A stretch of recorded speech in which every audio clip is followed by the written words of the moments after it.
All right, we will now formally begin today's meeting. I would ask that our city clerk please call the roll. Councilman DeCiccio. Councilwoman Gallego. Here. Councilman Nowakowski. Councilwoman Pastor. Here. Councilwoman Stark. Here. Councilman Valenzuela. Here. Councilman Waring. Vice Mayor Williams. Here. Mayor Stanton. Here, we have an interpreter with us today. Please introduce yourself. Buenas tardes. Si alguien necesita servicios de interpretación al español, se los podemos proporcionar y atrás les dan el equipo. Gracias.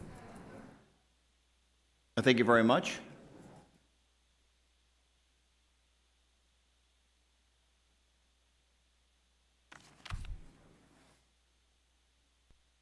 All right, before we commence with the Business City Council, I did want to take a moment for a moment of silence. Yesterday, we suffered a loss in our law enforcement family, as everyone in here knows.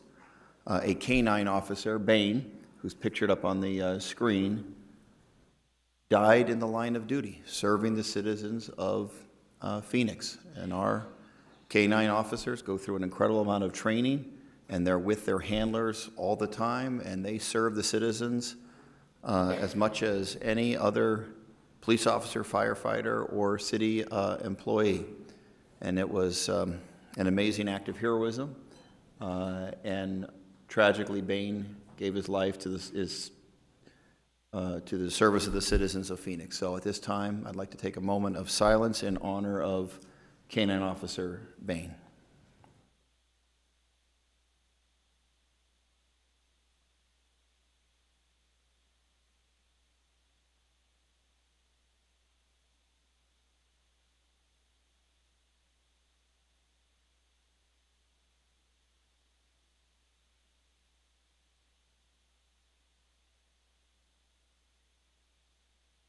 All right, thank you. I know I speak on behalf of everyone. We offer our condolences to K-9's handler, Chief Williams, and the entire Phoenix Police Department family for the loss of their family member. Now we have citizen comments. Citizens have up to 3 minutes to provide comments before this City Council on any non-agendized items. The first speaker for citizen comment will be Mr. Pat Vint. Mr. Vint, you have the microphone back there. Good to see you. Yes, I do. Hello. I don't know if it's working or not. I guess it is. It's working. Okay. As you know, John and myself come down here every city council meeting, and we're asking only to be treated like anyone else. Last meeting, I asked for this meeting, and I'm sure that it showed on the television later that you asked Greg Stanton, you asked Ed Zerker to set up a meeting. Did you or did you not? So now you're not going to say anything? How do we communicate if you can't talk or if you won't talk? Mr. Vint, as you know, under open meeting law, I cannot respond to you in a specific way to the information provided. Otherwise, we would be in violation of open meeting law. So I appreciate what you're saying, and you can use the time as you see fit. And we can have a discussion afterwards, not at the public meeting. Go ahead.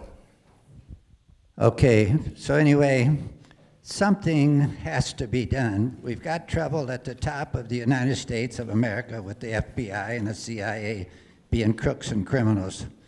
Now we're getting to the same point right here in Phoenix, Arizona. There's only 2 council people here that ever try to help, and that's Sal DeCiccio and Jim Waring down there.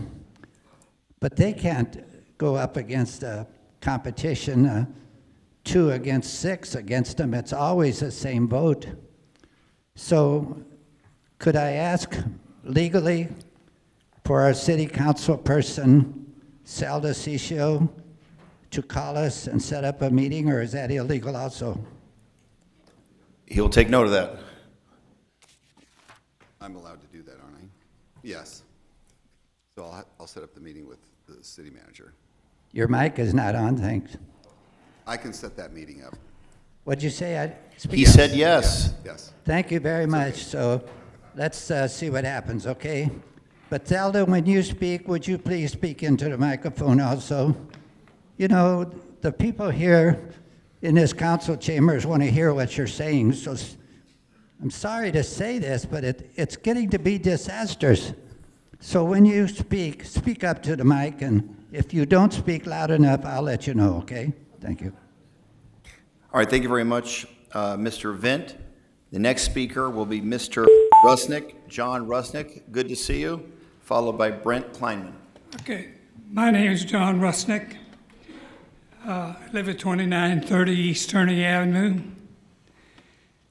I reported a house full of furniture on the house that is next door to me. It's been there for 2 months. They got an extension from the neighborhood services or neighborhood preservation, I guess, to go. What I'd like to know is how much time do you give for people to move all this junk that was put out there? And it's junk. The mattresses and box springs were out in the rain. They were covered with plastic that blew off. They were also covered with a plastic pickup liner. So all this is just, according to the ordinance, not allowed. And why anybody can get 2 months out of this. I went to neighborhood services today, and they said, oh, we're going to check it tomorrow. We're going to send an inspector out tomorrow. What happened last month? Or the month before that? I don't know whether it's just that you people are against me and Pat. What's wrong? I don't have all this junk on my property. So I think he should not be allowed to have it on his property, and they should do something about it and get it taken care of. Thank you. Thank you very much, Mr. Rusnick. Mr. Kleinman, followed by Sean Severud. Good afternoon, Mr. Mayor, members of the council. I wanted to hit a couple different things today real quickly. First, thank you for mentioning Bain and that moment of silence. I want to thank all the officers, especially the canine handlers and officers that dedicate their lives to teaching these dogs, living with these dogs, protecting them, and working with them. It's an amazing thing that they do. Second of all, I know most of the parks departments begin their seasons after Memorial Day because for some reason Arizona goes on the same schedule every other city does. But with what's happening with Red for Ed and the potential of walkouts and a teacher's strike in the upcoming weeks, I would like to ask the city council to maybe look at working with the parks department as far as what emergency programs they can offer up, start to help parents and kids for people that have to work, can't stay home, can't take their kids to work with them. I think this is an excellent opportunity for the City of Phoenix Parks Department to get ahead of this, be a trendsetter within the valley and say, hey, we're looking out for the families that can't afford daycare, that can't afford to do something different, and maybe we can offer some programs and projects through the Parks Department. We have an excellent opportunity to help those families right now. And lastly, I know I'm going to be staying until the education election conversation, but I wanted to speak very briefly and quickly on not necessarily the change of election dates or times, but the manner in which our city council is figured and the size of it and the responsibilities of each of the officers. I believe it's time now that Phoenix grows as a city council. I don't believe we have enough districts. I think some of our council members are already spread out too thin as far as who they're representing. So we need to consider adding one or obviously two or four more districts so we keep it odd. But also, my biggest point in question is the mayor and the purpose of the mayor. And I would love to see the conversation or research into Phoenix being a strong mayor city and eliminating the city manager position, or changing it where our mayor is actually the person responsible for those duties that the city manager takes on. So I'll be here to talk about my thoughts on the election once we get past all the towing information. Thank you all. Thank you so very much. Sean Severud.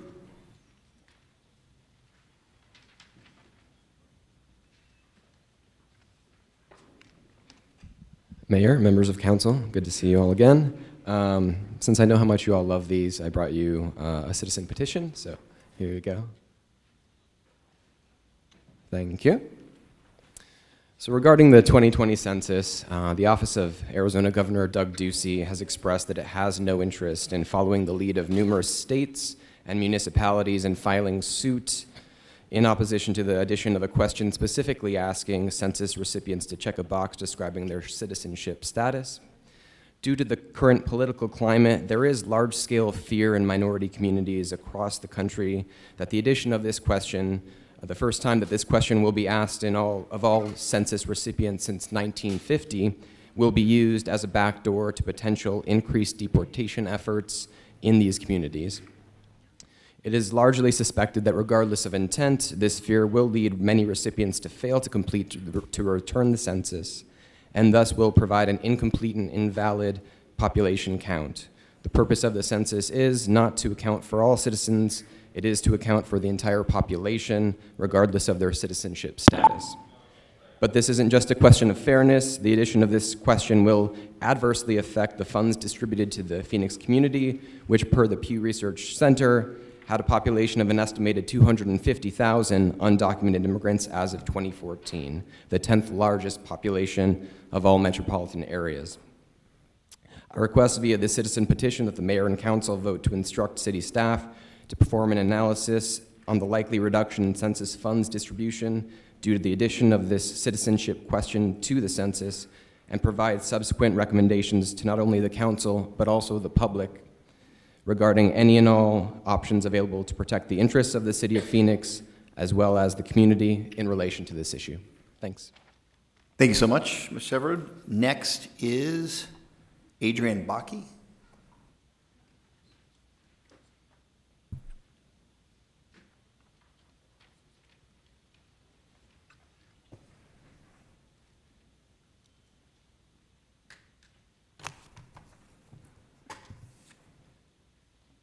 Thank you very much. I'd actually like to yield my time to Councilwoman Pastor. Thank you. I have a letter that I would like to place in the record. Dear Mayor Stanton and members of the council, as you all are aware, last month I was charged with leading a 21-member economic development delegation to Chengdu, China, on behalf of Phoenix Sister Cities on a multi-day tour from March 17th to the 31st, 2018. On March 19th, less than 48 hours before the formal meeting of the City Council on March 21st, I was notified by the mayor's staff that an add-on item was being placed on the formal agenda calling for a vote to select a vice mayor, and that Councilman Nowakowski had the votes to be selected for the honorary position. There are multiple ways in which this item could have been continued until I was present for this vote to occur. In my opinion, once it became apparent that Councilman Nowakowski no longer had the support for this item, the matter should have been immediately continued until I returned home. Instead, it was relayed to me that council procedures did not allow for this to happen. Upon speaking to Councilman Valenzuela on the issue of continuation of the matter, it soon became clear that none of my other colleagues had the capability or decency to prevent this malicious, conniving, and underhanded behavior. For this, I am entirely disappointed. It is further disappointing that regular procedures was utilized as an excuse to not do the right thing in this situation, the circumstances of which were not the same as what they had been in the past for the same procedural vote. This was a clear attempt to shirk the regular order without anyone's knowledge. I am dismayed at the lack of consciousness that so many of my colleagues exhibit when they place bad politics, political gain ahead of basic courtesy and respect for the normal process. This council and this city operates better and more efficiently when we do so collaboratively and without thought of partisan politics or positioning. We, our professional staff, and the people of this city benefit so much more when we are working in partnership, not operating in a vacuum, and transcending politicking, which divides us and so many others. This could have been an example for our residents and citizens to demonstrate how we can conduct people's business collaboratively. Instead, it devolved into an illustration of competing for political gain. I would like to thank Councilwoman or Council members Stark and Valenzuela for standing up for what was the right thing on this matter. I hope we can all use what happened as an opportunity to learn to stand with the people of this city and not just for them. Sincerely, Councilwoman Pastor. All right, thank you very much, Councilwoman. Adrian Bakke is next. Mayor, I want to ask city staff too, because I tried to do something like that too, where I was not allowed to do the citizen comment part. Am I going to be allowed to do the same thing? I want to make sure, because I'd like to be able to do that. Not on this issue, but others. I was prevented a while ago from addressing the council from a citizen comment side because I was told I was a council member. Now, am I going to be allowed to do the same thing? It's a yes or no. I'm not sure if that's discretion of the chair or if it's a legal limitation. Mayor, members of the council, that is a combined issue of discretion of the chair and a legal issue, and actually I was just researching that as Councilman DeCiccio opposed it. Could I get back to you on that, Councilman, because I've got to take a look at a couple statutes. Well, we allowed it just today. Well, no, I mean, you're right. So we were looking at, I was looking at it as Councilwoman Pastor was giving her comments. Fair enough. And I'm not prepared right now to tell you anything further on that. Yeah, I'd like to make sure because, well, then that means someone would have broke the law today. It means Councilwoman Pastor would have broken the law if she's not allowed to.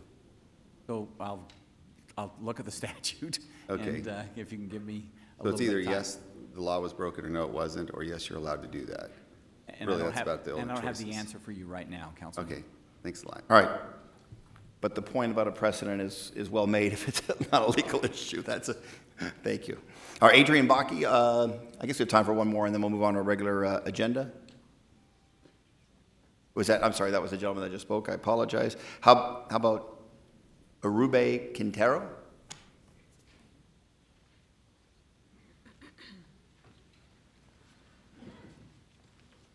Well, I also want to give my time to Laura Pastor. Thank you. I really appreciate it. I believe there's more cards for time, just in case I needed more time, but I said my piece, and as long as it doesn't say China on it, there's room for another comment. How about Linda Hamilton?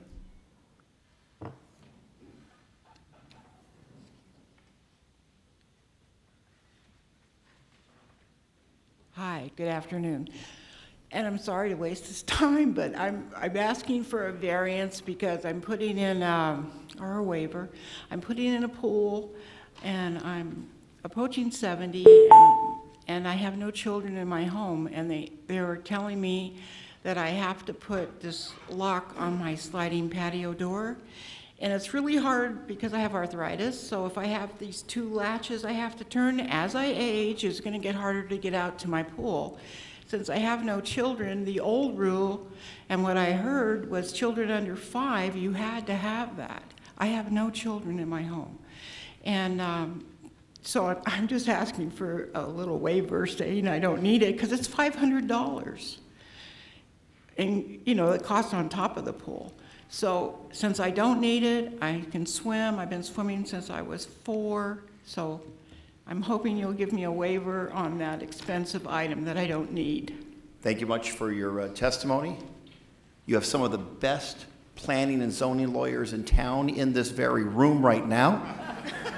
Either some pro bono legal advice, or even better, our planning and zoning director is here and will come over and make sure he has a chance to talk to you about that situation. Thank you for providing that testimony. We'll move on our agenda. There's 3 more cards for citizen comment at the end. Next on the agenda, would our city clerk please read the 24-hour paragraph? The titles of the following ordinance and resolution numbers on the agenda were available to the public at least 24 hours prior to this council meeting and therefore may be read by title or agenda item only. Ordinances number G6444 through 6453, S44262, and 44447 through 44502, and resolutions 21629 through 21631. Thank you very much. Councilman Valenzuela, have you had a chance to review the formal meeting minutes from February 21, 2018? I have. I move their approval. Second. Motion and a second. Any comments by members of this council? All in favor say aye. Aye. Any opposed? Aye. That passes unanimously. Councilman Nowakowski is appearing telephonically. I apologize. I should have mentioned that earlier. Okay, now we have boards and commissions. Is there a motion on mayor's boards and commission nominations? Oh, Pat, can you hear me? He's not listening. Motion to approve the mayor's boards and commissions nominations. Is there a second? There's a motion. There's a second. Any comments? All in favor say aye. Aye. Any opposed? Aye.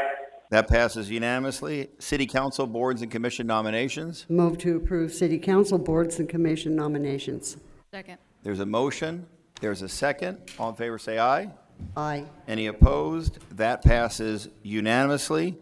Are there citizens here? There are citizens here to be sworn in for service on key boards and commissions.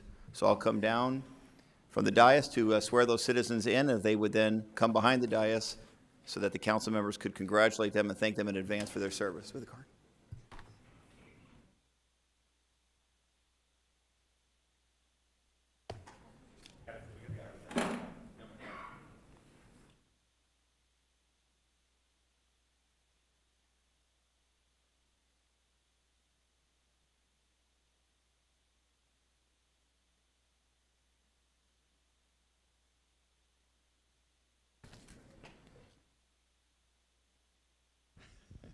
Please raise your right hand. I, and state your name. Do solemnly swear that I will support the Constitution of the United States and the Constitution laws of the state of Arizona, and I will bear true faith and allegiance to the same and defend them against all enemies, foreign and domestic, and that I will faithfully and impartially discharge the duties of the office of, fill in the blank, according to the best of my ability. So help me God. You're official. Thank you for your service. If you just come on back there. Thank you. Good to see you.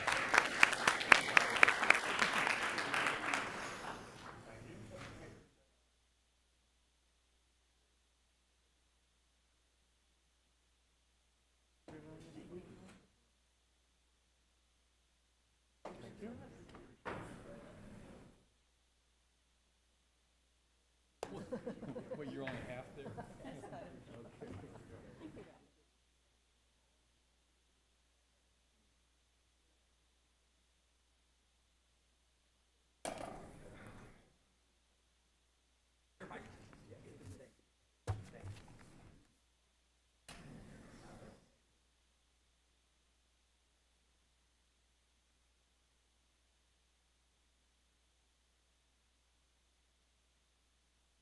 Next on the agenda, liquor license applications. Vice Mayor, do we have a liquor license motion?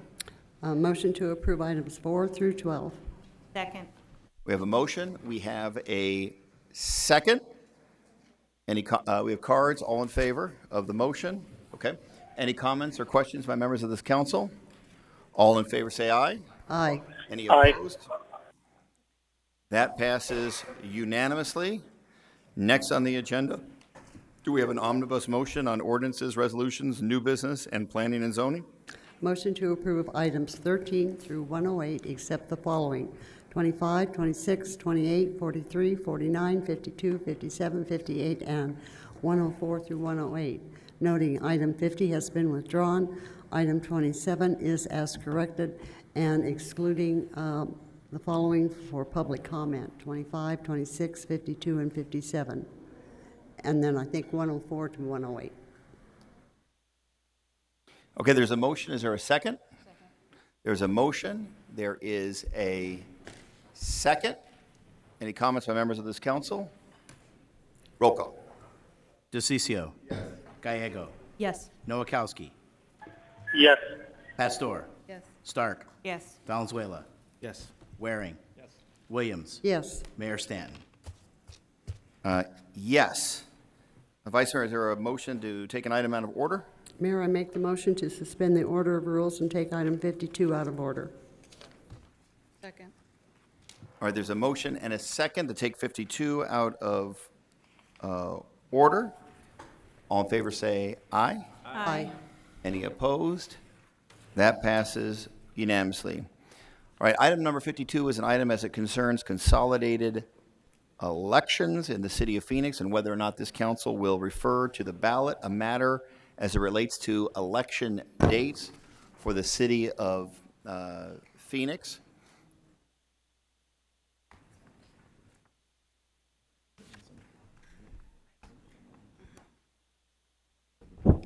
Okay. All right, so I think I'll ask the Vice Mayor to see if there's a motion and a second to put on the floor. And then we have a series of cards of folks to provide testimony on that item. We have our professional city staff here, Tony Macarone, our special assistant to the city manager, our city clerk, and then a representative of our city law department to answer any questions they may have as it relates to this item. Vice Mayor. I move to refer to the August ballot the recommended charter changes to move Phoenix elections to the even years beginning in 2020 to November and March city elections. Second. There's a motion. There is a second. So based upon that motion, I think Ms. Macaron, you have information to provide to this council. We'll take that information now, and then I'll turn it to the public for comments on the proposed motion. Is that okay? Did I catch you off guard? I apologize. Okay, go ahead. Ms. Macaron. Good afternoon, Mayor Stanton and members of the council. We do have a short presentation today, and then we're happy to answer any questions. Good afternoon, Mayor, members of the council. The council had given staff the direction to study three. That was appropriate. To study three options for consolidating elections or how we would conduct elections in the future. In review, those items were first to maintain the current election method, which had the city conducting the elections in August and November of odd years. Two, to consolidate with the state elections in August and November of even years. And then in looking at that option, option 3 arose, which was to consolidate with state general election. The first election for the city would be in November of even years on the county ballot, and then the runoff, if necessary, would be in March. The council directed staff to go out and conduct public hearings. We did that in conjunction with the budget hearings, and we made the presentation on consolidation at 8 of those meetings and took feedback from the public. The attendance was low at those meetings. We had about 25 people in total attend those 8. And of those, 10 expressed support for keeping the elections the way they were. 4 were interested in consolidating with August and November with the county. No one spoke in support of November, March, and then the final 11 people did not have any opinion. So just wanted to provide update on that input. Today, per council direction, the agenda item refers charter amendments for the option 3, November, March, as reflected in the motion that was just made. Ordinances calling the special election and adopting the form of the ballot would appear on the May 2nd formal agenda if this item passes today. If approved, the charter amendments will be sent to voters for consideration on the August 2018 state election ballot. and if approved by voters in August 2018, the next regular citywide election, currently scheduled for August 2019, would be in November of 2020. Charter amendments are required, and voters would have to approve those in order to change the election dates, because election dates and information is contained in the city charter. The first proposition that would be required would remove the restriction on consolidated candidate elections with state elections, change the candidate election and the inauguration dates, extend the time for the canvass to vote, and that's because the county needs additional time in a countywide election, and to authorize the county to designate polling places for consolidated elections. 2 additional propositions were recommended as required. The first would be to amend the charter to remove a current requirement for the full text of charter amendments to be placed on the ballot unless the council refers it by descriptive title by a unanimous vote. The concern with this is that there is limited space on the county ballots, and there may not be room for a full text charter amendment measure to go on the ballot. Second amendment would be to change the Citizens Commission on Elected Officials' salaries. This would be required as well, and it would change to even years to align with the election dates. Currently, that commission meets in the odd years leading up to the election in the fall. We would change to the even years before the elections in the fall of even years. And then also, it would propose to change the salary review from every 2 years, which is currently conducted, to every 4 years at the mayoral election. And this was a recommendation by the commission when it met last in 2015. One additional charter amendment has been proposed, which is optional, and that would be to change the requirement on signature verification for initiative and referendum petitions. Currently, the city charter requires that the city clerk verify all of the signatures filed on a petition. The proposal is to change that to use a 20% random sample. State law uses a 5% random sample, and that applies to the state petitions as well as the petitions in all other jurisdictions. The concern with this one is the time and effort to complete the petition check and get it on the ballot with the fixed election dates in November, and the time that's needed to get it onto that first general election ballot in even years. HB 2604 was passed in this current session. It was signed by the governor just in the last day or so. This bill would require cities and towns to consolidate elections with the state in August and November of even years if future turnout is 25% lower than the turnout in state general elections. That bill had provisions in it that resolves the alternative expenditure limitation issue that we had discussed. Consolidating and moving our election dates created an issue with our compliance with alternate expenditure limitation. This bill fixes that issue. The bill also aligns the terms of the council at the time of election consolidation with the new election date. So it extends terms to align with the new election, and that is done in the bill. Legal challenges expected or likely to occur on this bill at some point over the issue of local control. And with that, I'd be happy to answer any questions that the council may have.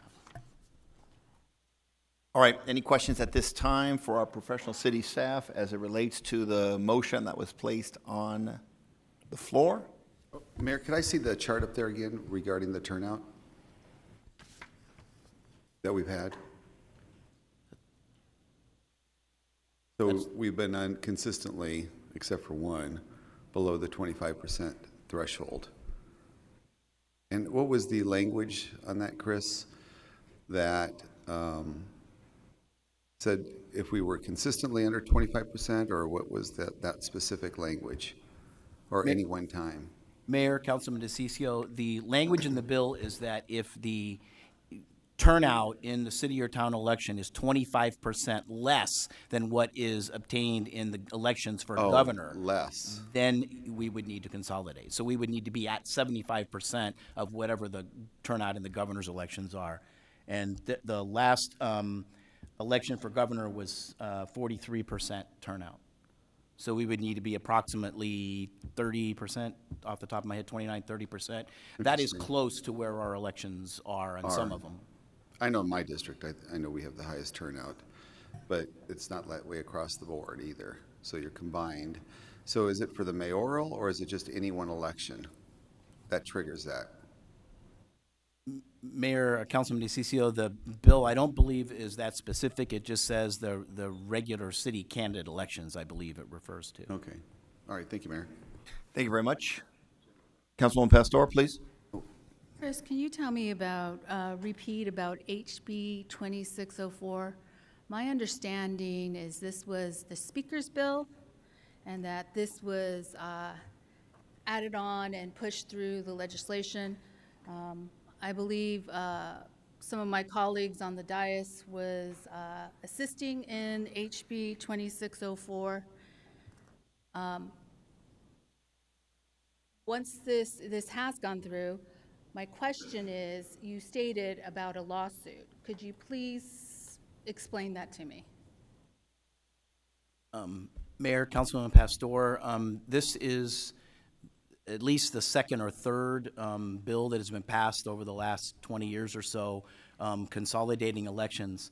A couple of those efforts have been challenged by cities and towns over a matter of local control, whether the legislature can dictate to charter cities in particular when they have to hold their elections, or is that a matter of local control. Lawsuits were filed on the prior two consolidation efforts.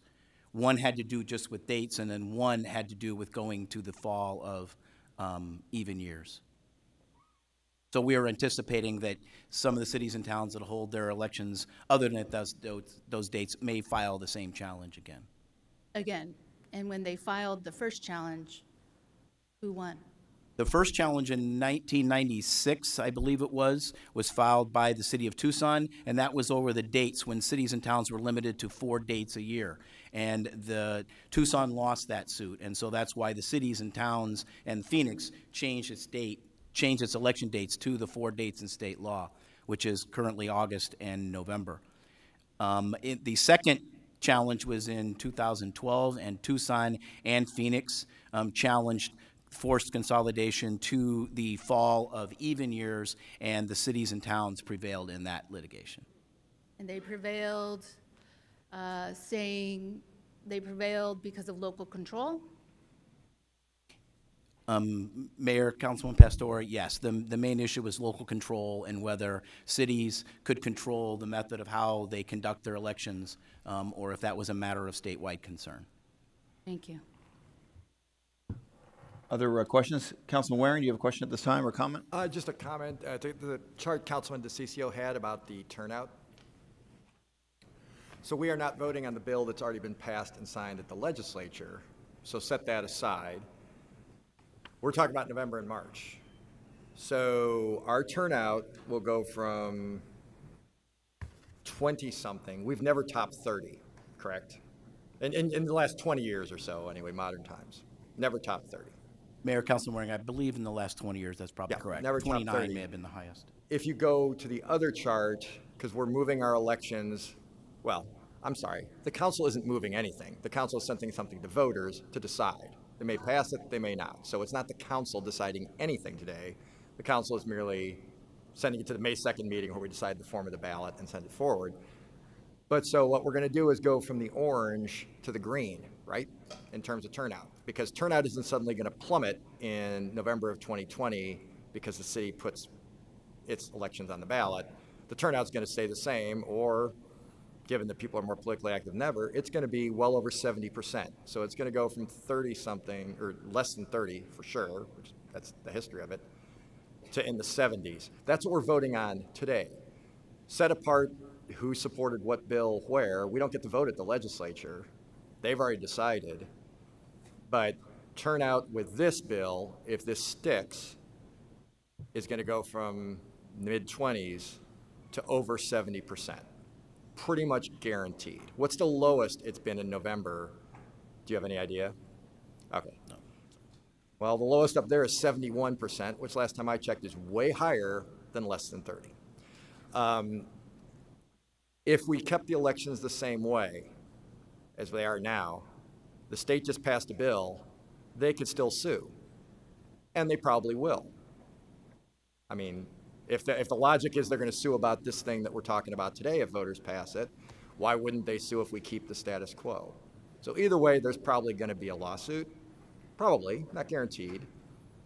We win, we lose. Well, we've had 2 lawsuits and we won one and we lost one, or Tucson lost one, but on the city's behalf, so 50-50. No way to know. This council, by votes of 6-3 and 7-2, has indicated an interest in switching to the even years when turnout is higher. Even if we were doing August and November, you showed the graph, turnout is going to go up. Costs, that seemed to be an unknowable. Other cities, it's gone down. Other cities have done this and it hasn't been an issue.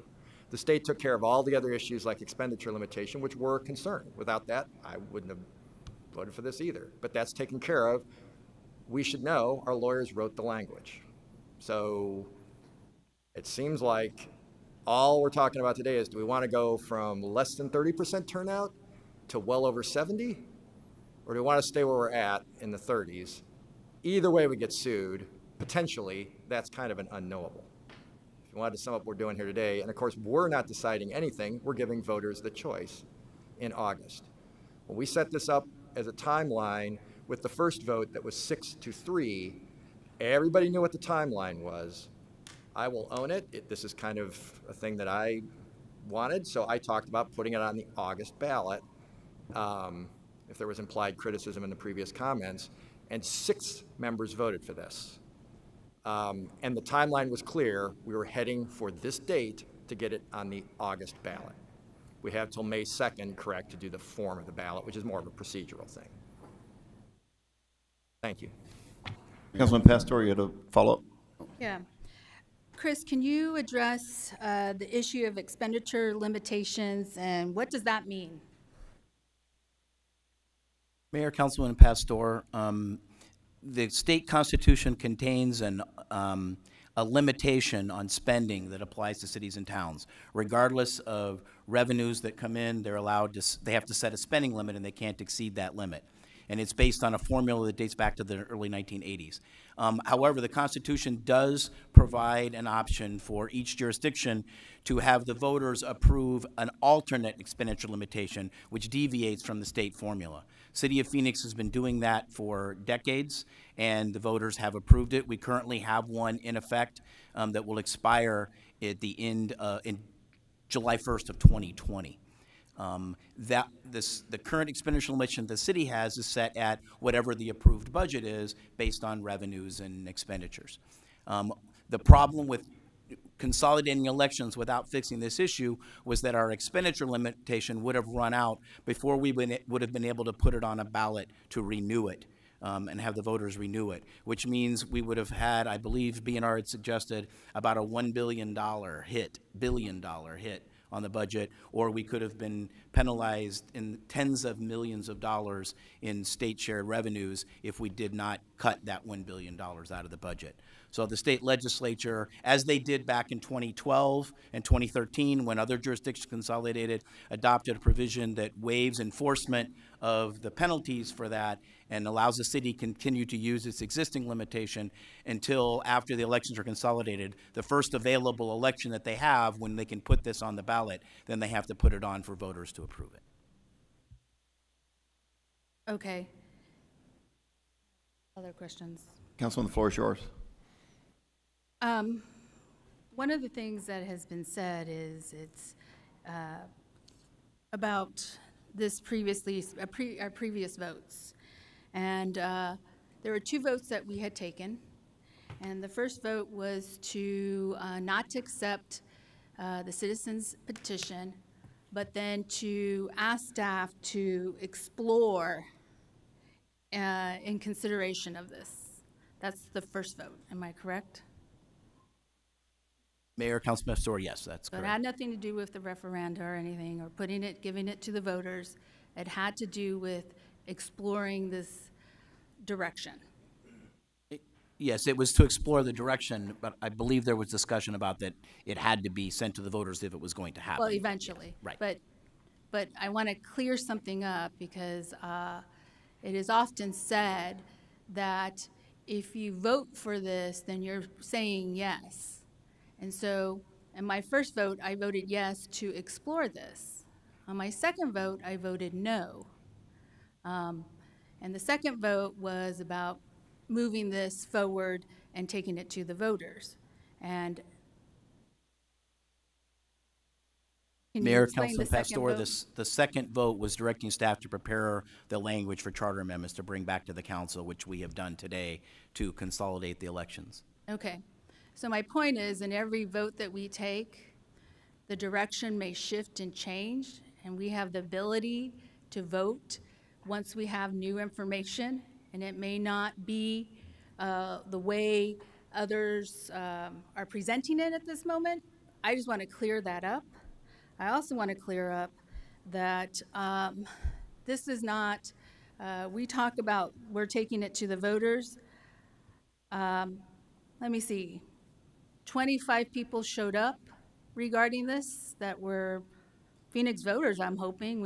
I don't know. 10 oppose it.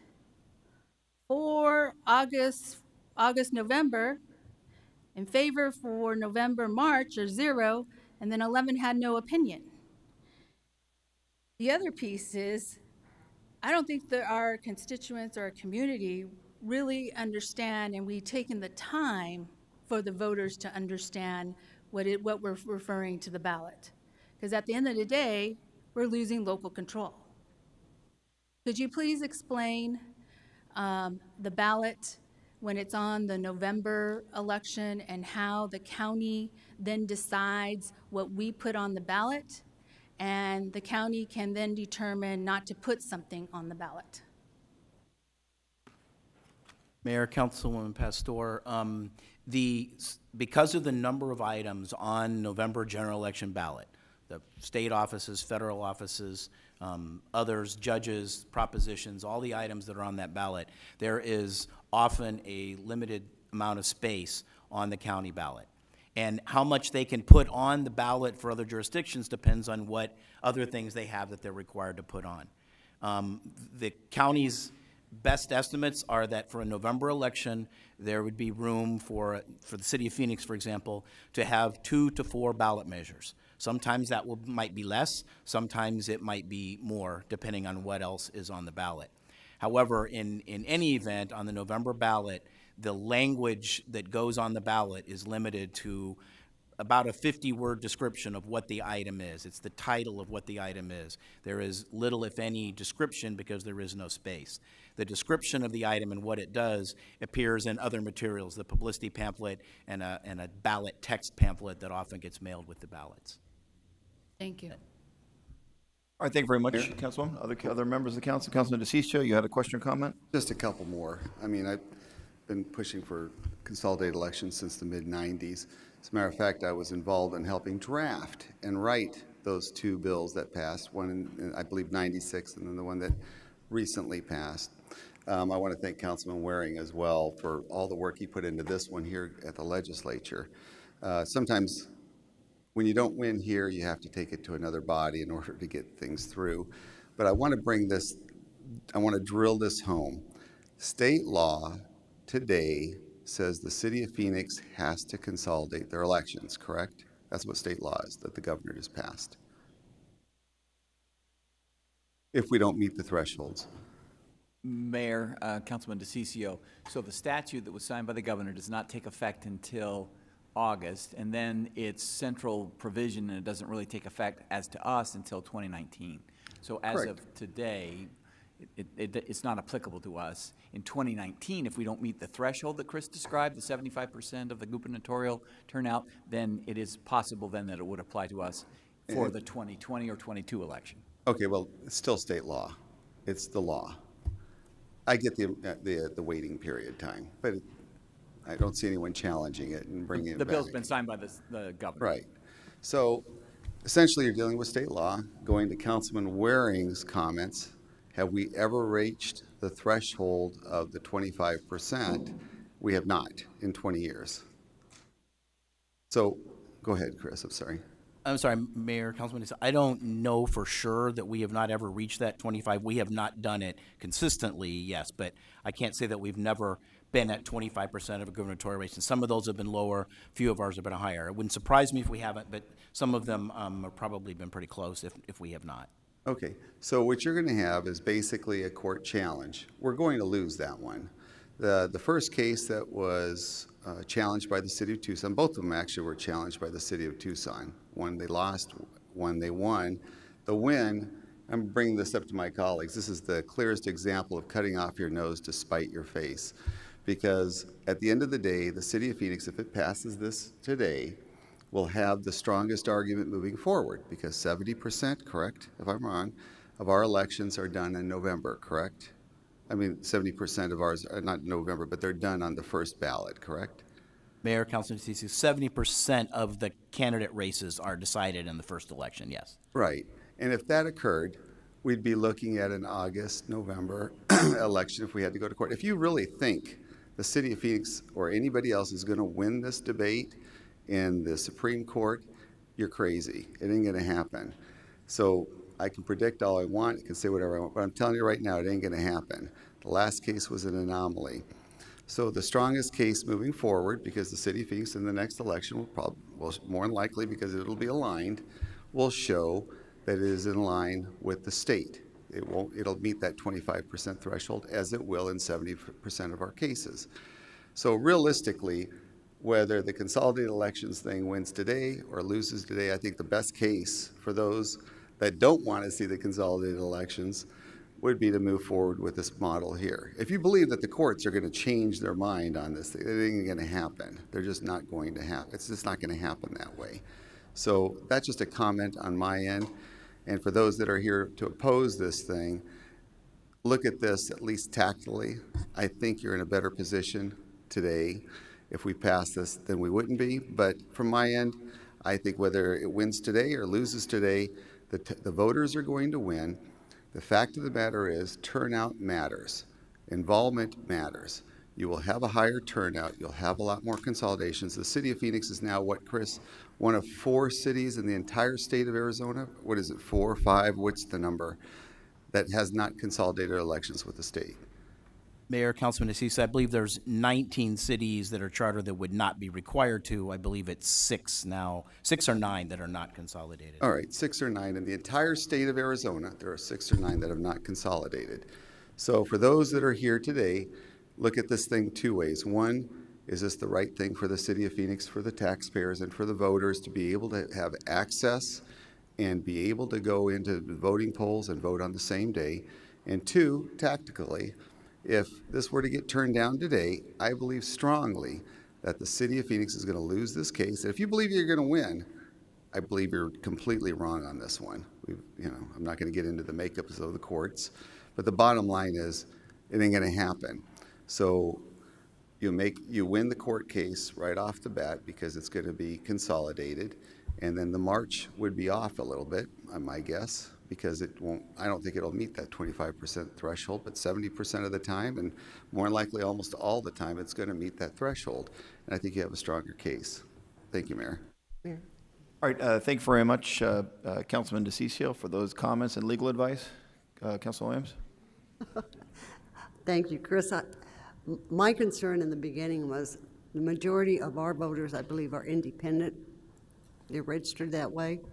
And the August, November required them to take an extra step, and we were concerned that that extra step would prevent them from participating. By doing the November to March, we eliminate that problem. Is that correct? Mayor, Councilman Williams, yes, that is correct. So that will no longer be a problem. Also, by having the ability to hold an election in March, we can still do any spatial elections. If it's bonds or something else that comes up the city needs to refer to the voters, we can still do that just in March. Is that correct? Mayor, Councilman Williams, that is correct for most items. However, bond elections would not be one example. Bond elections are required to be done in November. But other special elections, other things we want to refer, those could still be done in March. Okay. Because I was very concerned. I wanted to make sure we still had the ability. And the March would be through your office. Is that correct? So Mayor, there would still be a backup system for the county, because when we heard him say you were it, I had great concerns. I didn't want them to be the sole choice that we had. Mayor, Councilwoman Williams, That's the council's choice as to whether the city conducts it or the county conducts it in March. But my understanding of the direction is that, yes, the council intends for the city to continue to conduct the election in March. And you're still the backup system for the county? Yes, if we are going to be continuing to do that, as we had talked about previously, we need to replace the ballot tabulation system for 2020. The county is also planning to replace their system. We are currently, before this all arose, we were planning to do a joint procurement so we can continue to be the backup to each other and share equipment and support each other in those efforts, and primarily provide the legally required backup location. We each serve as the other's backup. Thank you. All right, thank you very much. Any other comments before we turn to members of the public that are here to provide testimony?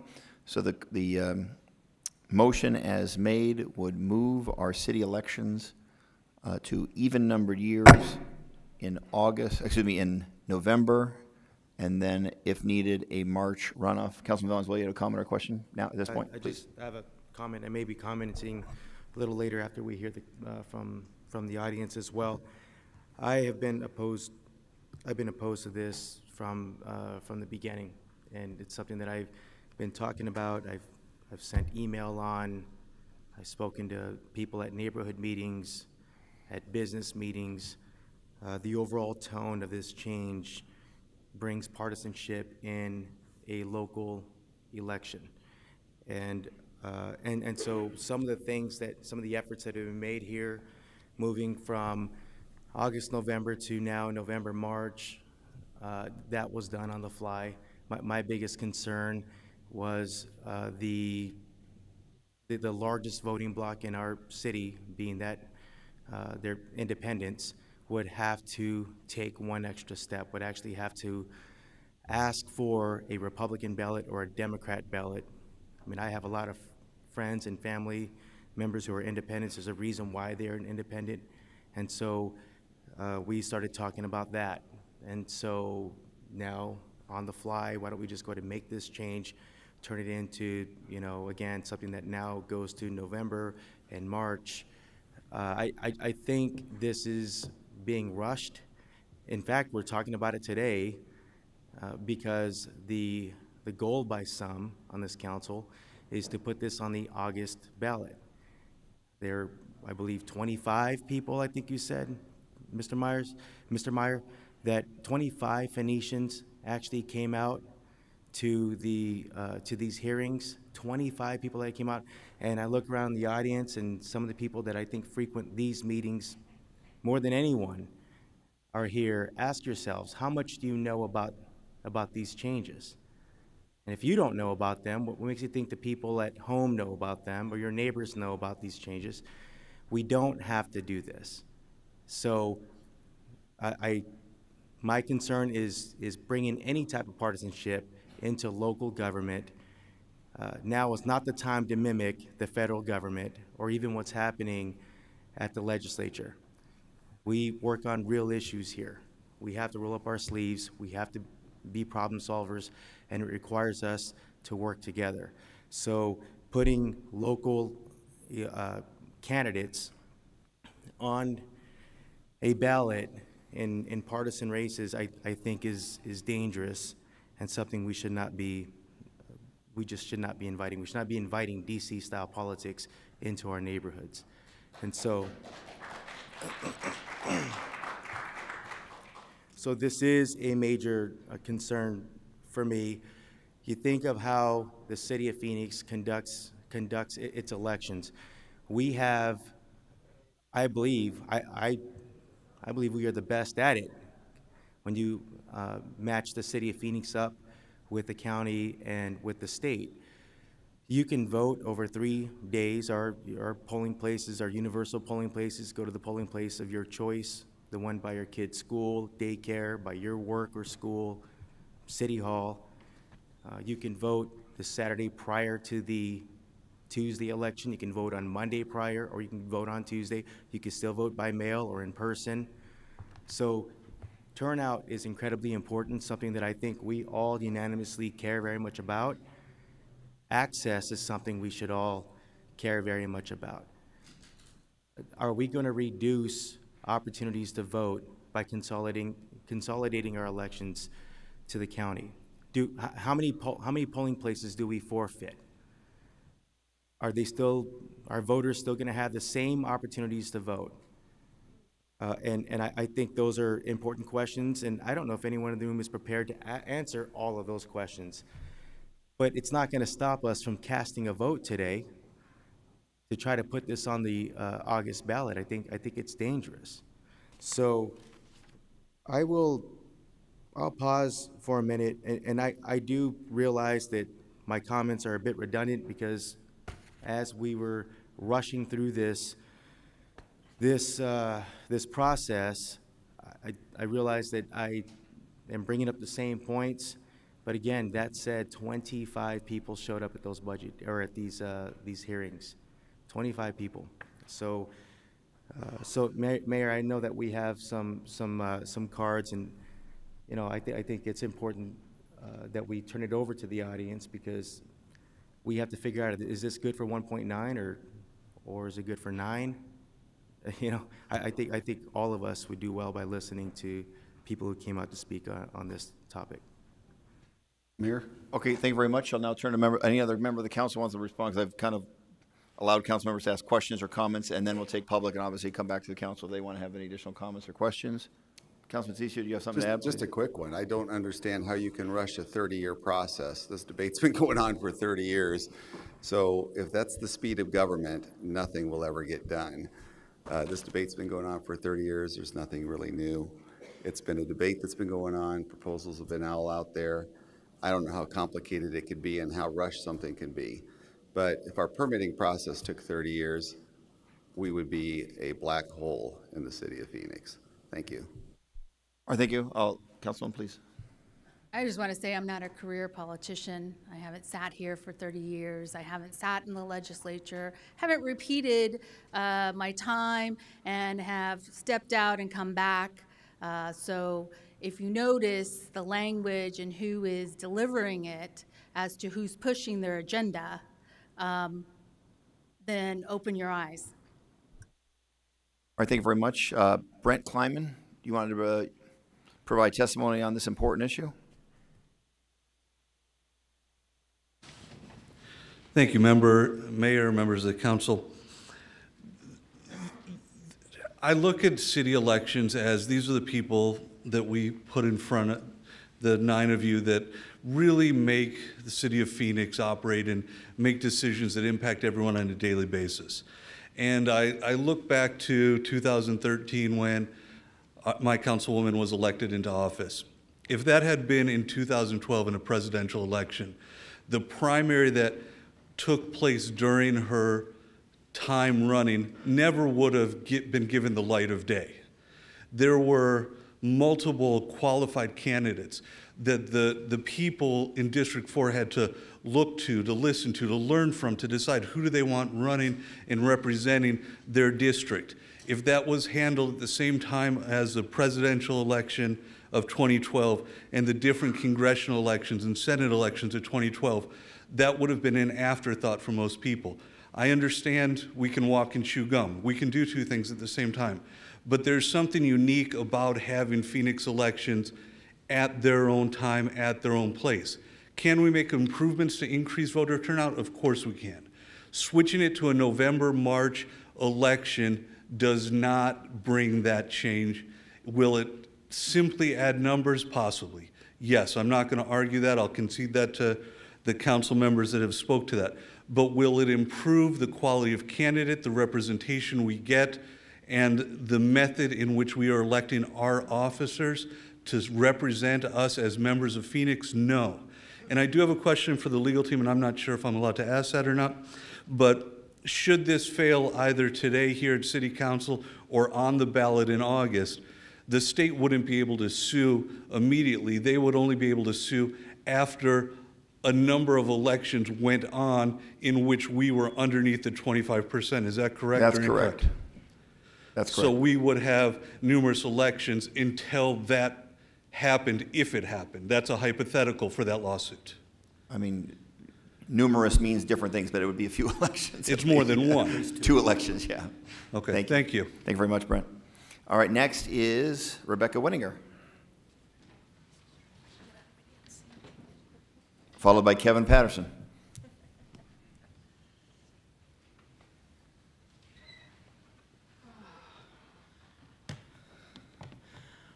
Rebecca Winninger, 1521 West Flower Circle South. Mr. Mayor, Honorable Council, I like to think of myself as fairly plugged into the city of Phoenix.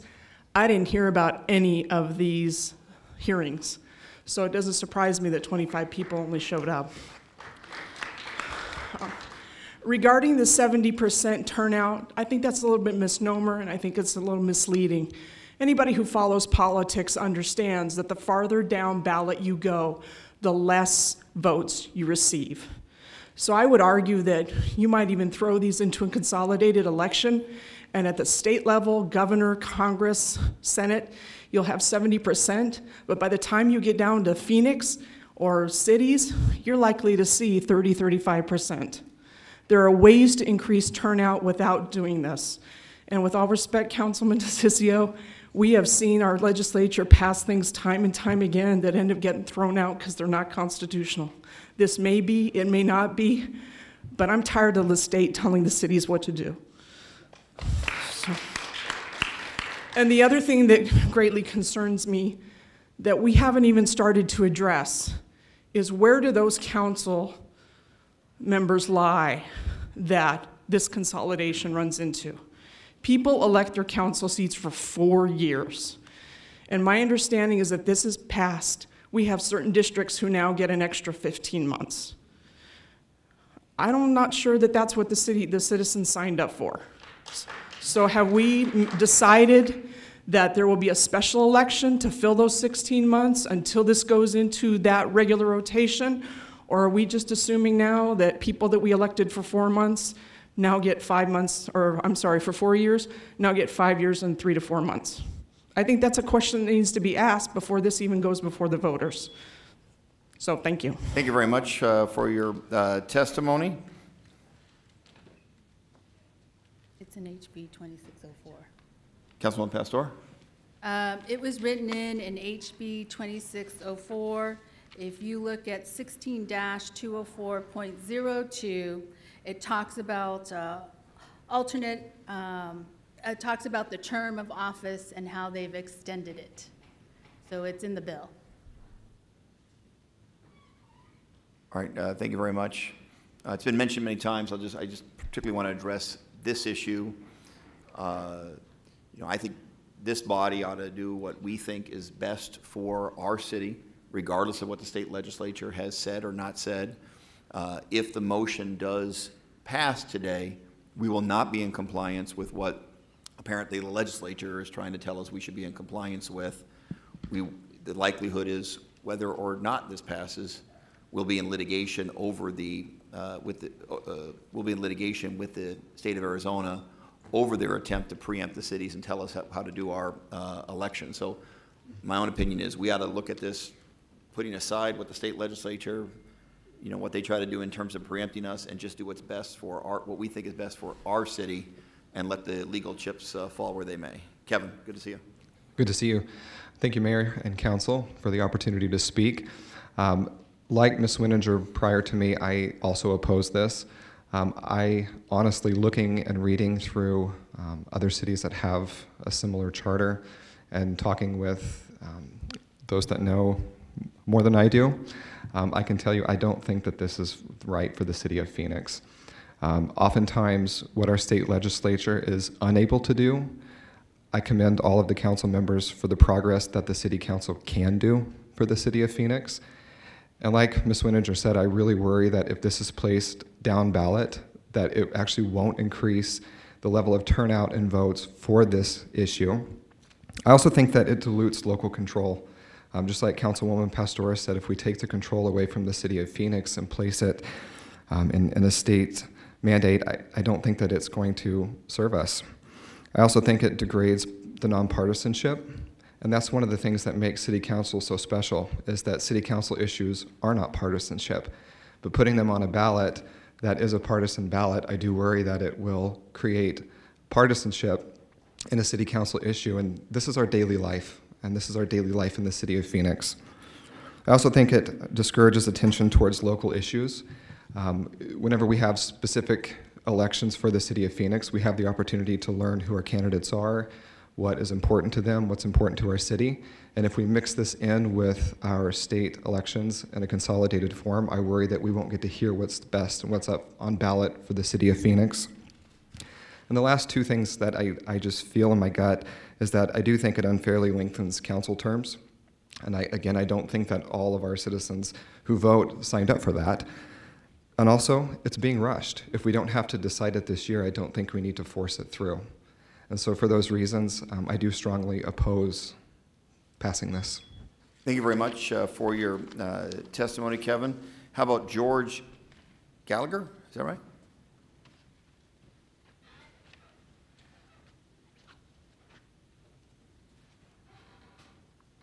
Thank you, Mr. Mayor, honorary council members, Councilmember Putin,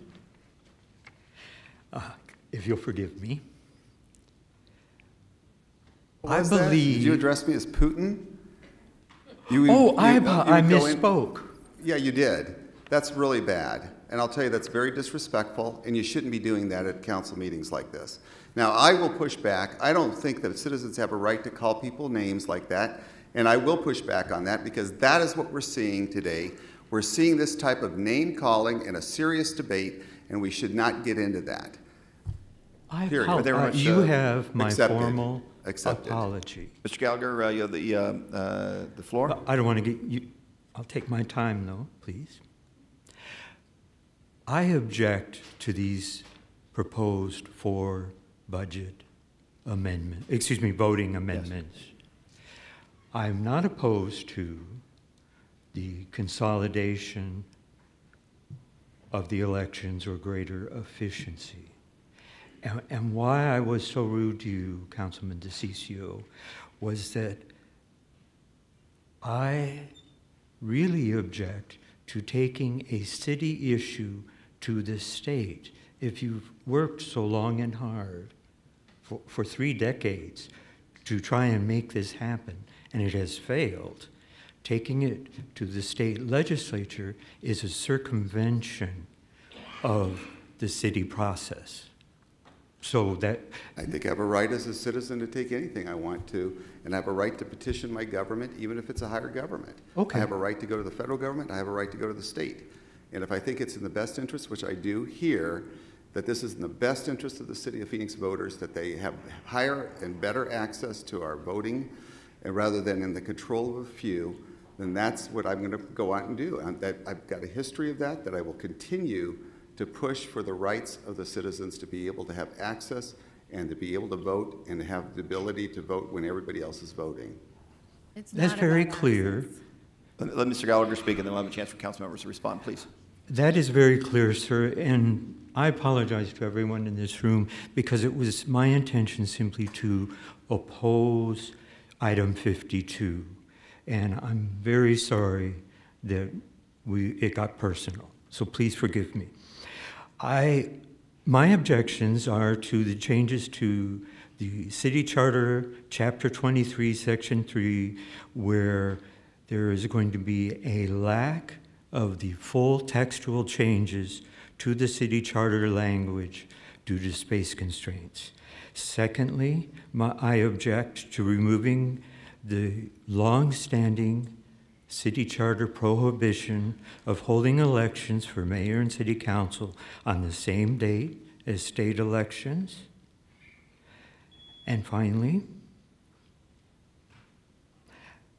personally, I object to taking a city election issue to the state legislature, not as a citizen's right, but rather as individuals representing the city.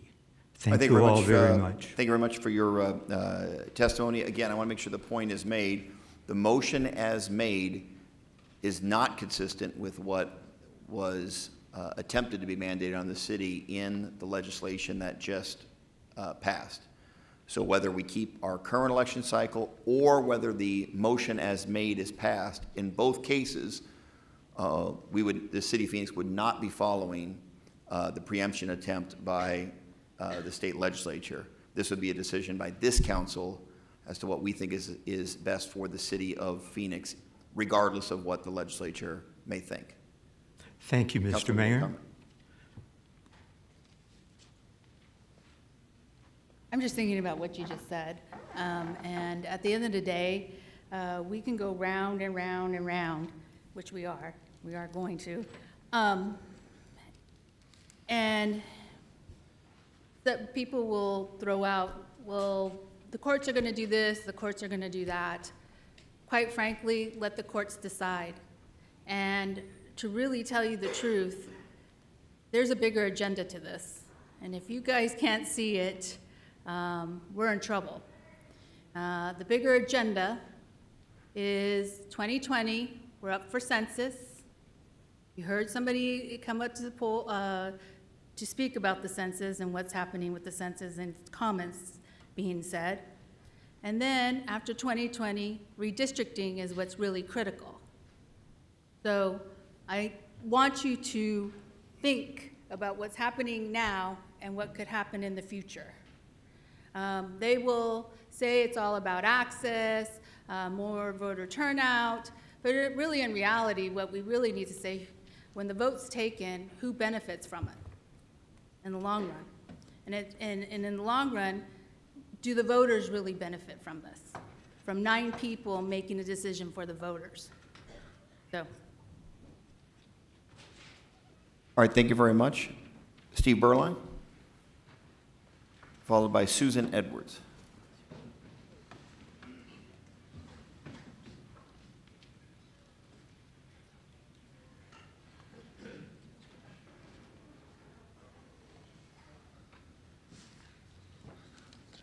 Mayor and Council, thank you. My name is Steve Berline. I'm the president of the United Phoenix Firefighters Association.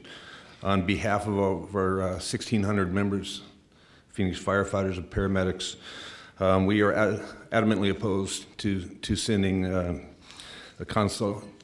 sending this change to the voters. Primarily August, it is voter suppression for independent voters, clearly is.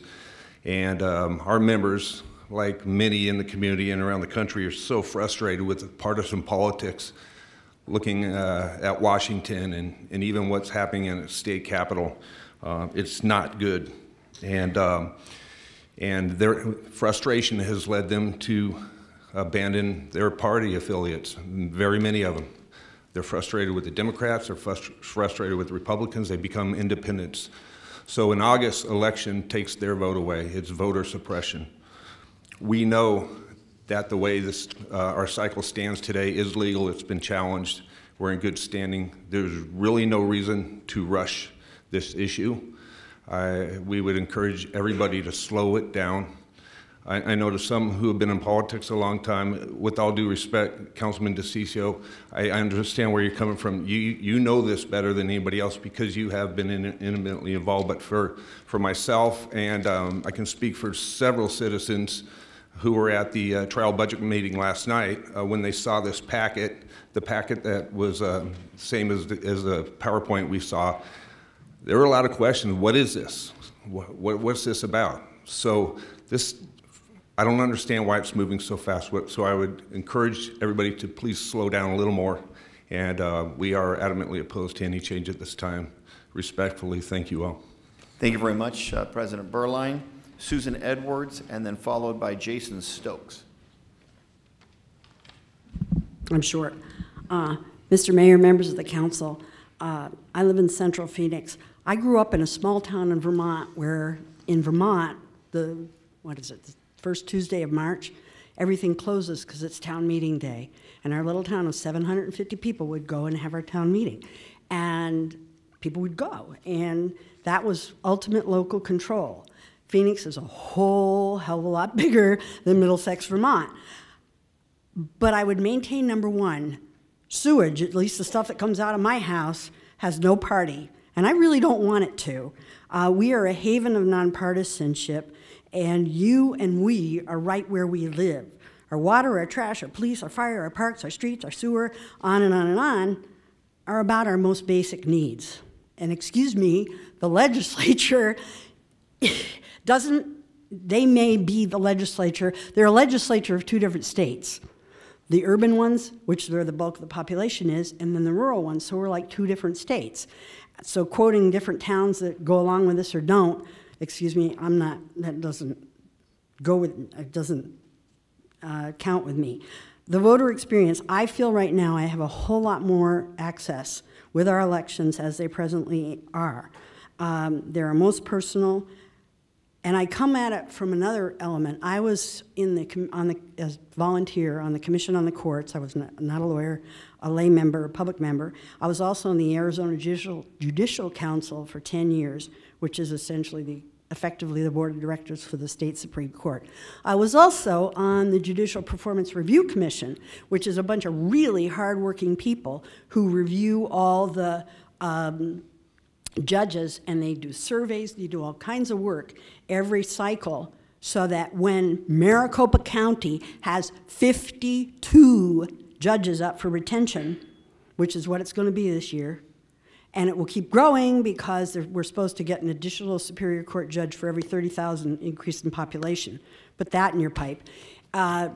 The big problem we had was trying to get voters to say, we have done all this work. We have spent hours and hours and hours and hours, surveys and of everybody involved in the courts to tell you, to give you advice on whether to vote to retain or not to retain. And the big problem that we have is that people get ballot fatigue on the big elections. They just run out of steam. Now, we as Phoenix, as that number keeps growing, we're going to come behind that. And it seems like when we have, like, what happens if we have 100 judges per election in Maricopa County? Where are the Phoenix elections going to come out? And God help us if we go back to electing judges, because whose signs will even be visible in the sea of signs? I think we need to really consider longer term. What you're proposing, what's this proposal to do, will go on out for years, years, years, years, years, years, and years. And as the valley grows, it's going to, the cities will just, we'll be the caboose. And we'll be lucky if anybody bothers to get to that. And if we've got charter amendments or ballot initiatives or budget things, people just are going to run out of steam. So I think it's a really horrible idea. I also am really troubled with the I love that we're nonpartisan.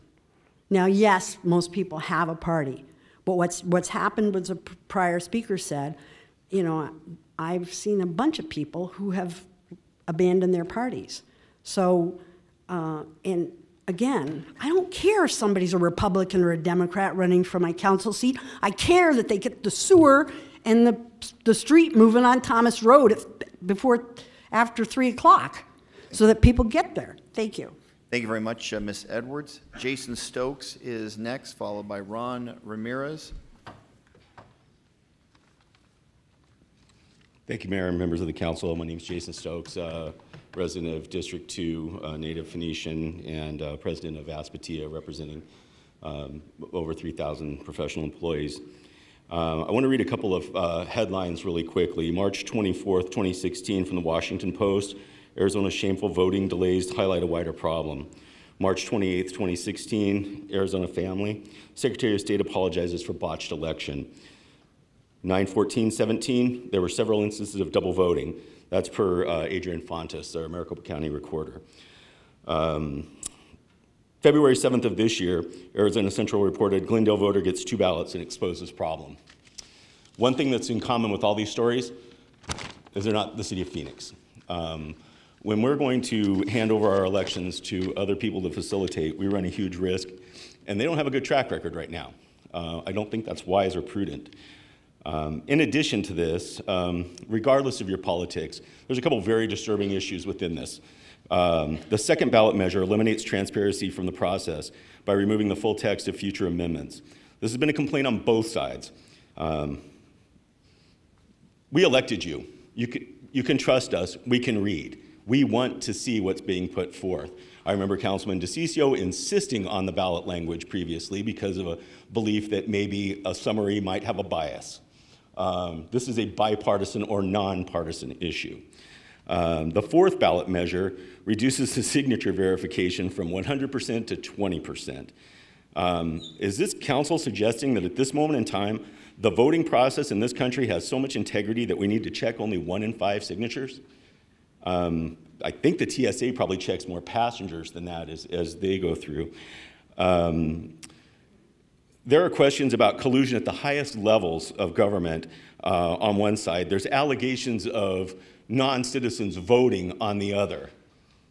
Phoenix's 100% check ensures that we have the integrity in our system that we seek. This, I think it was called an efficiency. Driving on bald tires isn't an efficiency. It'll save you a little money, but it's really dangerous. And based upon what's going on nationally, the timing of this is just incredible to me. Asking a politician if they want an extra year of their term, who's going to say no to that? I ask that the council vote no on this proposition, or on this agenda item. Thank you. Thank you for your testimony. Mr. Ramirez, followed by Jose de Jesus Rivera. Good afternoon, Mayor and council members. My name is Ron Ramirez. I'm Board of Director of Aspetia. Phoenix, like other cities in Arizona, has a strong history of holding its elections in non-even years when state and national elections are not held, to create a more concentrated focus on therefore increasing interest on local issues. Consolidated elections take away from this focus and will bury items relevant to our community. Behind other items, they will likely get more attention, but probably we will lose focus on ours. Phoenix has established laws and rules to self-govern themselves, and this process really diminishes our self-governing process, and as I said before, it's really taking away our ability to self-govern. Thank you. Thank you very much for that testimony. Mr. Rivera? Yeah, I'm here another item, but I've been listening to this, and I've been doing voting rights for 30 years of my life, so I thought I've been doing that for so long, I might as well talk about it for a little while. I've litigated every redistricting issue that's been happening here for 30 years. I was a lawyer for the first lawyer for the Arizona Redistricting Commission. And what I want to talk about, I guess, and I'm neutral on this, but I do want to talk about unintended consequences, that nobody's really talked about this. One of the things that you do when you do redistricting is you want to see, when you draw districts, is to determine what the partisan vote is. You know, what's the Republican vote and what's the Democratic vote. And the way you do this, the way you test this, is you go to the lowest category of voters. Because when you look at a ballot, when you go down ballot, people vote right along straight party lines. So what does that effect does that have on this? The effect that it has on this is going to be partisan. The city council will probably be at the very bottom or close to the bottom of the ballot. When people get to that point in time, they vote mostly partisan. It's not on what people think, not on what people stand for, but basically what party they belong to. And it's been statistically proven, you know, every test you do it that way. So this has two consequences on it. One is it's going to be a biased partisan vote that you're going to be looking at. You're going to get very little voice from, they're going to pay very little attention to the voices that these people are making, and you're not going to be able to, like, what does Mayor Stan think about this? No, they're going to go down and they say, oh, he's Republican, I voted Republican on this line, so I'm just going to vote Republican. Your voices are going to be lost if you pass this. Your voices are going to be lost, it's going to be partisan, and that's the way people will be. You won't be Councilman DeCiccio, it won't be Councilman Williams, it'll be Republican. I don't know what your status is, but it's Republican Williams, you know, Democrat, this person. And that's how you'll vote, and that's a loss of voice. Thank you. Thank you for that outstanding testimony. I know you didn't intend it, but I just want to make sure I cleared up that if the motion passes, there's no change, there's no attempt to change the listing on the ballot as an R or a D next to the names of the candidates. I get your point, is that people will vote more in partisan behavior voting, but just for viewers, I don't want to make sure it's clear. This would not formally change party designation on the ballot by city candidates. I understand that. Thank you. How about Peter Ospita? Is that the right pronunciation? Did I blow it? Great to see you. And then followed by Beth Benning. It's hospitality. Close. Mayor, Council, I oppose this. I'm the Chief Representative Aspatia. Again, it's double standard mandate. The state, through legislation, once again is attempting to force the city to enact this measure against its will, eroding our local authority. Not only has the state state Supreme Court decided that this flies in the face of the city's right to self-govern, the state made a similar decision a decade ago, deliberately not keeping its state executive races in line with national elections. To suggest that what is good for its cities is not good enough for the state. Thank you. Thank you very much for that testimony. Again, I want to point out that this motion and a decision by this council would be what each council member thinks is the best interest of the citizens of Phoenix. It's unrelated to the, there's a lot of state interest in this, but it's unrelated to the state legislation. In fact, if this passes, our elections will be on the highest voter turnout election possible, which is November of the even number years. And ironically, the state will be suing us to force the city to move our elections to significantly lower voter turnout elections in August. Define irony. Hi, thank you, Mayor and City Council. My name is Beth Benning, and as of July, I will be a 30-year city employee. I'm a third-generation Phoenix resident, and I'm also the Secretary of Aspatia. I oppose item 52 on 4 issues. On section 1 of the City Council report expands the terms of the current City Council, and that invalidates the vote for a term I expected to be 4 years. So please don't alter the vote that I've already cast. The second item is this county could remove the full text of the Phoenix initiatives due to outside controls of the ballot process. And as I recall, Councilman DeCiccio in 2014 opposed a summary description on a city initiative. So in 2015, I discovered the ballot language on a city initiative differed greatly from the information that city officials told me as a city employee. And the only reason I discovered that was because I read the full text on the ballot. And that caused me to change my vote because I'm an informed voter. That 2015 incident really made it critical to me that the full text of all city initiatives be included on the ballot. So please don't allow the county to diminish the information provided to our citizens on our election ballots. The third item is section 4 of the City Council report reduces the validation of petition signatures from 100% to 20%. The city has obligations to protect the public's trust in the petition and the ballot voting process. 80% reduction of our efforts for validation exposes our citizens to unverified signatures submitted by paid canvassers who falsify the signatures for profit. The citizens expect 100% from us and not 20%. So please keep our checks and balances in place to ensure the integrity of our voting initiative process. And my final point is the national manipulation of ballots issued by political groups, both foreign and domestic, have impacted our local and national elections.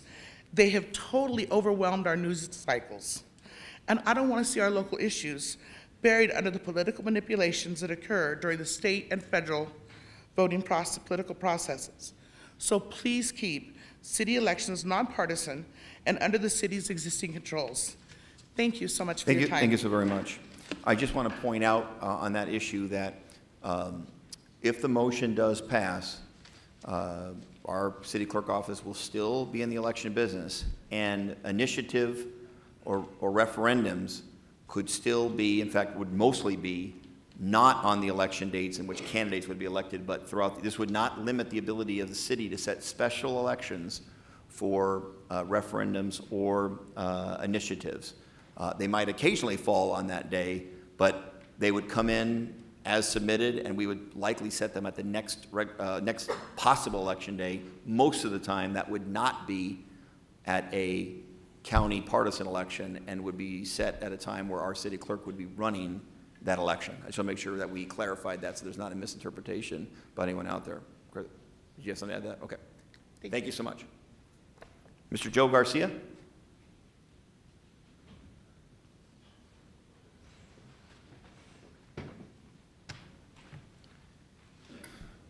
Mayor Stanton and council members, my name is Joe Garcia. I'm the president of ASME 2384, Blue Collar Workers of City of Phoenix, Arizona. I'm here for, I guess, to concur with many of the other citizens here. I feel, one, that this is being rushed. I've been to a couple budget hearings, and I was not aware of the consolidation amendment. Even to this day, it's still confusing as you continue to have to reiterate amongst us that the process. I feel that also in agreement with other people here that this is an unfairly lengthened the council terms. This will extend their terms another year. That's not what we voted for. It dilutes our local control. It degrades our nonpartisanship. Phoenix has a strong history of conducting its elections in a nonpartisanship manner. And then also, I think in the bottom line too, when it consolidates with the other elections, it takes away from our local issues. And I think this is most important to us, that we keep our independence and in control of the citizens of Phoenix. Thank you much. Thank you so much for that testimony. Joseph Larios, followed by Gilbert Arvizu.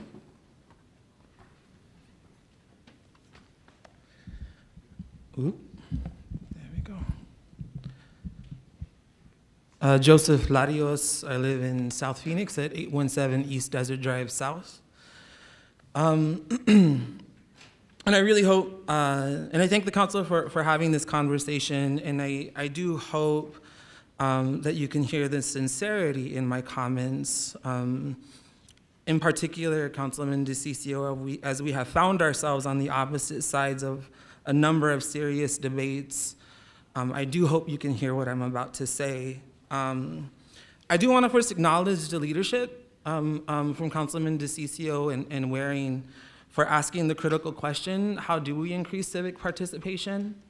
And as I've wrestled with my own health issues, I am thinking to myself, how do we have healthier conversations about these critical questions that we need to be asking ourselves? And so I would like to offer something to consider. As someone who has also thought about this question, how do we increase civic participation? You rightfully acknowledged your district is one of the highest participating districts that we have. And by reference, the districts 4, District 8, District 5, District 7 arguably come from the lowest participating districts. And this has been a question we've wrestled with for years. And I think part of the reason it's taken 30 years to even start to see movement on it is because we haven't acknowledged that the 500-year history that led to the significant disparities that exist in this part of the city that include a disparity of active engagement are really tough things that we have to undo. And as we look at that, I would like to offer a conversation about maybe the answer to this question isn't at the state, but actually to your left and to your right. And I would like us to consider what are the things that potentially we could learn from the high-performing districts, but also what are the things that need to be acknowledged that sometimes don't get talked about, the unique challenges to participations that exist in some of these other districts. And I would think that the solution you're gonna find is actually internal instead of external. And so that is why I would also oppose this, given the concerns everyone else has already brought up. But I think in moving forward, the question is fair and important. I just think it means healthier dialogue and deliberation about what's happening between the differences of the districts themselves. Thank you. Thanks so much for your testimony, your leadership. Gilbert Arvizu.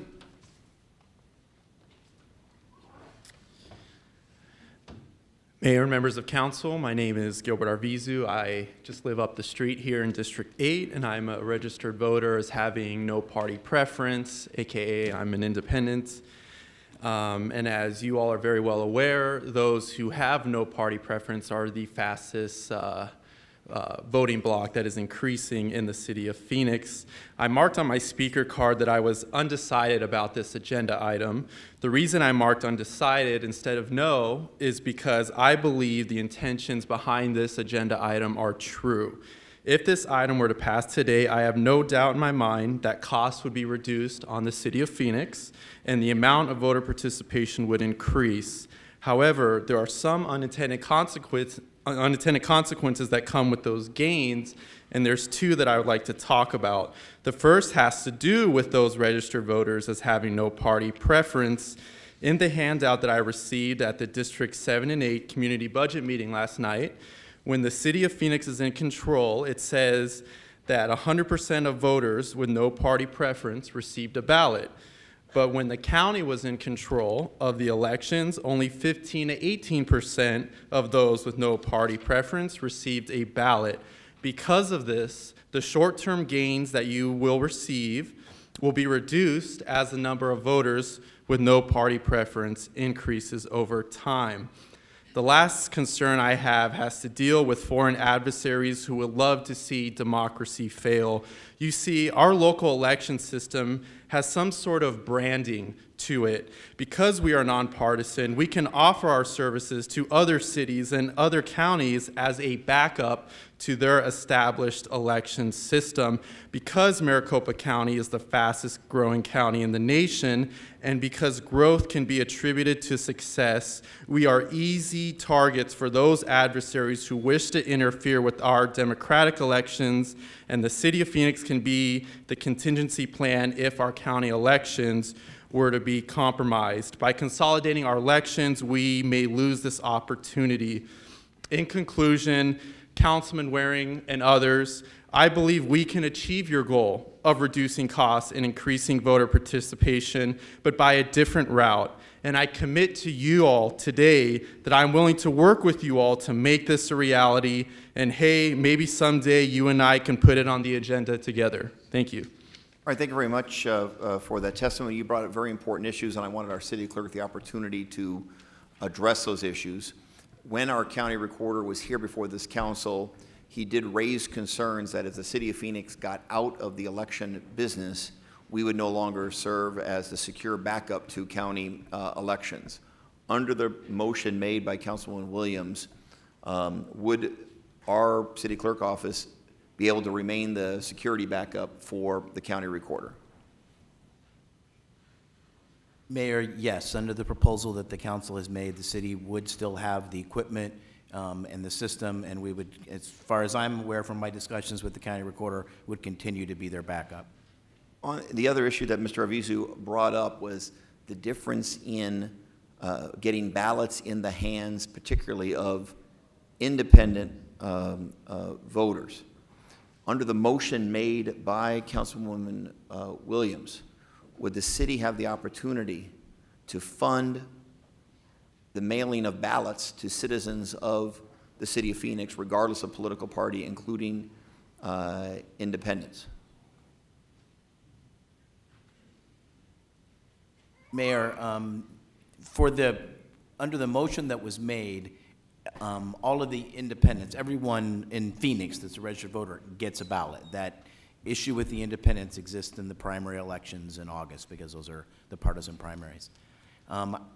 As to whether or not the city could fund the mailing to the ballots in the rest of the city to all the voters other than the people, I am not sure that there's a final answer to that. Initially, the thought was that yes, we could. Then they began to identify some issues. My understanding is that right now that is not an option, but I don't think it's a closed question. So if the motion passes, similar to city elections, all what we call PEVLed voters, regardless of political party, regardless of independence, would receive a ballot via mail. Mayor, yes, under the current proposal for the November general election, all voters on the Pebble or the People receive a ballot by mail automatically. And that is current city policy in city elections? That is current policy for the city, yes. We don't have independent, aren't partisan, so we mail to everyone for every election. The county, for the general elections, that's also their current practice. They mail a ballot to everyone in the general election. It's the August primary where they don't. Okay, and it's not part of today's motion, but my suggestion to the council is that though the policy would be the same in terms of who gets mailed ballots, we ought to aggressively pursue the ability of city to make a budget decision about whether that every voter in the city of Phoenix get mailed ballots that would provide us additional opportunities to have a greater say in other elections throughout the state of Arizona, where we often feel we don't have as much say as we should as the urban center of the state. All right, I have no other card for speaker cards. I do want to at least note that folks who are opposed or in support, not wishing to speak: Cynthia Malicki, opposed; Tom Corello, opposed; Mike Brannon, opposed; Tim Kenobi, opposed; Gigi George, opposed. They're all opposed unless indicated. So Louisa Stark, Ruth Ann Marston, Angie Hernandez, Pam Fitzgerald, Linda Colino, and Philip Sussenbin. I apologize. But anyway, anyone else here wishing to provide testimony on this important issue before this city council? Councilwoman Pastor, you have additional comments or questions, please? I have a question about the ballot. Chris, I can't remember exactly, I want to say a year ago, but we voted on mailing, maybe it's 2 years ago, on the budget of mailing a ballot to every voter within the city of Phoenix. Or was it Pebble? I got to get clarity from that. Mayor, Councilman Pastor, I believe what you're referring to is that the City Council last year approved funding to mail a postcard to all of the voters in the City of Phoenix who were not on the permanent early voting list, giving them the opportunity to add their names to the permanent early voting list. That postcard, based on the council direction and funding, was mailed in January of this year, and we have been processing the returns, and some individuals have been added to the permanent early voting list. Okay, thank you. Any additional comments or questions? Oh. Go ahead. You want to go now, and then Councilwoman Stark afterwards, please. Go ahead, Stark. Councilwoman Stark, please. Thank you, Mayor. I just want to explain why I support this. I actually ran in a special election in 2016. And we had almost 48,000 voters. Usually it's not that high in District 3, and District 3 is actually one of the highest turnouts for voting. Mayor, when you ran in 2015, 123,000 people were a part of that election. I think you won by 85,000, congratulations. But what I'm saying— It was a lot closer in 2011. Yes, I know that. But what I guess I'm trying to say is that almost 47,500 people voted in District 3 in 2016. And that really is voter engagement. And I think those people knew what they were voting on when they voted on the special election for city council. I vote on my school district in 2016. I voted in 2016 in my school district. It's nonpartisan. I can't tell you what party those governing board members are. But I know a lot about my school district, and I am very concerning and caring about what happens in my school district, so I vote. I just think it's an opportunity to get the best turnout. I do think people that vote in consolidated elections know what they're voting on when they vote on a council election. People are informed when they vote. I really think we ought to give it a chance. What we're doing is we're taking it to the voters, and the voters can tell us whether or not they like this idea. And if it comes back and the voters say, no, we're content with what we have, then wonderful, at least we know. So I do support this. I second the motion. So I want to move forward, but that's really the reason, is to give it a chance and take it to the voters. All right, thank you very much. Other additional comments or questions by members of the council? Councilman Valenzuela, please. Thank you. So we heard from, I didn't count, but probably more people in the last 45 minutes than we have heard citywide on this issue. I don't think we're ready. The thing is, we continue to talk about, you know, making this work. Again, the conversation was dominated with, at the beginning, just a few weeks ago, should we consolidate or should we not consolidate? Consolidate thinking August, November, to not consolidate, all the way to just assuming we will be consolidating. Now the real question will be from August, November, or November, March. We won a lawsuit just a few years ago. I think most of the people on this council were here making the decision to fight for local control on this very issue, and we won. My concern is when we start making changes and when we consolidate, we make the decision to consolidate elections, but we want to be a little defiant and we want to tell the legislature, you know, we're not going to go with your August, November, we're going to go November, March. I mean, I think we lose our footing. We have an opportunity to stay with our local control. You know, will we be sued? Probably. But it's something that we won in the past. You know, again, for me, it comes down to wanting to keep a nonpartisan city. We had some speakers speak today. Every issue, we heard first responders, we have people, we have organizers, like I said, people I speak with in the business community. Everyone appreciates the City of Phoenix way of governing, certainly in comparison to the county or the state. And I don't know why we would move an inch in that direction. Now, has this debate been going on for the past 30 years? Yes, but not here. This debate here at the city has been going on for about 3 months. And I will say, over the past 30 years, we've had issue-free elections here at the City of Phoenix. That is what we should be thinking about. So I think we are overreacting to what we're seeing at the legislature. We don't have to move in that direction. We don't have to move in that direction. You know, I can't say it enough, obviously, but I am an adamant no. Like literally everyone who spoke today, I'm an adamant no on this. All right, thank you very much. Any other additional comments by members of the council? Councilwoman Pastor, please. So I'm going to throw out a term to everybody, and it's called transparency.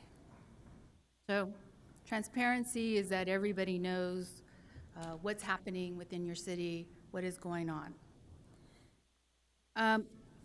When this initiative, citizen petition, happened, transparency is the fact that the gentleman that dropped the petition, Marcus Huey, is, I will quote, the 2013 AFP Arizona Activist of the Year, Americans for Prosperity. So parties coming into play. It's funded by the Koch brothers. So you now see the Koch brothers coming to play in city elections. So we denied the petition, and then what happened is it started to move forward to say, you know, let's explore this. So we explored it, then it came back again. 2 of us voted no, knowing where it was going. One of the pieces that I struggle with and bothers me is really the ballot and not having language on the ballot. So then on a county ballot in November, it's up to the recorder to determine what's going to be on that ballot.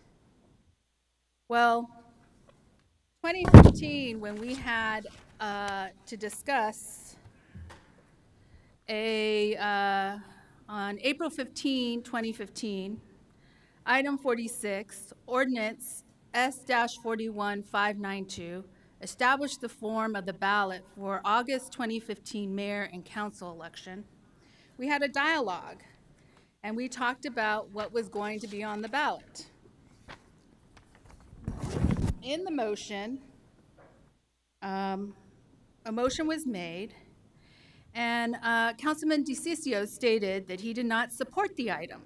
He explained that voters should have the full ballot language in front of them to ensure transparency. Then it continued on,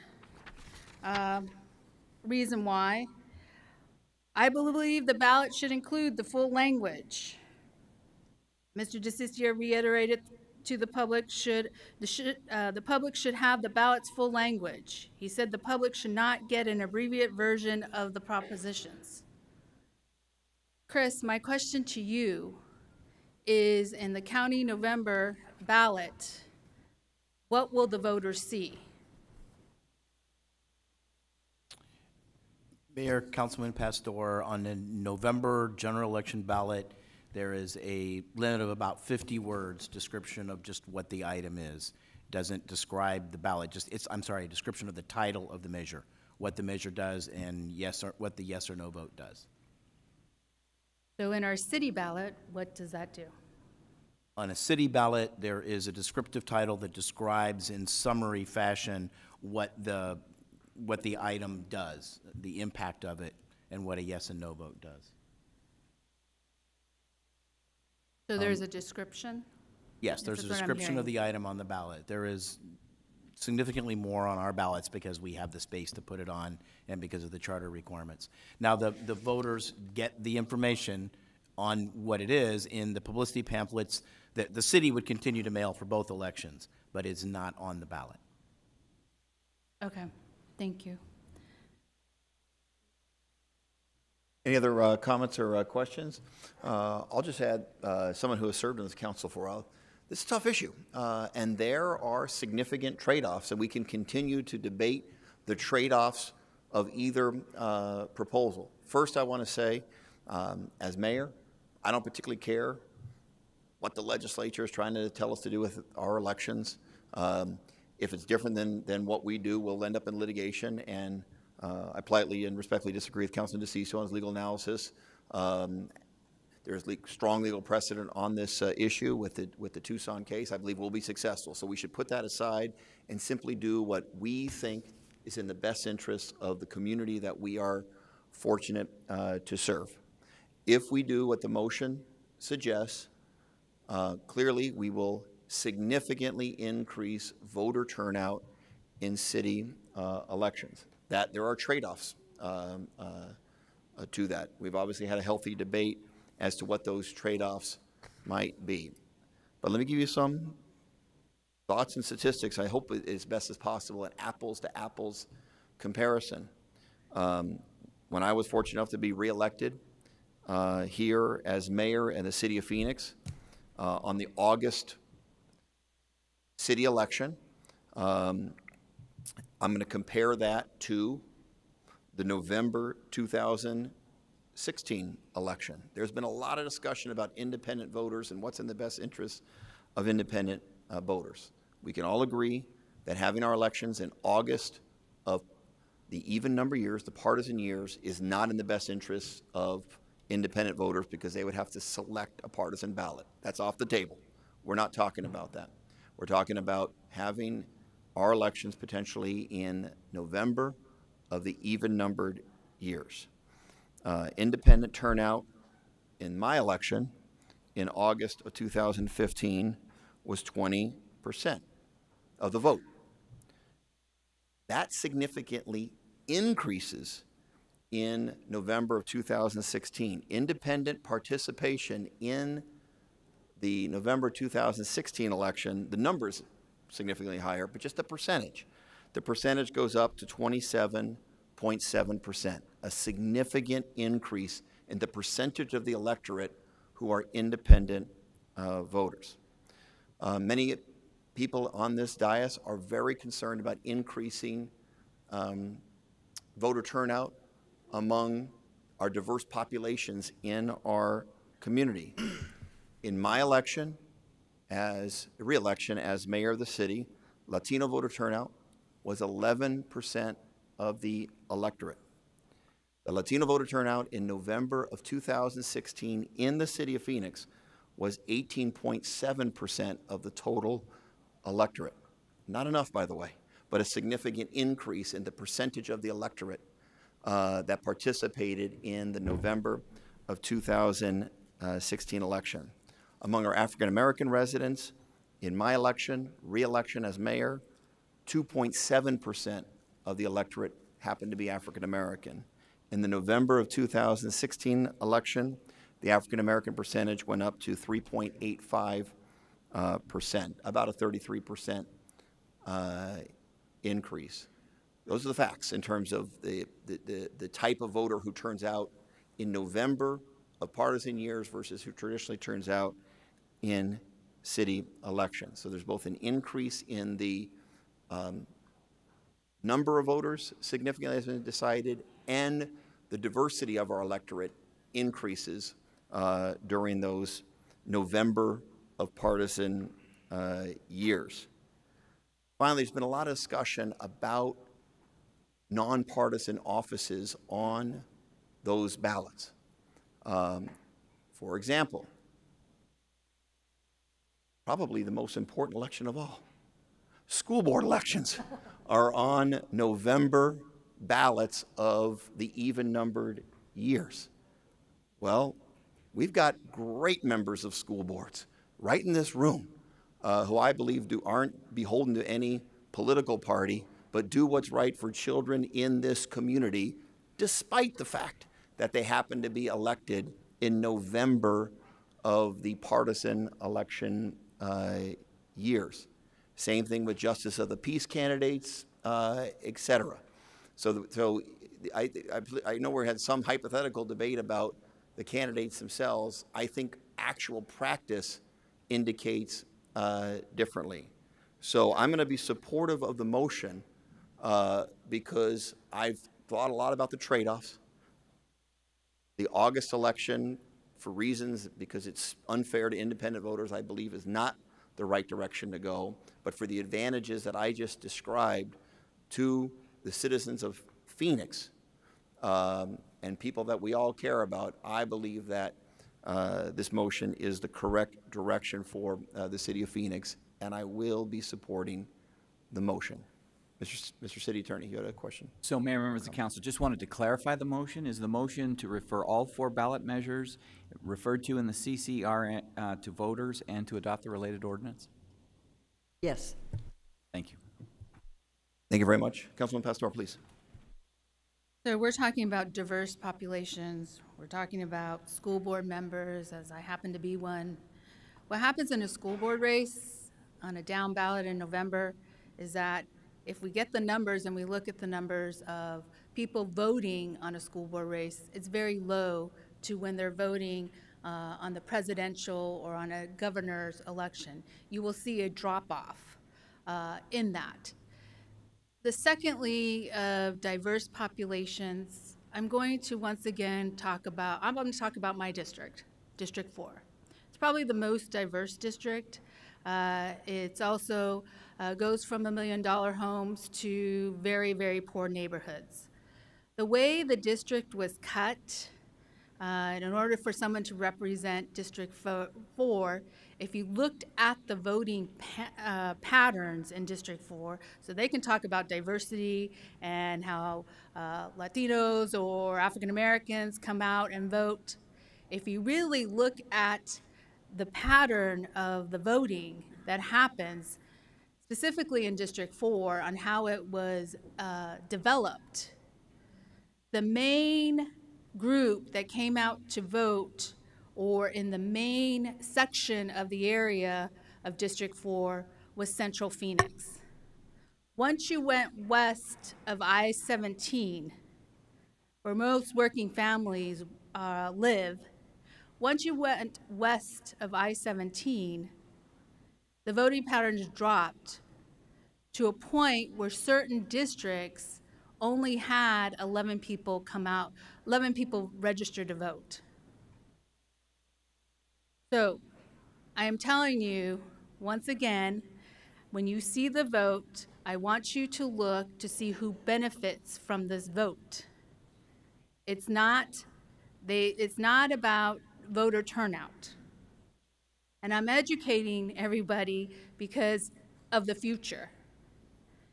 In addition to that, you have to pay attention to the redistricting of the future. Because in the redistricting, it's all about how many people are in this district, what is it equal, the minority base versus others.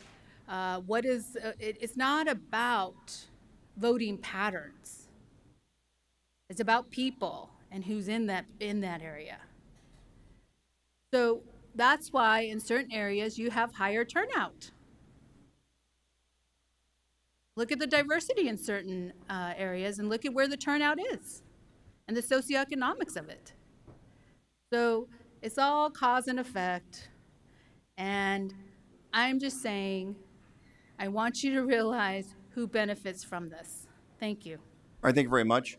I happen to have the District 4 turnout numbers from August 2015 to November 2016. In the election, my re-election as mayor of the city of Phoenix in District 4, the Latino voter turnout was 22.8% of the total voters. In the November of 2016 election, the percentage of Latino voters in District 4 went up to 36.15%, a significant increase, about a little more than a 50% increase in the participation in the electorate from the Latino community.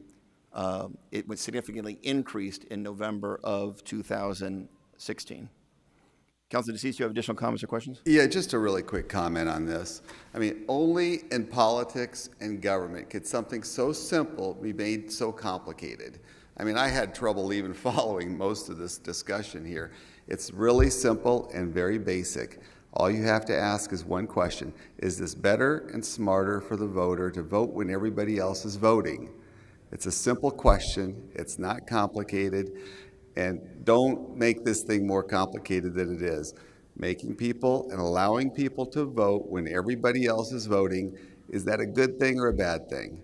I think it's a good thing. It's good for turnout. It's good for the public. It's good for those people that want to vote.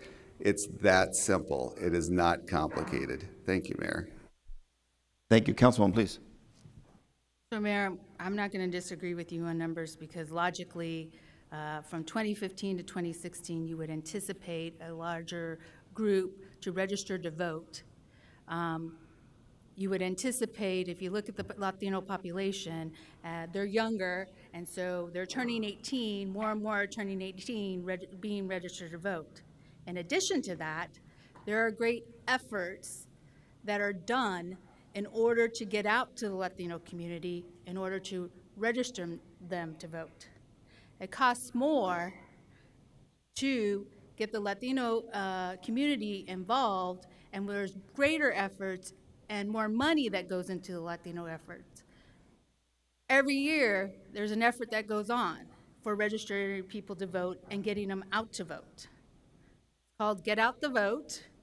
It's called many of the people that are sitting here put money into making sure the vote turns out. So naturally, it would increase. I agree with that 100%. Councilman, please. Realizing this is going to go to a vote here in just a moment, it's not smarter for the voter. We're voting on nonpartisan seats. And yes, we could talk about school board races and things seem to be going well there. I don't know if that's true or not. What I know is that we want people to be willing to work with their colleagues on this council, regardless of the party affiliation. We don't want to move toward partisan type races. Think about what you're going to see on this ballot. First of all, your local elected officials and the people that actually do something in comparison to the federal level and so on, okay, they're going to be down ballot. So I think one of the speakers said it best. Will there be a higher turnout? Possibly.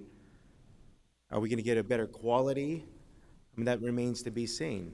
It's not working for us in other parts of the government. I think this is incredibly dangerous for our city, and obviously a lot of this is on the fly. We're hearing it today again, so we're not ready to have this conversation, and you know, I just think that this is a mistake. I don't think we need to be doing this right now. I think we you know, it still is something that can be vetted, studied, conversations can be had. We don't have to make this decision today in order to meet the August ballot. We just don't need to do that. So, you know, I'll stop there. All right, thank you very much. I'm gonna make sure we're clear. I wasn't talking about every school board member in the state of Arizona, but certainly for Phoenix L and Phoenix Union, we've got some great school board members. And Mayor, I'm not saying that we don't have great school board members. Okay, what I'm saying is we should not open the door for partisan politics in local government. That's what I'm saying. What I'm saying is we should all be incredibly protective of that. And that is what I'm saying. Thank you. All right, no other comments? So the motion is Councilwoman Williams' motion. I'll now ask for a roll call. DeCiccio? Yes. Gallego? Yes. Nowakowski? Yes. Pastor? Stark? Yes. Valenzuela? No. Waring? Mayor, I'd like to beg my vote for just a minute. I first want to thank 5 people sitting in front of me. They put up with a lot of questions from me on this, and I appreciate it very much. I learned a lot. Second, to Deborah Stark, who has actually run in a race like this. I learned a lot from talking to you. I thought I knew a lot about this issue because I had worked on it as well as I've suggested, so thank you. I think you got the things that you needed to get, and I think that's good, and I appreciate very much your work. Yes, that's right. Deb will remind me time and again, and I will tip my hat here. There was questions, you know, who's going to win in these elections? Deborah Stark won in a Republican district in a November election decisively. And I tip my hat to my social betters, and so congratulations on that, but also you were right and I was wrong. And you know how much I hate to say that. I was going to say this to the mayor, ask anybody who's related to me. I really hate that, but I have to do it in this case. To the mayor, I was going to say this no matter, I didn't know I was going to know how he voted, but since he announced it, I appreciate the time you've given to this. I didn't know if you were supportive or not, but you were open-minded, and I just appreciate your willingness to spend a lot of time on this because I do think it's a big issue. And finally, to Sal DeCiccio, who's been working on this issue for a long time. This is sort of his baby. I had a mentor back in the day who said, these are not bills, or these are not your kids, they're just bills. But I do know when you invest as much time and sweat as Sal does in the work that he does, how much this can mean, because I've been there too. But this issue is his, and he has made this happen over a period of years, and I appreciate his efforts, and it looks like I think this is gonna pass, so congratulations to him. He certainly deserves every pat on the back for getting this done. And to my colleagues who disagreed, I understand your position. I understand I may disagree respectfully, but going forward, I enjoy working with you and will after this. Thank you. Jim, you made this happen. Thank you. I vote yes. Thank you. Williams? Yes. Mayor Stanton? Yeah, so the motion passes 7-2. We'll now move forward with our regular agenda of our council since we took that item out of order. And the next item on today's agenda is 25. Vice Mayor. Oh, this is This is my request for reconsideration of item 41 from the March 21st, 2018 formal council meeting. So I'm the one who submitted the request for reconsideration, so I'll make the motion for reconsideration. Is there a second on that motion? Second. There's a motion and a second on the reconsideration motion. Just a moment as I prepare after that long one there. right, there's a motion and a second on reconsideration. Are there any comments as to the request for reconsideration? The reason why I asked for the reconsideration is so that last time it was a tie vote, 4-4, and I wanted the full council to avail themselves the opportunity to participate in this very, very important vote of the City Council. The City Council had given direction to our professional city staff to, in the RFP for towing services, to ask that we provide the lowest cost to the consumer. And so the staff made the recommendation not on revenue to the City of Phoenix, but rather which vendor, which provider of towing services would have the lowest cost to the people of the City of Phoenix. Based upon that, that recommendation, let's see, they recommended awarding 2 of the zones. There's 4 zones total in the City of Phoenix. 2 of the zones to DV, I guess would be the successful bidder per staff recommendation. 2 of the zones to an entity called Western.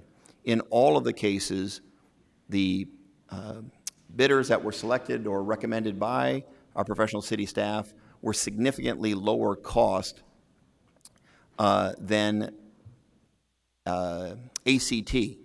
And I think the reason is that ACT took a different approach in which they wanted to do a kind of a deal with the City of Phoenix and that we would share revenue. I didn't believe that that was what the highest priority of the City Council. I think the lowest price should be the priority of the City Council. And so I did support the recommendation of our professional city staff. That motion failed. Let's see, I actually voted the other way so we could do a reconsideration, but I made it clear that my support was on behalf of the bidders recommended by the City of Phoenix. It is for that reason, because the recommended awardee is not only so much lower in price than ACT, it's actually in 3 of the 4 zones significantly lower than the current towing fees to the members of the public. And that's why I thought it was important that we had the opportunity to reconsider this and see if we wanted to support the city staff or not to support the city staff. That was the reason for my reconsideration. There was my motion was for reconsideration. There was a second. Are there any comments by members of this council on whether or not we should reconsider the vote? Roll call. DeCiccio. No. Gallego. No. Nowakowski. No. Pastor. Nope. Stark. Yes. Valenzuela. No. Waring. Williams. Yes. Mayor Stanton. Yes. So the motion for reconsideration fails on a 6-3 vote. Now we'll move on to the next item on the agenda. The next item on the agenda. Wait a minute. There is no. Oh, I see. 25 was reconsideration. That actually was item 26. I assume we're okay. I'm looking at our city attorney. I misled. The reconsideration died. That's right. So there's no need for 26. That's correct, Mayor. Then we'll move on to the next item on the agenda. Correct. Item 28. Which I would, I think you have to read the title. Yes.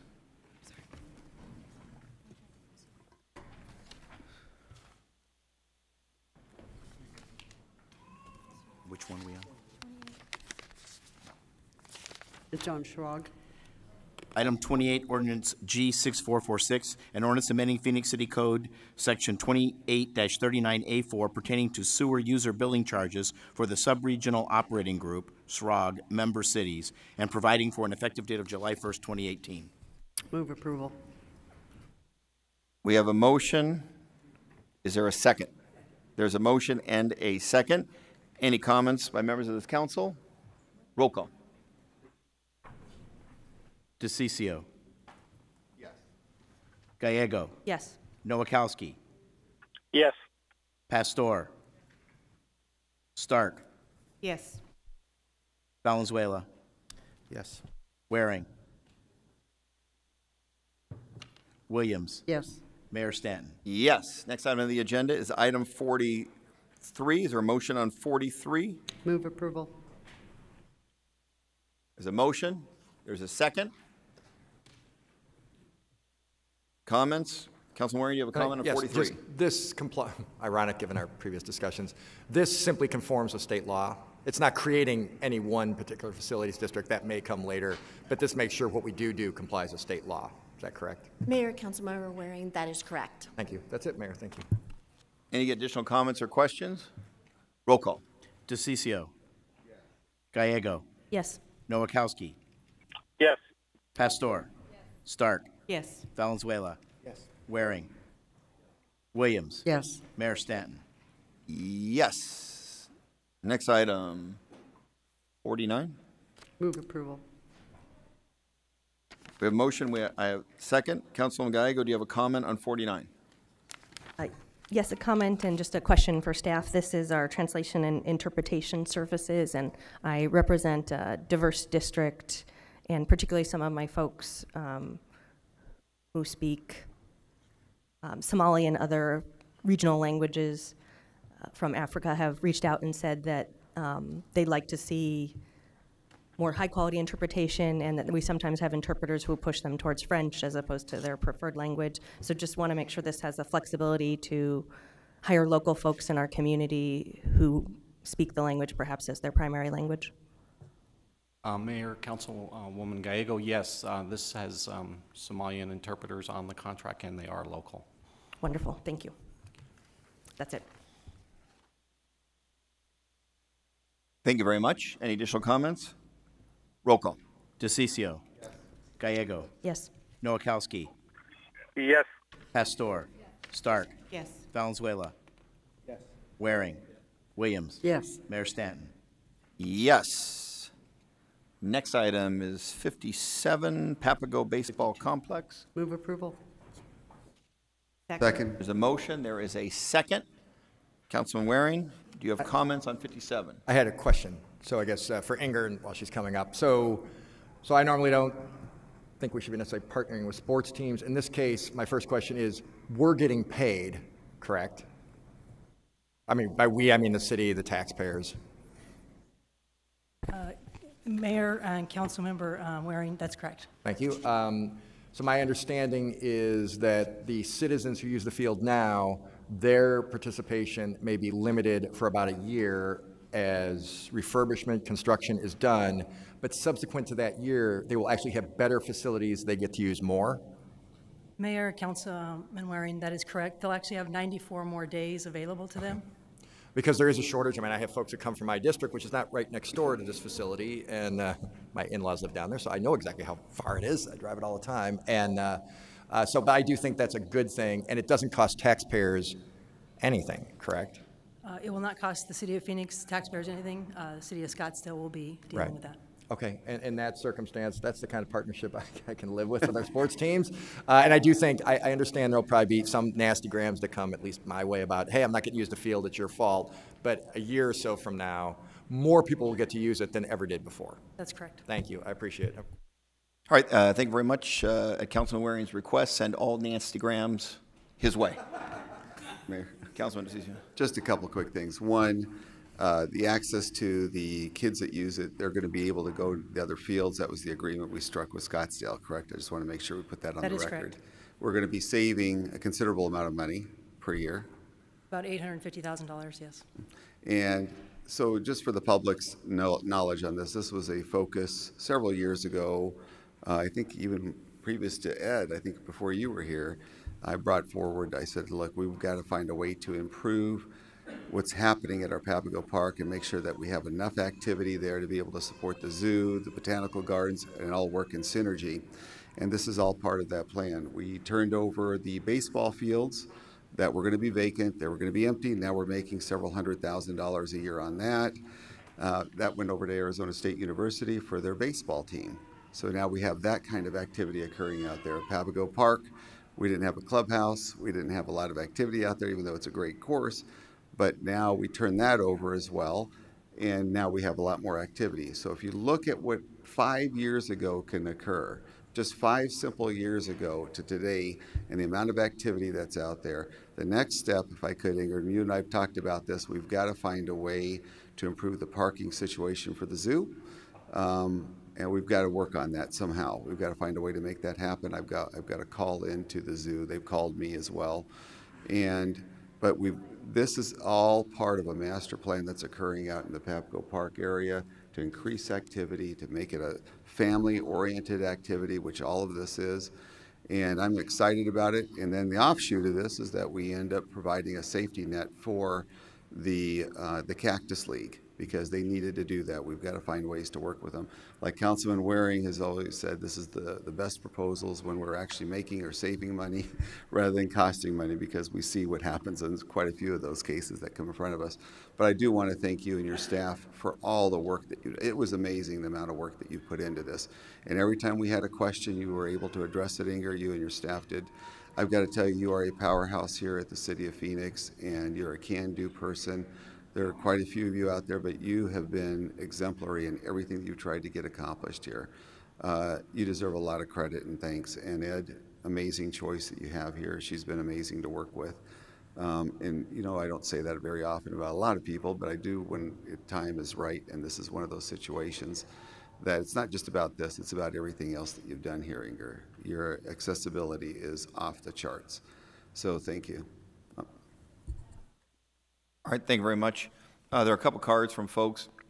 So I'll hear the citizens who want to testify on this issue and then turn to the council members with additional comments or questions. Mr. Bill Murphy, and then followed by Ken Knutson.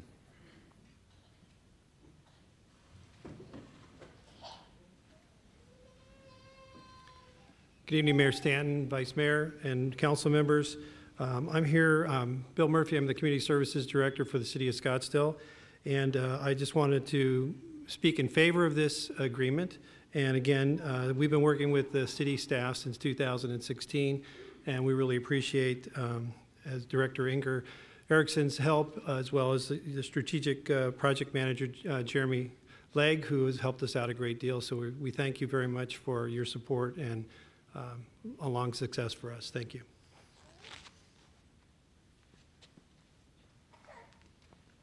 Okay. Yeah, hi, I'm Ken Knutson. I'm a baseball coach. I've been a Division I baseball coach for 30 years, and now I'm a professional baseball coach. And I just wanted to state that the single biggest thing that kids need is access to good facilities. You know, they need a place to play, and in urban communities, many of them, there's no place to play. There aren't facilities. And I think Papago is unique that way, and you have to ensure that they're going to get their time on the field. I work for a professional organization right now, and we are becoming more involved on year-round training, and there's going to be stress put on those facilities. So just be aware of it and stick to that plan that they need a place to play so we can recruit them. Right now, in professional baseball, I think we're down to almost about half of the population is American-grown players, right? 40% are international. We're down to 6 or 8% African Americans within the professional baseball community. And the single reason is access to facilities. You know, it's always expensive. They need a place to play, and that's my message. Thank you. Thank you very much. Anyone on the council want to make any further comments? So I agree with the gentleman. I live in a baseball world, and I also live in a golf world. But I agree with you because there are no urban fields in the city of Phoenix. The fields that we have are Papago. And I'm hoping in negotiating this deal, I requested to our Parks Director is to make sure that there was time and some time set for, what do they call them? Baseball games and tournaments and everything else. As you are correct, more and more is happening with the major leagues and needing the facilities all year round. You have your minor league, and then you have your players that are injured and go through treatment and everything else. And so I understand both worlds. So appreciate your comments. Any additional comments or questions? This is a motion in favor of the staff recommendation. There's a second. Roll call. DeCiccio. Gallego. Yes. Nowakowski. Yes. Pastor. Stark. Yes. Valenzuela. Waring. Williams. Yes. Mayor Stanton. Yes. That motion passes unanimously. Next item is item 58, RFP for city-owned parcel 300 North Central Avenue. Is there a motion on 58? Move approval. Second. There's a motion. There is a second. Mr. Deibler, did you want to provide testimony on this proposal as it relates to 300 North Central Avenue? Good to see you.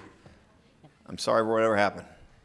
Hello, I am James Deibler. I live in Phoenix, Arizona. I support this proposal because it will bring more development into the downtown Phoenix area. It will help to bring more professional people to work in downtown Phoenix. Thanks for the consideration. Thank you very much. No other comments or questions by members of the council? Roll call. DeCiccio. Gallego. Yes. Nowakowski. Yes. Pastor. Stark. Valenzuela. Waring. Williams. Yes. Mayor Stanton. Yes, the item passes 8-1. Next item is item 104. That is an appeal of a Historic Preservation Commission decision for a property located at 2330 North 12th Street in the Coronado Historic District. This is a planning and zoning item, so we'll get a staff report from our planning and zoning director. We'll then open up to the public hearing. There's a few cards here from folks wishing to testify on this matter. And then we'll close the public hearing and go to City Council, see if there is a motion, and then discussion and debate. Mr. Stevenson, who is our Planning and Zoning Director, as well as Ms. Dodds, our Historic Preservation Officer, are here for the staff report. Please. Thank you, Mayor and members of council. This request is within the Coronado Historic District here. The aerial you see on this map shows the Coronado neighborhood, the larger area in green, and then the Coronado Historic District here in blue. And it's important to understand that context as people talk about the Coronado area. There's both the historic district and the larger neighborhood, and this particular request does fall within the Coronado Historic District. This next slide shows you some of the existing parcels that are in here. So these ones, the subject side is this pink one right here.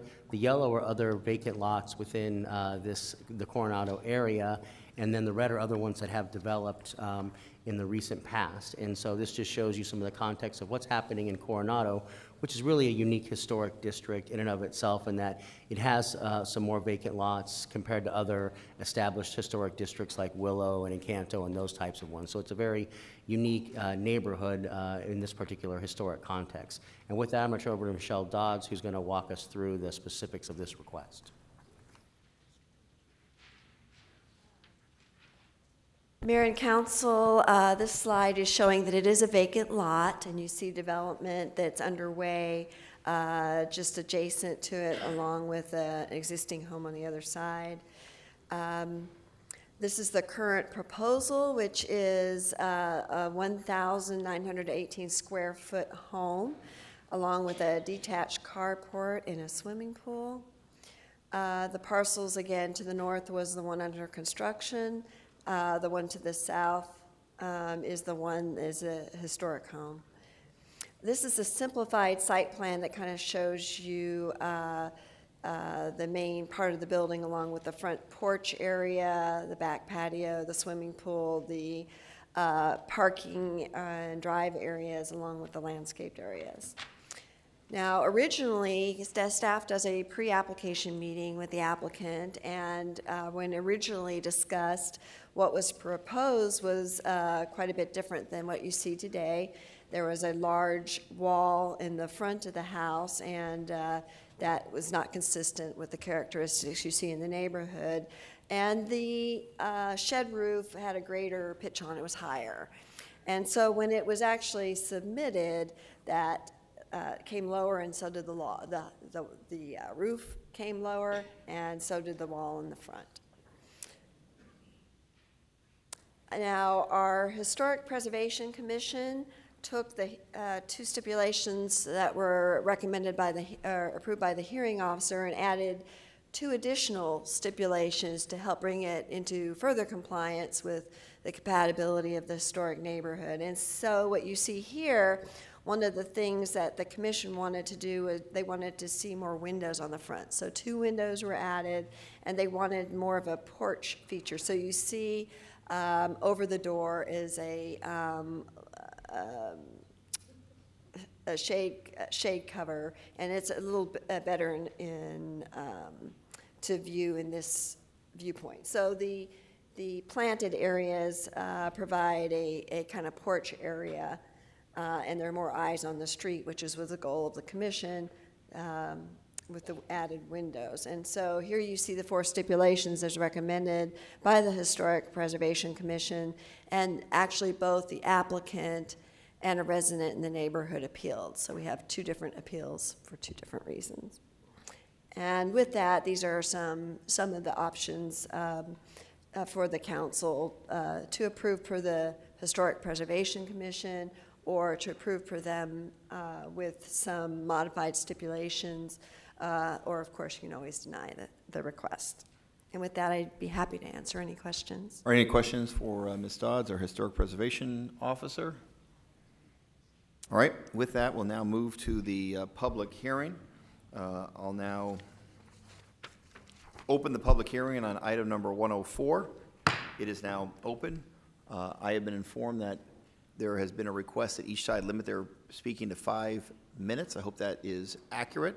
Who will be the first? I don't even know. I have a couple cards here of citizens, but in terms of the appellant, who would like to speak first?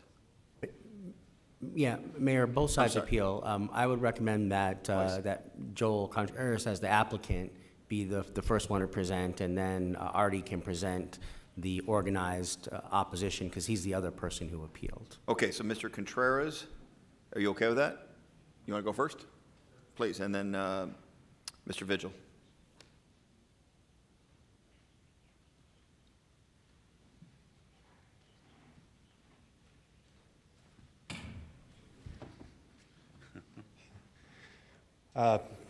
Good afternoon, councilmen and councilwomen. I wanted to start by reiterating that this is a quasi-judicial process. For this reason, I told any and all supporters that I have on this project and throughout Coronado District to stay at home. Public pressure, support, or protest shouldn't matter in this decision. What matters only is if it meets the guidelines. Back when I got asked to design my second new construction home in an historic district, I read through the national standards. I met with state historic preservation to review what I learned. It was vastly different than what I assumed. Ever since, I feel like I've been misunderstood a little bit by those that are more fearful of change within the community, all because I happen to read the national standards. It does worry me that a loophole has been formed in the process where the actual standards might matter less and less the higher you go for appeals.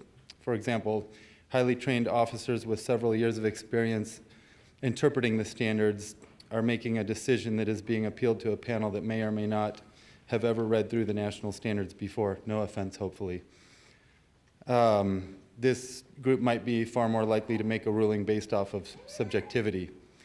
In my opinion, the only reason you'd rule against a highly trained staff would be if there was some sort of misconduct found or bribery or something serious of that nature unknown at the time of the decision made.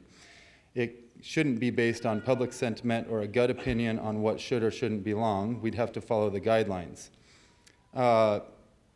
National standards state that all new construction needs to be clearly distinguishable as of the present era. Guidelines also state that all new construction is not to mimic the historic nor mimic architectural details of an historic home, and that it must be compatible, which to me refers to as size and shapes, not individual characteristics. This was reviewed and judged by a qualified staff and hearing officer that determined that it was compatible and distinguishable and met guidelines. The question I have is, do you believe that our historic preservation staff is qualified? Why have an historic preservation office if not? I do believe they are highly qualified, and I say this because I've worked with them on numerous projects that I didn't always get what I wanted on. But they do know the guidelines and restrictions on what they can and can't police. What does it do to Phoenix if we constantly undermine the staff that we have in place? My clients hired me to design their home. They've waited an extra 4 months to start construction because of these appeals.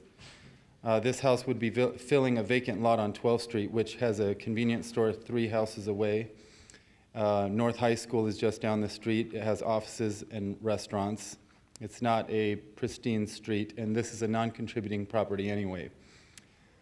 I ask you, do you think that historic neighborhood like the Garfield District could ever thrive and flourish without new homes replacing vacant lots that are distinguishable? Do we want rows and rows of fake historic homes? This is what the standards try to protect against. Do we want everything to blend into a sea of faux? What would downtown Phoenix look like if we adopted these standards to our core downtown area, where we had new ASU buildings that had to mimic historic buildings in stucco?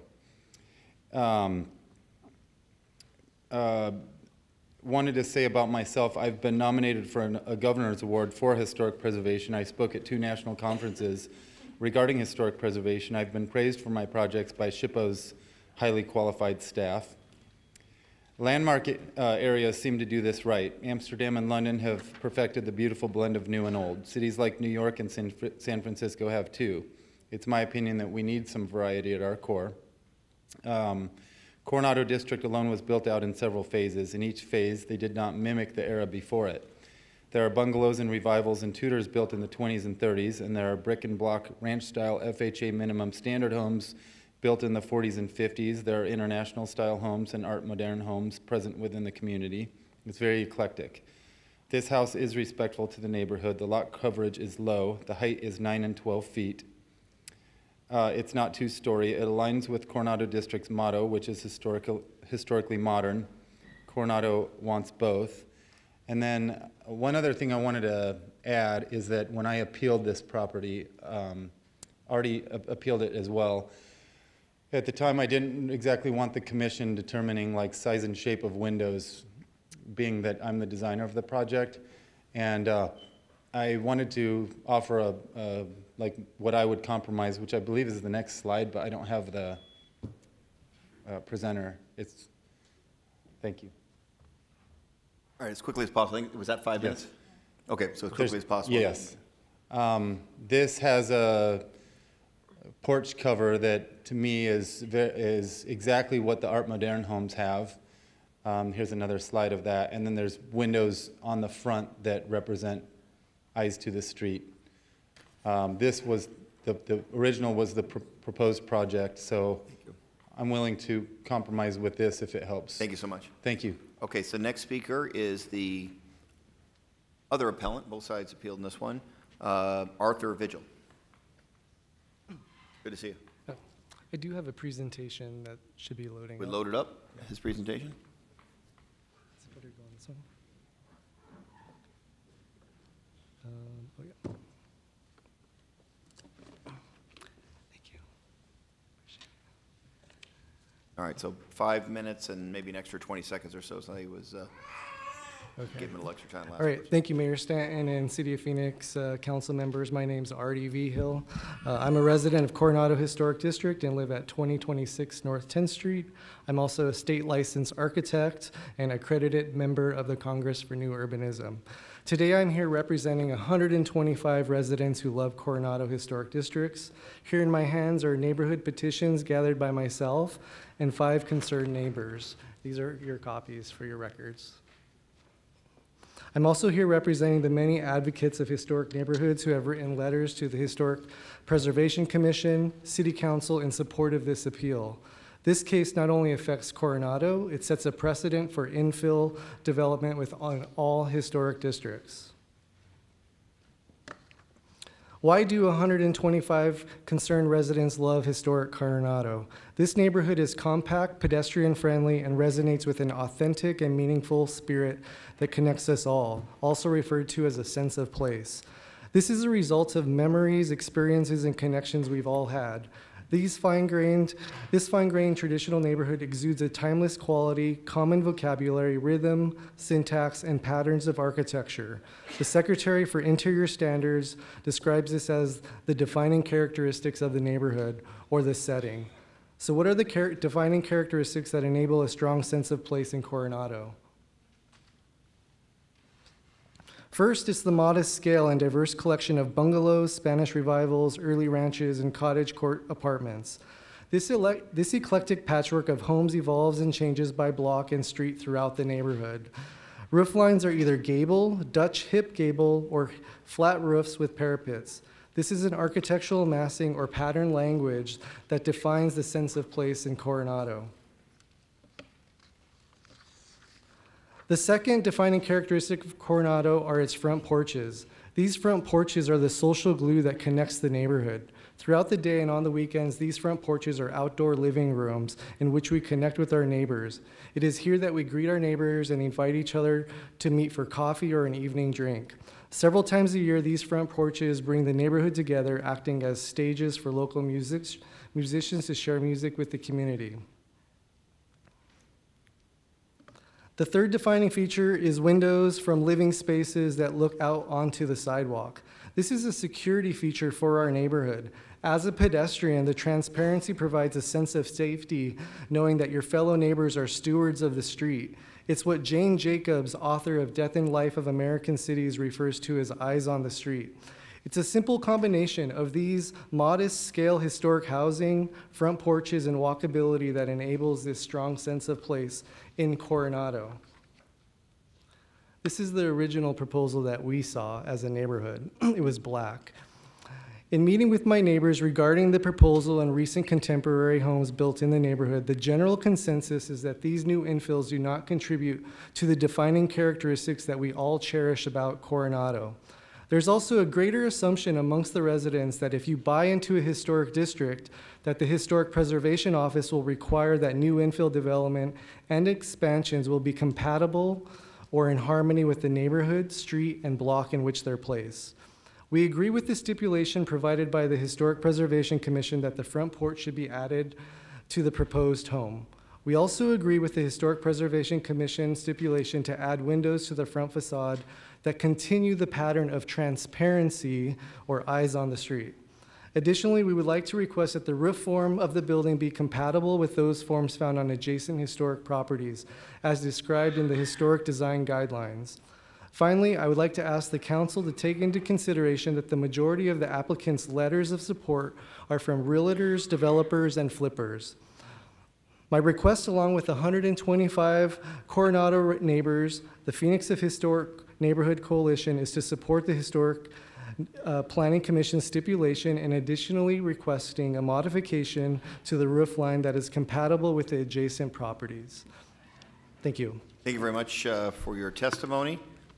We have two citizens, if necessary, requesting to speak. Gigi George, opposed to, I assume you mean opposed to the proposal, the current design of the proposal. And our letter was in the okay. Packet. So, okay, and then so her neighbor association sent a letter that's in our packet. Thank you. How about Ginger Maddox in favor of the appeal? Did you provide testimony beyond what was heard? And you'll have to explain which appeal. There are two appeals here, so which appeal are you in favor of? I am opposed to this design. Got it. Okay. Ginger Mattox, 1606 West Linwood Street. I am very concerned about the introduction of ultra-modern designs into our historic neighborhoods, based on the fact that the design that we are shown, I believe, is a very good design, and I believe that the designer is very capable, along with our historic staff. But I also believe that if we start putting designs into our historic neighborhoods simply because we like that style, we're going to destroy our sense of place. And I will give you an example of the fact that I love log homes. So why don't we just sprinkle a few log homes into our historic districts as well? And I'd like for you to picture that, please. Thank you. All right, thank you very much. Let's see, not wishing to speak, but in favor of the appeal, meaning opposed to the project, I believe is Julianne Matt, and then Katie Leak. Is anyone else wishing to provide testimony on this item? Ms. George, please, do you want to come speak? Yep. In addition to what of course. The packet. Thank you for the consideration, Mayor, members of the council.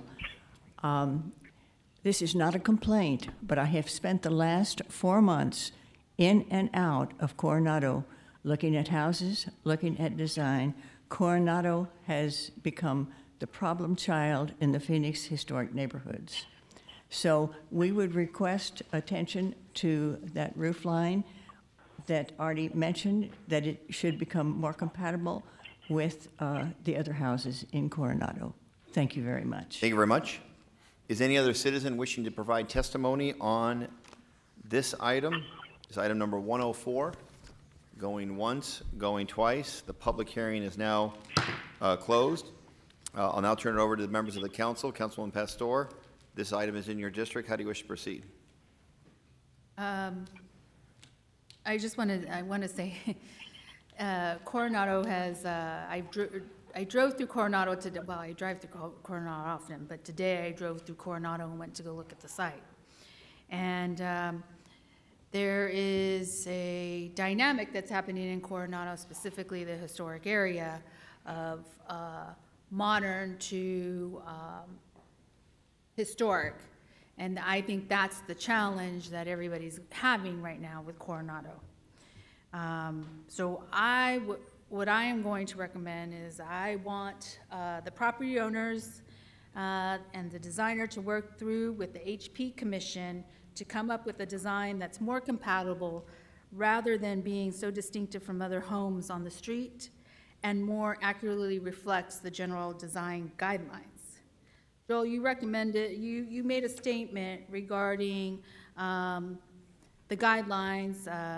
Right now I have the Secretary of Interior's standards for rehabilitation in front of me, and requested that yesterday when I was having a meeting with Michelle Dodd.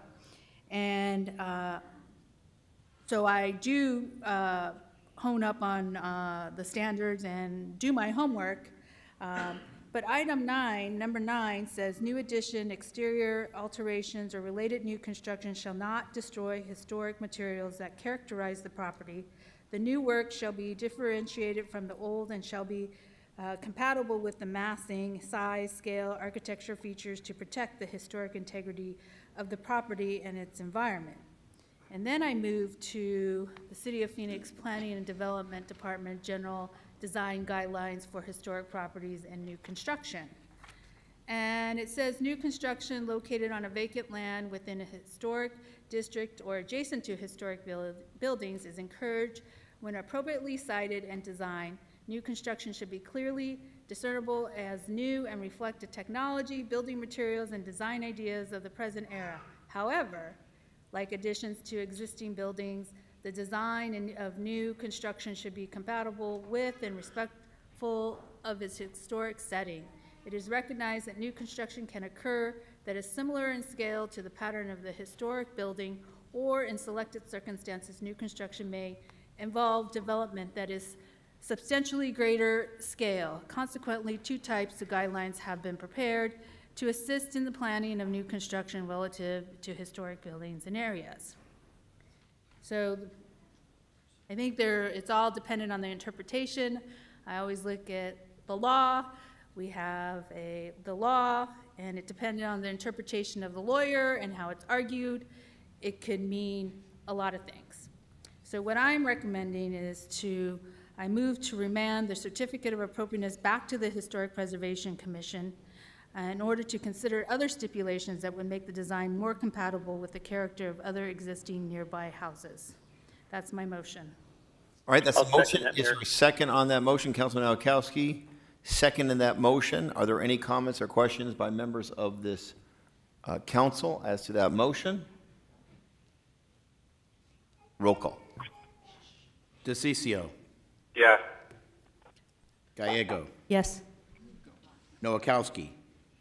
Yes. Pastor. Yes. Stark. Yes. Valenzuela. Yes. Waring. Williams. Yes. Mayor Stanton. Yes, so the motion passes unanimously. Next item on the agenda is item number 105. Item number 5 concerns community residences text amendment. Okay, the city clerk will now read the title. 105, 106, you can do together? If you're going to hold them together, I need to read the title on 106. Can we do them together? 105, 106 in terms of staff report? Yes, in terms of the staff report. Okay, so the city clerk then will read the title for both 105 and 106 concerning structured sober living home licensing program. Mr. City Clerk. Item 106, ordinance G6453, an ordinance amending Chapter 10 of the Phoenix City Code by adding Article 15 and amending Chapter 19 of the Phoenix City Code to regulate the licensing of structured sober living homes. Okay. Now we'll turn it over to Mr. Stevenson, who will provide us a staff report. Can you cover 105 and 106 in a single staff report? Mayor, members of council, we have a joint presentation. Mr. Meyer is going to join me over here, and he's going to present 106 when we get to that part. But I'm going to talk about the zoning part, which is item 105 right now. Thank you very much. So our planning director, Mr. Stevenson, will talk about 105, and then Mr. Meyer, our city clerk, will talk about 106. Then we'll open up the public hearing. Mr. Stevenson. Members of council, item 105 is, as you stated, a community residence text amendment.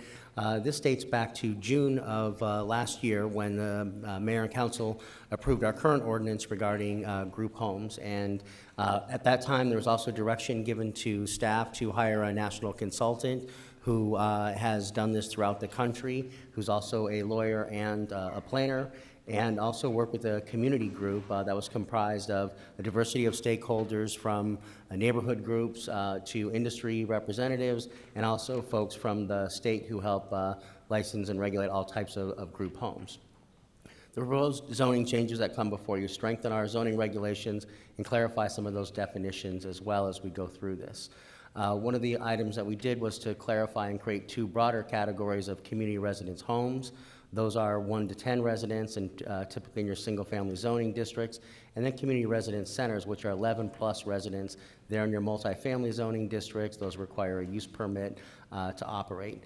Within the community residence homes on that 1 to 10, there's a subgroup that's broken up into 0 to 5, which is treated like a single family because that meets the definition of a family per the zoning ordinance. And then there's 6 to 10 residents, which has to have spacing requirements, and those are the two zoning subcategories that mostly take place in those community residence homes for single family, and those are ones that draw a lot of concern from the community.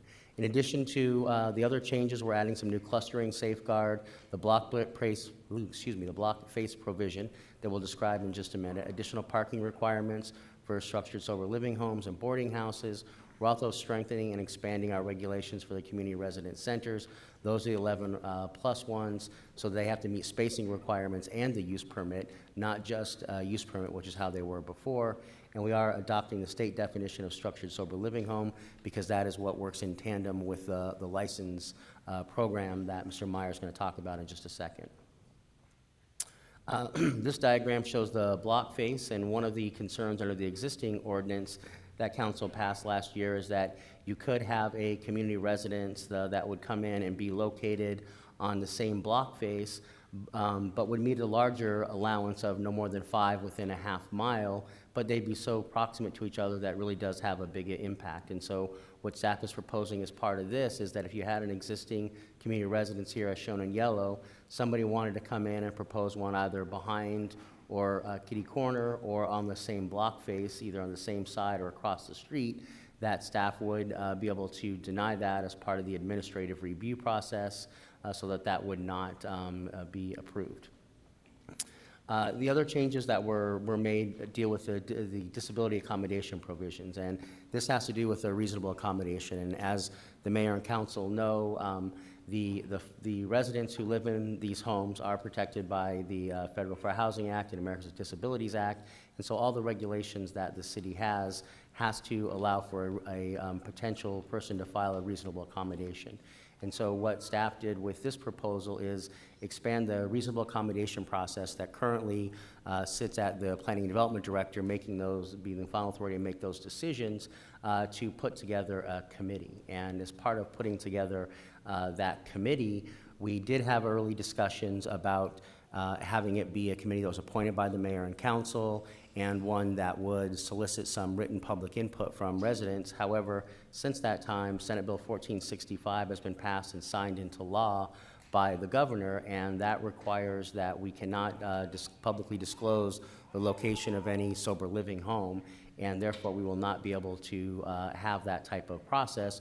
What staff does propose is that there still would be a committee. That committee would be comprised of exactly the same folks as it was before in terms of the director from the Planning Development Department and the Neighborhood Services Department and the Equal Opportunity Department, in addition to one citizen appointee and one industry appointee. And in this case, the city manager would make the appointment of those two outside folks. They would be the final decision-making authority on a reasonable accommodation to make sure that we take some broad look at any of those reasonable accommodations. With that, I will turn it over to Chris to talk about the licensing program. Thank you very much, Ms. Meyer. Good afternoon, mayors and members. Good afternoon, mayor and members of the council. In December, the council approved a framework for licensing sober living homes that included the following elements. We'd be licensing the group home owner and the home. We'd license the managers. We would collect group home documents. They'd be required to provide certain documentation with their application. The city would establish required minimum operation and supervision standards, and there would be an annual on-site home inspection. Since December, we have moved through the licensing process. The fee range was posted in January. An initial ordinance was drafted and posted online in February. Stakeholder meetings were held. Public comments were collected in February, March on the draft ordinance, and then revisions were made to the draft ordinance, so those were completed and distributed. Based on the licensing framework and input that we got from the feedback from the neighbors and the stakeholders, the fee amount were finalized at $1,500 per homes and $200 per managers, with a renewal fee annually for the managers of $40. And then the stakeholders were re-notified of the changes that we made to the ordinance. Based on the feedback, we did make changes to the draft ordinance, and those are summarized on this slide. First, a manager is required on-site only when residents are on-site and they are allowed time off for errands. Previously, the requirement was that a manager was required on-site 24/7. We removed the manager CED diploma requirement. That was something brought up by the homeowners as a challenge to people involved in the programs. A denial for unpaid taxes was clarified to be only for the homes, not for the managers. We modified the parole probation denial to only apply to 4 specific offenses, as our denials can only be for those 4 specific offenses. We added an exemption for meals if none are provided, and we added an exemption for work and volunteer requirements if the resident is disabled and unable to perform the work, if that disability is unrelated to alcohol or drugs. We added a requirement to disclose all business names that the entity has operated under, and we clarified the reasonable accommodation process and the right of an appeal to the License Appeal Board. As we went through the process in developing the licensing, as Ellen mentioned, there was legislation working through at the state, SB 1465. A new state licensing program for group homes has been created, and it will be implemented in approximately 2 years. But the city is free to go ahead and license in the interim. The current proposed city licensing program that we've presented today and have moved through the process is for licensing structured sober living homes. The legislation that was passed may allow broader regulation and licensing based on the changes in that law. However, in the interest of going forward with where we've been, we're proposing that we go ahead with that now. Any changes to the proposed scope and regulation that the city would do would require additional feedback and dialogue with the stakeholders and further direction from the council. I'd be happy to answer any questions on the licensing. All right, any questions for either Mr. Stevenson or Mr. Meyer as to the proposed ordinance, both from a zoning perspective and from a licensing perspective?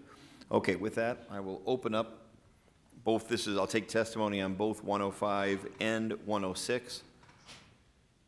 Though I think we'll need separate motions at the end, correct? Okay, but we'll take testimony on both those items. So the public hearing on item 105 and 106 is now open. Let's see, I'll start out with Mr. Jeff Taylor from the Recovery Housing Association, and then followed by Mr. Paul Campbell, followed by Mr. Wally Graham. Good afternoon, Mr. Mayor, members of the council. Oh, is mic on? It says on. There it is, good. All right. Yep. My name is Jeff Taylor, for the record, and I represent the Arizona Recovery Housing Association. Unfortunately, we have to come in opposition, and it's kind of paining me to do that because so much work went into this. And we thank Alan Stevenson and his staff, entire staff, Councilwoman Stark, also loaning us her staff, going on tours along with Sal DeCiccio, Councilman DeCiccio, and his staff, and taking people on tours of low, medium, and high-level recovery housing that is well run. We are really in mild opposition to some of this, but since 1465, which was signed by the governor last week, is basically going to replace the licensure part of this. And since the Arizona Recovery Housing Association's certificate will be good for that licensure, in other words, we got Department of Health Services to engage this year. That's one thing that's really good. We haven't been able to get them to engage for forever. And so they're going to be the oversight of sober living homes. So that's a good thing. The only thing that really, and I agree with you, Mr. Mayor, is that you shouldn't have the state dictating how certain things should be run in the city. And just let the courts figure that out. The one thing that is, I believe, maybe problematic is the setbacks, the 1,320-foot setbacks. Historically, in other states, what is held up is your average length of your city block, which is anywhere between 600 and some feet to 800 and some feet. So that might be mildly problematic, but that would then throw you into the reasonable accommodation pathway. And that is what is required from the Americans with Disabilities Act, is you've got to have this pathway, which has proven to get good sober living homes licensed, and some of the bad ones not licensed. I think Mr. Stevenson's done a good job on that also. So what I would like to do is make a suggestion, is everybody has said since day one, is that we don't want, if you're a good operator, then you have nothing to worry about. And I would just suggest that we amend this somewhere, either today or down the road, that if you're a good operator and you have not had any complaints from the community for the prior year or 2 years, that you would be exempt from a lot of the licensure and setbacks. Other than that, I'd be glad to answer any questions. Any questions but I think for that Mr. makes Taylor a lot at of this time? sense. All right, thanks for being here. Thanks for your testimony. Thank you. Next will be Mr. Paul Campbell, followed by Mr. Wally Graham.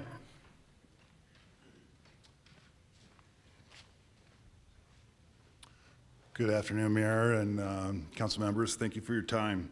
I'm a retired Seattle firefighter living here in the city of Phoenix, and as a person in recovery, I think sober living houses are an absolute need in the city of Phoenix. I'm speaking in regards to specifically to the licensing procedure, and excuse me, 2 sections in there that I think should be rewritten or struck from the licensing procedure. Specifically, I'm going to speak to section 179, section C, which is part of the minimum operation and supervision standards that states at least one manager must be on the premises on site, and this except no more than 3 hours to run errands.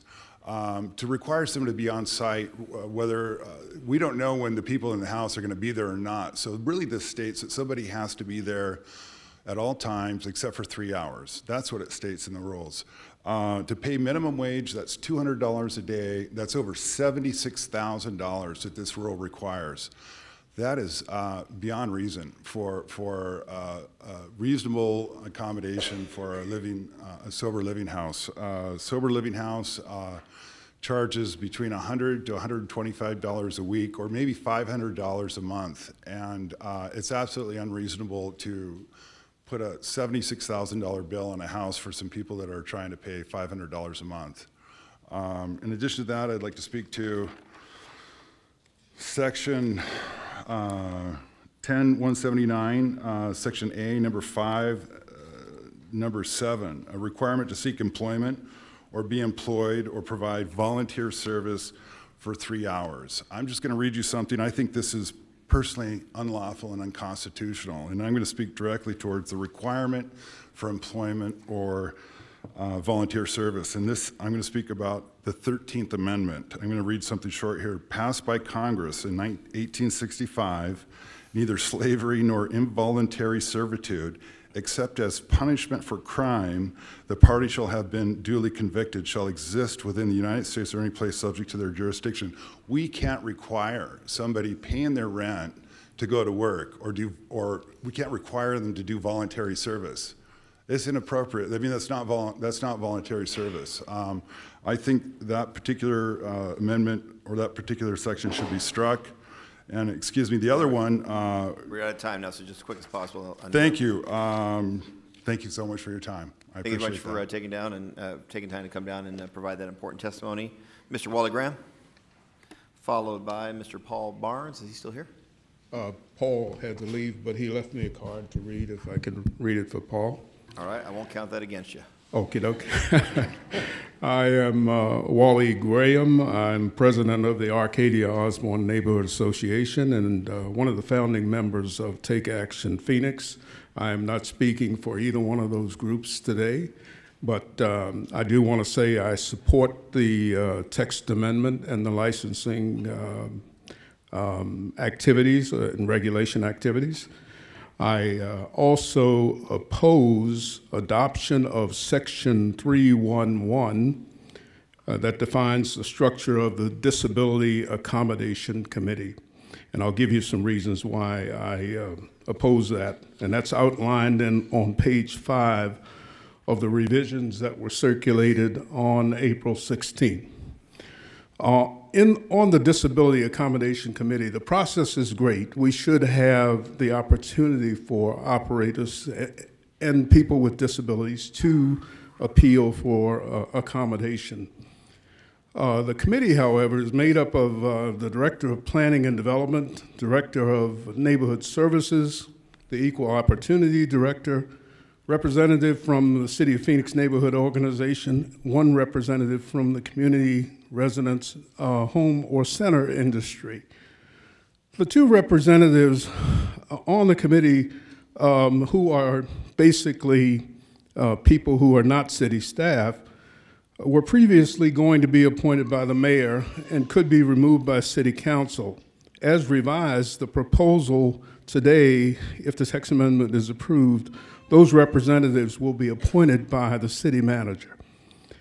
If approved, as now proposed, the process of disability accommodation appeals will be managed by and controlled by city staff with no accountability to the residents of Phoenix.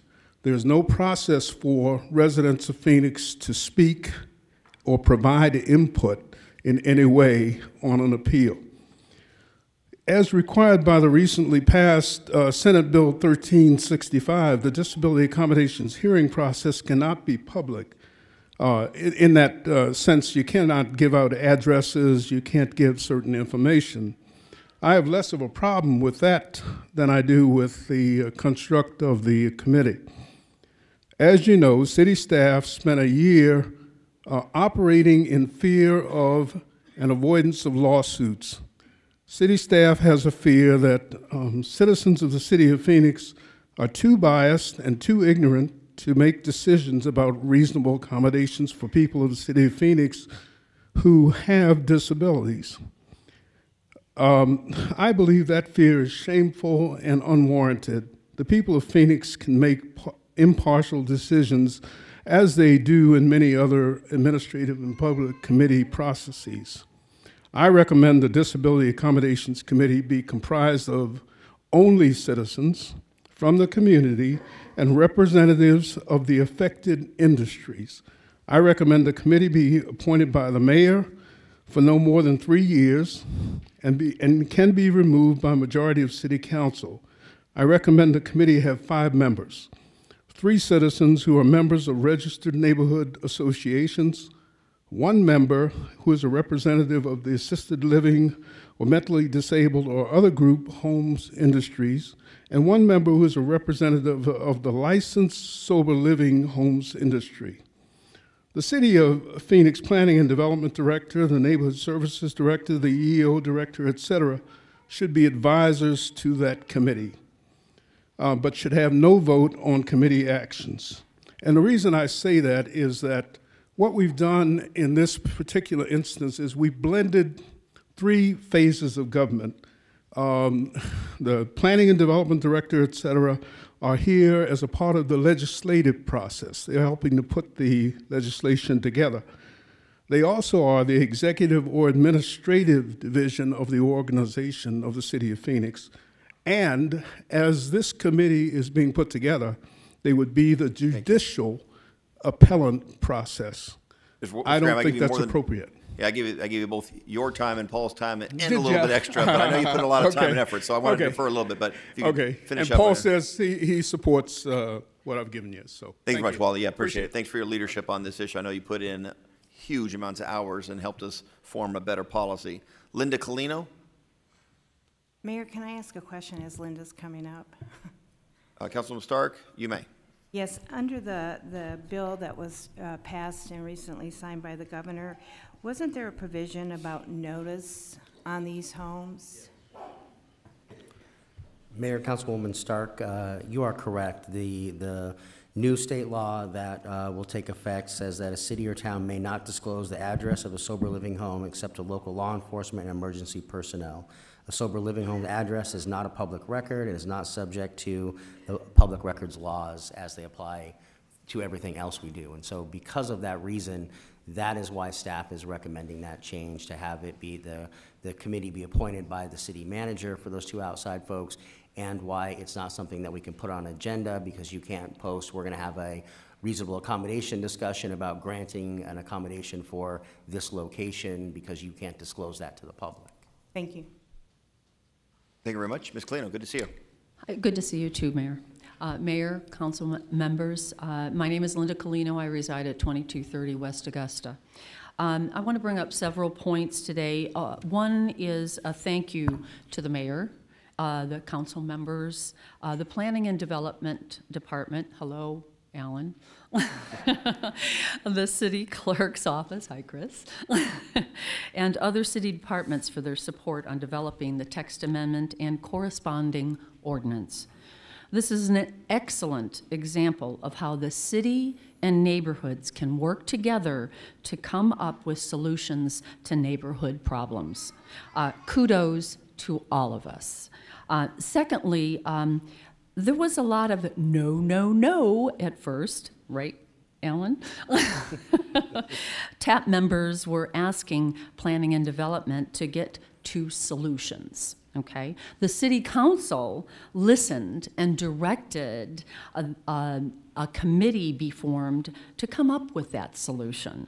Planning and Development was very thorough in assembling a wide berth of stakeholders to ensure plenty of public input from industry, from citizens was obtained, and we were guided carefully by a national renowned professional zoning attorney. TAP attended every one of the village planning meetings because we wanted to see what the whole city was thinking. And we listened, we provided testimony, and we provided support for this text amendment. The text amendment was overwhelmingly approved at all those village planning meetings. Okay? In fact, they wanted to know more and more about the whole text amendment. We, TAP, strongly support adopting the zoning amendment and corresponding licensing ordinance. Thank you for your time and your support. Thank you much for your leadership. You put in a huge amount of hours. She's right. This is thread and needle, striking the right balance. It's the reason why Jeff Taylor opposes it, but only tepidly, and Wally supports it, but with reservations. So we're trying to strike that balance. All right, how about Mark Lewis? Thank you, Mr. Mayor. For the record, my name is Mark Lewis, and I'm here representing New Dimensions. I'm here to support the ordinance, but only tepidly, and for a couple of reasons. First off, Councilwoman Stark mentioned the public notice provisions, and it's not quite weaved in there within the licensing section because the governor just signed the bill in the last 7 days. And I'm here to request that while we're almost close and we're almost there, if we go back, send this back, do a little tweak with the licensing section, have the subcommittee look at it, get tabbed another input, and bring it back in 30 days, I think we can get to the finish line with probably the best product in the United States on this particular issue that I've ever seen. The licensing section kind of threw in a provision that now includes our house group mothers not only conduct a urine test, which we already do, but now I got to go buy a breathalyzer also and test everybody once a week. That was a complete surprise. I had no idea that was coming, and we need to have a little discussion about that in licensing. Finally, on the licensing provision, staff did a great job of understanding that we got to get all these homes licensed and approved through the process, and it was going to take about 90 days to get there. However, the way that the licensing regulation is written, from starting tomorrow, everybody that owns a group home that is not licensed will be committing a Class 1 misdemeanor, and we got to find a way to get some changes to that. So my suggestion is to move this off our agenda, back to committee, and bring it back in 30 days. Thank you. Thank you very much for your testimony. How about Leslie Dornfeld?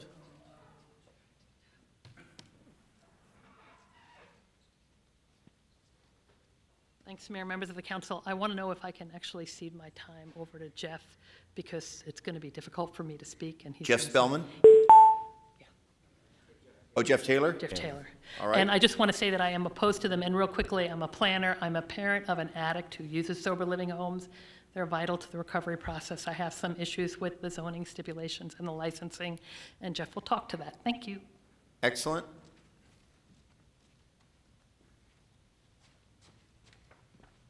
Good to see you again, as reasonably quickly as possible. Recovery Housing Association. Just briefly, one thing is that it was really through this combined effort that we brought in drug testing and we brought in criminal background checks. I think that's very important, is that you've got to control your properties. And that's very key, is that you drug test and you drug test often. I've had a lot of clients lie to me over the years. I've never had a drug test lie to me. And incidentally, it brought in some accountability too, that I wish some of my neighbors were drug tested. I wish some of my neighbors had, a curfew at the end of the day.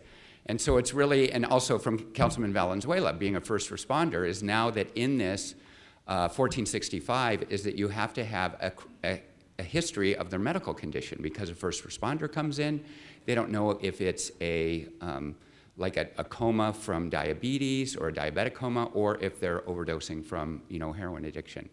And just lastly, I think that the criminal background check goes a little bit too far. We wanted arsonists and sex offenders, which is common throughout this industry, but by going to all violent offenders, the level of violence, that sounds really bad, violent offenders, but the level of violence could be a misdemeanor back when they are a juvenile. It could be sending a text to someone when there's an order of protection.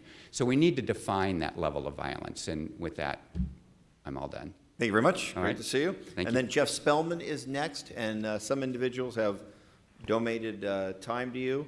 How long is your testimony?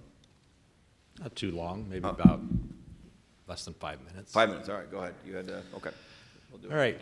Good evening, Mayor, members of the council. Jeff Spellman. I'm one of the neighborhood leaders that started talking about this issue almost 2 years ago, here with other members here that ultimately became the group called Take Action Phoenix. You know that we've been involved in that process intimately with the city. I want to thank personally Councilman Valenzuela and Councilman Stark, because those were the two council members that got our groups together and said, you guys need to start working. This is an issue that faces many neighborhoods in Phoenix. And I actually want to thank all of the council members, because as we've gone through this process, every single member of the council has been willing to talk to us multiple times, has helped guide us. City staff has helped guide the conversation, and we're very, very grateful for that. The council set a public process in place almost a year ago. That was the working group that met all over the summer to include residents, the industry, and city staff. And we explored every aspect of the sober living home industry, particularly as it relates to Phoenix. Take Action Phoenix brought a lot of research from around the country to the table that demonstrated what was going on in other communities. The effort, as Linda said, was led by a consultant, nationally renowned expert on sober living home zoning. That process was a very good process. And then ultimately it led to the public process. Once everything was talked about, led to the public process. We attended every single village committee meeting, again, listened to the comments from everyone. There was a separate process that was done by the city clerk. That was a good opportunity for people to get their voice heard if they had any concerns. Last November, I think it was November, the city council directed the staff to create a plan and a deadline when to bring this plan back to the council. And here we are, and that was supposed to be in March. Here we are, we're a month late. So sorry we missed that, but we actually supported that extra month in there to make sure that all of the villages had the opportunity to hear everything and all of the changes that were being talked about. And we did hear overwhelming support in the villages and the meetings we attended. So now we also have Senate Bill 1465. It is state law. It started out with a lot of problems in that law, and Take Action Phoenix worked very closely with Senator McGee to try to get amendments in there that would not water down or change the effect of what we were doing with the city licensing and the zoning changes. Really important that we have good zoning with licensing, regardless of whether it's the city licensing or the state ultimately licensing, which is good. Once we get that state licensing in process a couple years from now, all communities will have the same protections that the city of Phoenix is going to have. The only problem with that was this issue about the Reasonable Accommodation Committee, and obviously we would have preferred to have the public notice part of that process, but the state law is the state law. We can't have that, and we understand the reason for that. The Reasonable Accommodation Committee is the way it's proposed. We support that as well. So it's time to move forward with this. It's time to make a decision. We've been talking about it for a long time. We've talked everything out. We know it's probably not going to be 100% perfect. There's no way we can foresee every single thing. But I'm going to quote Representative Noel Campbell from Prescott, and he testified at the legislature and said, when Prescott put licensing in place, they went from over 200 sober living homes down to 47. And his perspective was, where did the bad actors go? They moved down to Phoenix and Scottsdale. So Phoenix can do a lot in a couple of years while the state puts their process in place. I'm sure we're going to learn some things along the way. But in the meantime, the city will be protecting neighborhoods. And the one thing that we would ask you to do is keep that one thing in there that you said last November, and let's have a review in a year. Let's see how it works. Let's give it a chance to work. Let's get it passed today, move forward, and a year we'll come back. And if there's a problem with it, we'll tell you. There's certain aspects that aren't working. If the state law creates problems, we might ask you to request some sort of an amendment at the state level. So with that, we support it.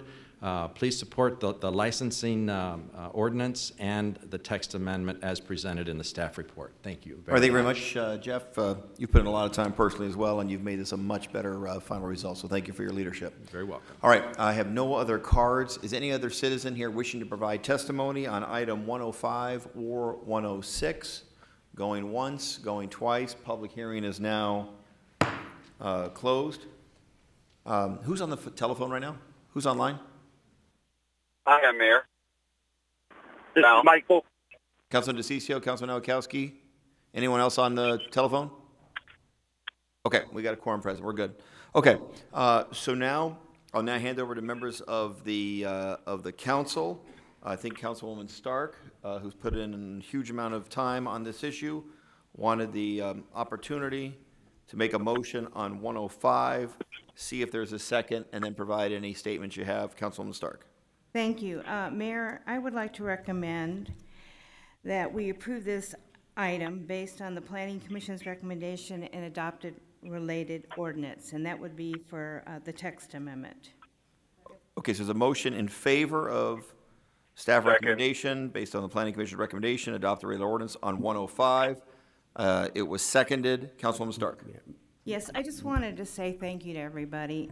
I know this isn't the best product. I don't know where Leslie went, but I remember we spent a morning over a cup of coffee. Oh, there she is. Over a cup of coffee, talking about her concerns. And I've spent many a moment with TAP, and you know, no one is 100% happy, which means we did some good stuff here. So with that, I mean, we have an obligation as the city to be the stewards of the American Disabilities Act and of the Federal Fair Housing Act. We have to comply with those laws. But we also need to protect our neighborhoods. And so I think we have found a balance in this. I'm committed to continue to work with the neighborhoods and work with the industry to see if there's things we need to tweak. I'll be happy to talk to you, Mark. But I think this is really a great product. And I want to thank everybody involved, especially Alan Stevenson, because I bugged him a lot. I was his former boss. I was driving him crazy. But I really do want to thank everybody. I want to thank Danny. I want to thank Sal. I know you guys also attended a few meetings with me, and I really do appreciate all the hard work that you two did as well. And with that, I'm excited. All right, that's Councilwoman Stark's statement. Thank you very much. For the record, she hated when the council members bugged her when she was planning and zoning director. Yeah. Mr. Stevenson, please. Mayor, Mr. Council, I want to clarify real quick for the motion. I think what we want to add is it was the Planning Commission recommendation as modified by the Addendum A or Addendum C that came out yesterday, which has the change is that comply with the new state statute. I think that was my fault. No, and you're correct. Right. Thank you. So that is the motion. Okay. Councilman DeCiccio, did you have a comment, please? I do. I mean, just like Councilwoman Stark, I'd like to thank, in particular, Deb Stark for all her hard work. Jim Waring, who was consistent on this, making sure that we protected neighborhoods. Kate Brophy-McGee was outstanding. Sam Stone, the committee members, Linda Colino, Wally Graham, Paul Barnes, all those individuals that put in hundreds of hours, not just a few hours. They put in hundreds of hours to make this today. Jeff Taylor, who and we've been friends for many years, even though we're going to be on opposite ends of this one. But at the end of the day, everything that Jeff has been trying to do is trying to do the right thing, and he's done that relentlessly, and I want to thank him for that. I just got to tell you, this is, I'm very happy with this. I would like to have seen some tweaking, maybe send it to the Board of Adjustment. But at the end of the day, this is literally will be considered to be the best policy in the nation. There is no other policy as comprehensive as this. And just to walk back in memory lane a little bit here, the city found out, when we first started our meetings, and Linda, I think you remember those. Wally, you remember our very first meeting that we had on this, and how difficult it was to navigate and make it work and go through the process. But we realized early on that we could not get this accomplished if we did not work in partnership with the state of Arizona, the governor, and others, and that's what we did. So this is a very comprehensive look, and it will literally create a national policy of how we handle this. It protects neighborhoods and at the same time protects those individuals with a considerable amount of compassion in those group homes. If you look at what it was in the past, when you're talking about unregulated, unlicensed, these homes had individuals in their home without any supervision at all.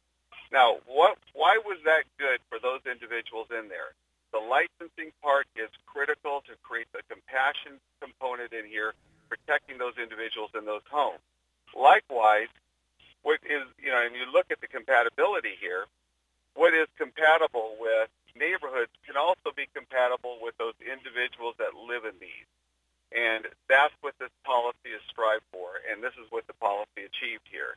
Literally, this is a national model. There is no other city, no other community in the entire nation as comprehensive as this. And I want to give, lastly, to Sam Stone. I mean, the guy walked into the first meeting we had when he was chief of staff and really took this thing by the horns. Sam made this thing happen, and his leadership led that. And I want to thank everybody that was involved in this, because the work that everybody put into this is now going to show in other aspects of our city. Thank you, Mayor. Thank you very much. Any other comments by members of this council as to the motion on 105? I just have a Councilman, please. A comment.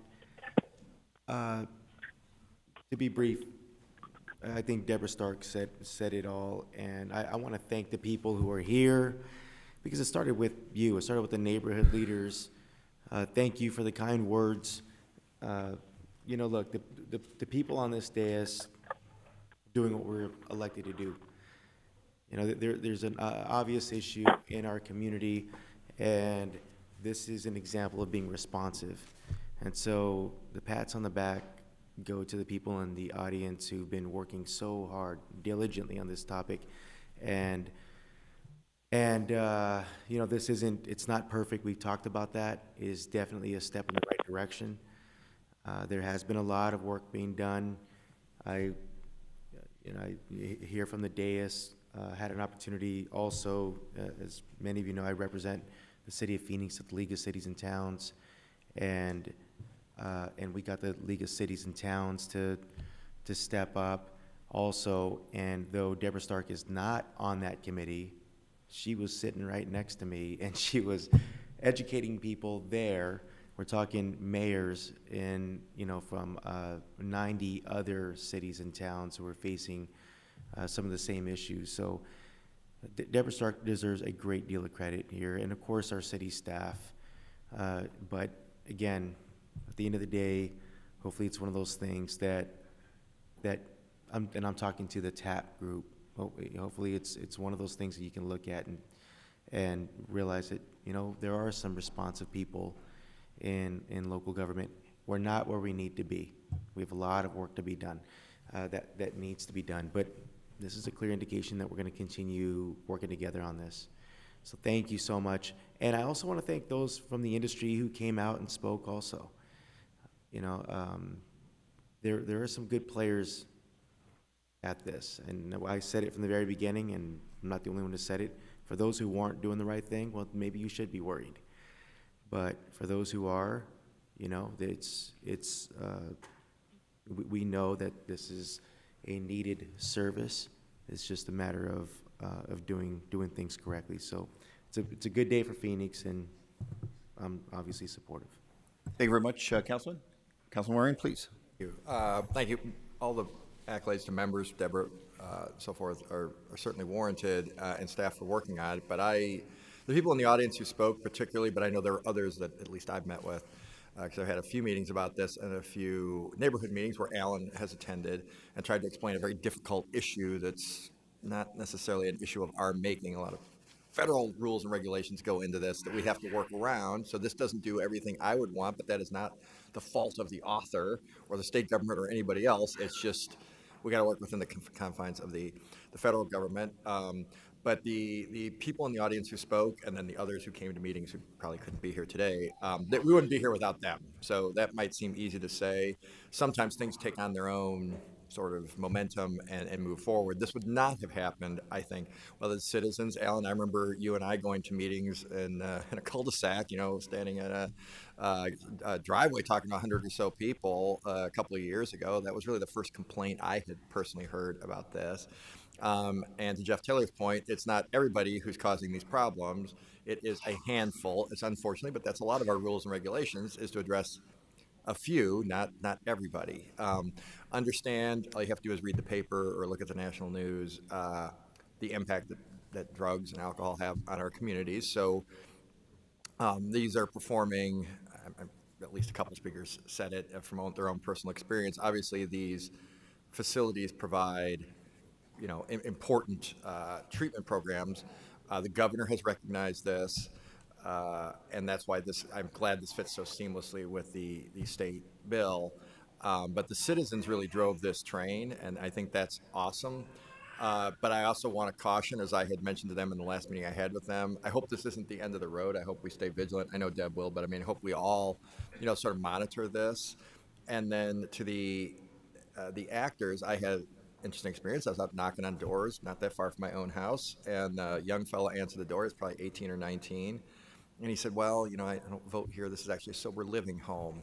I felt bad for him because he seemed to feel bad telling me that, and he seemed to almost feel like guilty and kind of down to, I was like, no, nobody's complaining about, I think he probably thought I was there to complain or something. Nobody had complained about that facility. They're obviously minding their P's and Q's. So, and I hope that guy turns it around. I do. I can picture him right now. It's been about a year. But that was right in the middle of a residential neighborhood. Nobody knew. But the ones that have been causing problems, that's not acceptable. Because in a lot of the cases, Alan, we've gone out, you're driving people crazy, ruining their lives, making them hate their own house. That's not acceptable. And that's where this is designed, and that's why I hope we stay vigilant, because I'm not sure the problem is completely going to go away, for sure. But I am glad this was a bipartisan effort, and this was the state and the city working together. It is kind of funny. We've had two of these today where we had, kind of bigger issues, and we had Democrats and Republicans working together. For those who say that never happens, or government never does anything together, or the state government can't work with the city government, here's at least one exception. And I hope it works the way it's intended. Thank you. I appreciate it. Thank you very much, Councilman. Any additional comments by members of this council as it relates to item 105? All right. Roll call. DeCiccio? Yes.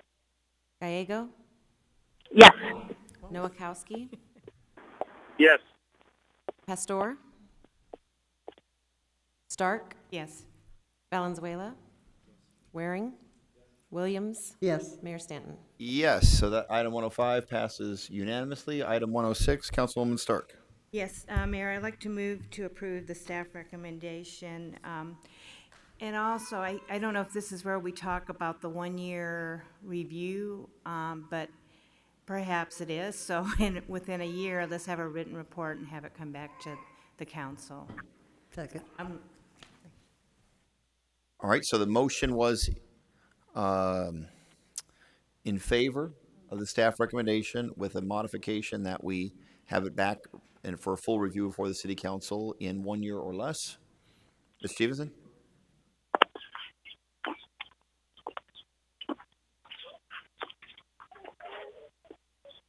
That's an okay motion? There was a second? Or Yeah, a second. there is a second. Any additional comments by members of this council? Roll call. DeCiccio? Yes. Gallego? Yes. Nowakowski? Yes. Pastor?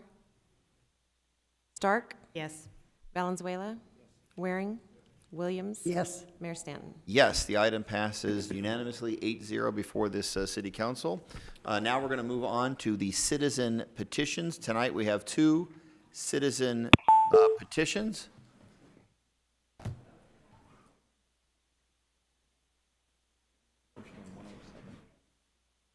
Mm-hmm. You want it first? Well, first let me, there's the item. Okay, item number 107. People are kind of shifting here, so I'll just wait a moment.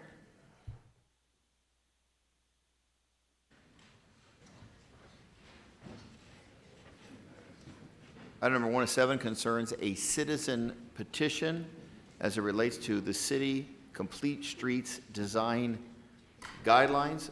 At various times in the past, the city council has voted on the issue of complete streets and successfully so before the council. And I will actually, maybe before getting a motion put on the floor as it relates to the citizen petition, I know there's many cards that are here as well to provide testimony on this item. I think maybe I'll turn it over first to, okay, thank you. Before I continue, Councilmember DeCiccio, are you still on the phone? Councilman Nowakowski, are you on the phone? Yes, I am. Councilwoman Gallego, are you on the phone?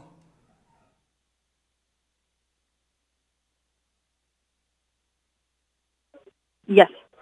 Okay. Okay, we do have a quorum. I'm sorry about that. I'll first ask our Deputy City Manager, Mario Paniagua, to kind of talk about where we are with complete streets in the City of Phoenix.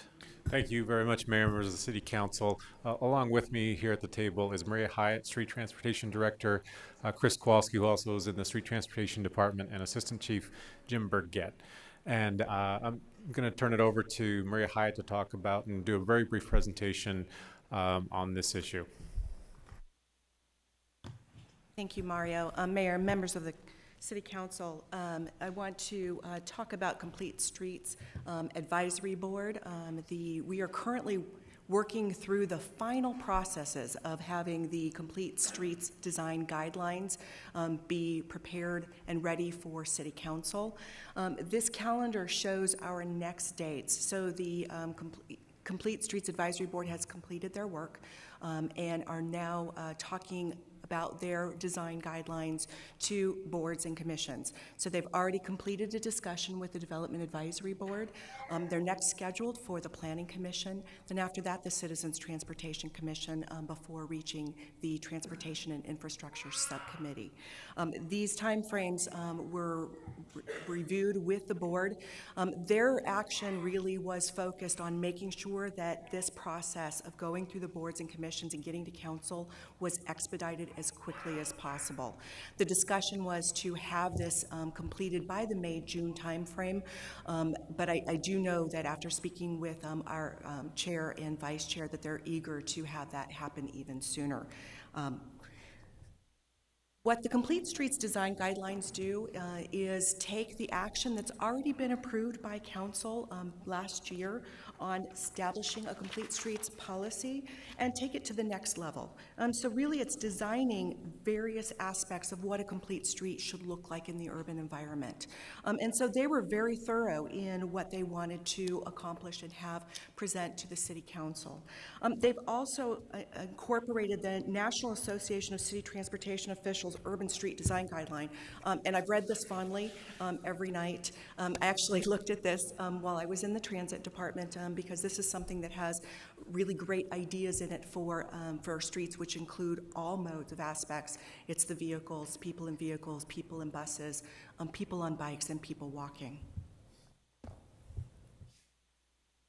So our next step in the public review process is to really make sure that the plan is being reviewed by others. So when you're working on a plan, sometimes you get focused on what your focus is on.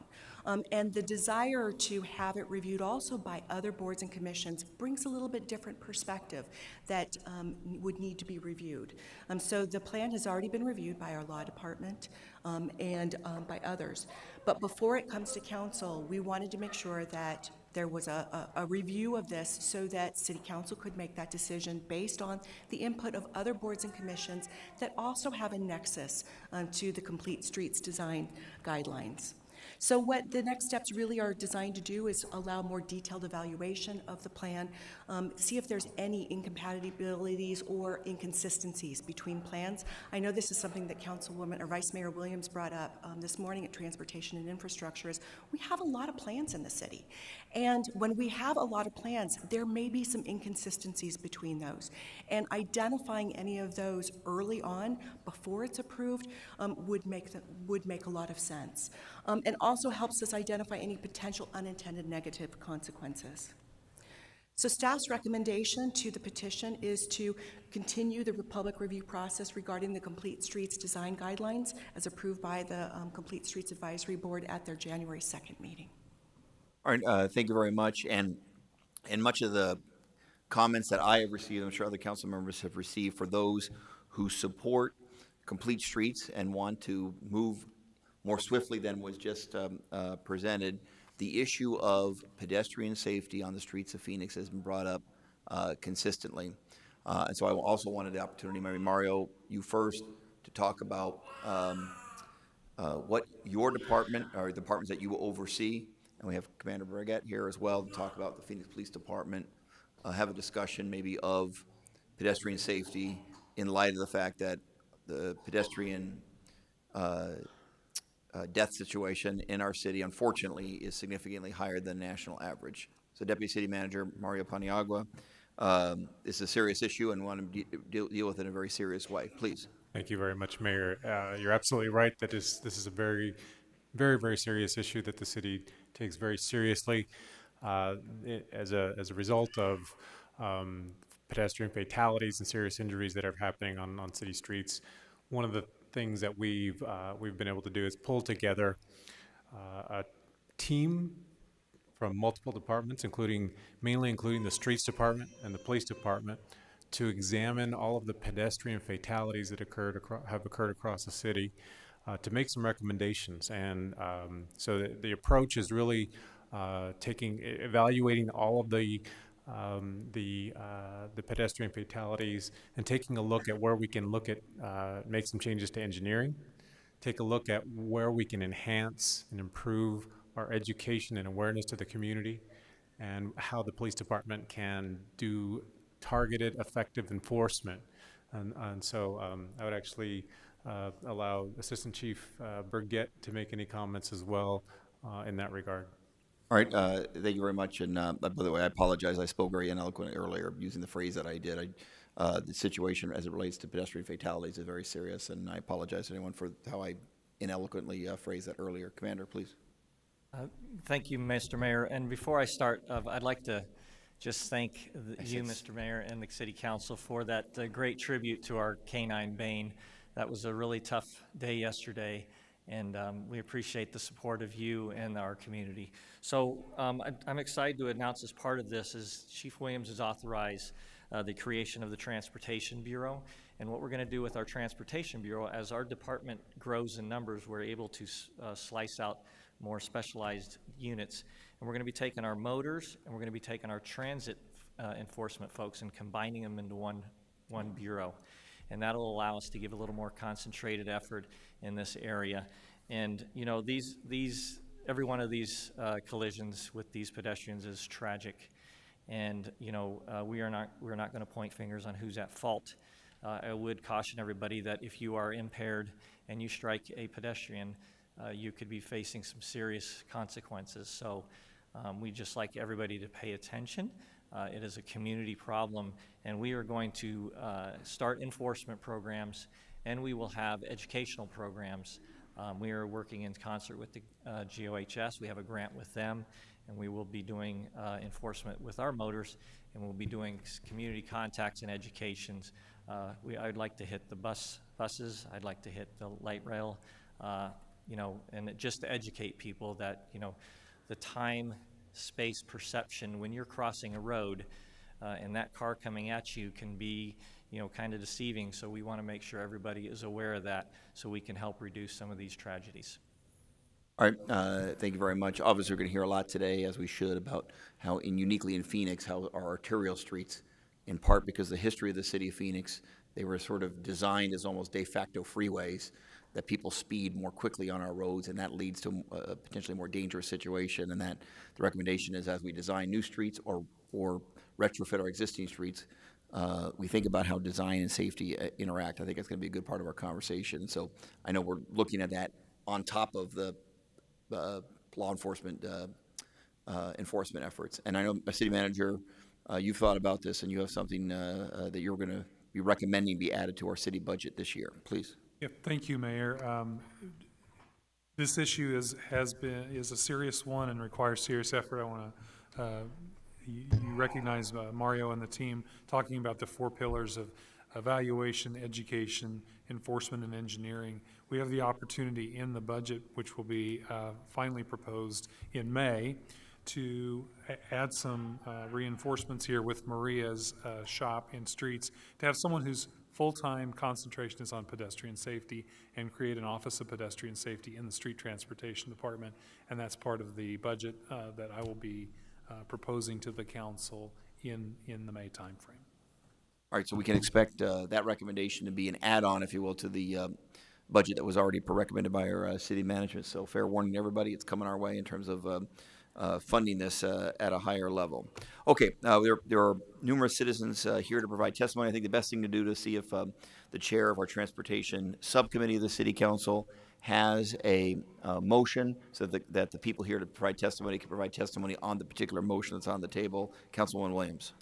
I move that the council direct staff to accelerate the review process by moving up the date for the Complete Streets Design Guidelines item for consideration by the Citizens Transportation Commission to their, boy, this is one long sentence, to their April 26th meeting, and that item be then placed on the May 8th Transportation and Infrastructure Subcommittee meeting agenda. Second. All right, there's a motion and a second, so in essence, the motion is to accelerate the timeline that it was currently proposed by professional staff, to accelerate it before, so it gets before this body at a much quicker level. Okay, so that's the motion that's on the table. Now I'll turn it to members of the public here to provide testimony on the citizen petition. I'll start with Ms. Jacqueline Chamberlain, and then followed by Haley Ritter. If I may, my name is Adrienne Udarby, presenting on behalf of Jacqueline Chamberlain, who had to leave. Is that okay? Yes. So for the record, my name is Adrienne Udarby with Pinnacle Prevention. We're a nonprofit that's dedicated to healthy, thriving communities. And we're here in support today of the Complete Streets Advisory Board's guidelines that have been submitted to you. And I won't take too much of your time. Much of what we would say has already been reviewed. But in light of it being Bike to Work Day, I do think it would be quite fantastic if we continue to expedite this process so that we don't see any more fatalities. And it's really hard to go out and tell citizens that we want them to bike to work when they don't feel safe to be able to do so. One last point, these guidelines are intended to be flexible and they are just guidance. So I would hate to continue discussions over and over and over when they are not prescriptive. They are very flexible. So I think there's an opportunity to see that and to move very quickly. So thank you. Thank you very much. Thanks for your patience for a long meeting. Ms. Ritter, and then followed by Gabriel Leon. As you can see, I'm wearing my Bike to Work t-shirt for you all today because I was there at 6:30 this morning and woohoo! I've been riding a bicycle around the city for 23 years instead of driving a car because of my epilepsy. I have way too much electricity in my brain, which puts me in tune with cars around me all the time. I'm very conscious of that, and I've stayed very safe and comfortable in doing so, despite the lack of infrastructure for bicycles in this city. And I just want to comment on progress that has been made. Indian School, I remember recommending that you include a bike lane on a street that's designed like a freeway because it has room for things like that. And I think a lot of our streets in the bicycle master plan, which I helped sort of improve and redesign a few years ago with the help of Councilman Valenzuela, I appreciate representing your district in working with you on that. We've done a lot of work in redesigning how to improve the whole entire city with bicycle and complete streets infrastructure. And I would like to see this move forward as quickly and smoothly as possible. So with that, I vote to keep going with this. Let's get moving, and very good job on the Grand Canal project so far. I'd like to see completion of Indian School between the East and the West Valley. I think that would be a wonderful route. The bike lane between the 17 freeway and 19th Avenue works very well. There's a lot of bicyclists in that neighborhood, and I believe there's just cyclists all over the city. A lot of the plans have already been started on the east side of Central, but I'd like to see them go at a similar pace on the west side of Central. I think it's important that we just keep going forward with this as quickly as possible. Way to go. Keep up the good work, everybody. Thank you, Ms. Ritter, very much for your leadership on so many issues. Gabriel Leon, and then followed by Connor Dodgemaker. I blow it every time. I apologize. Gabriel, first. Honorable Mayor, City Council, I'll keep this short. As a fourth-generation Phoenician, I cannot overstate how important it is for the City of Phoenix to adopt the Complete Streets recommendations brought forward by the Complete Streets Advisory Board.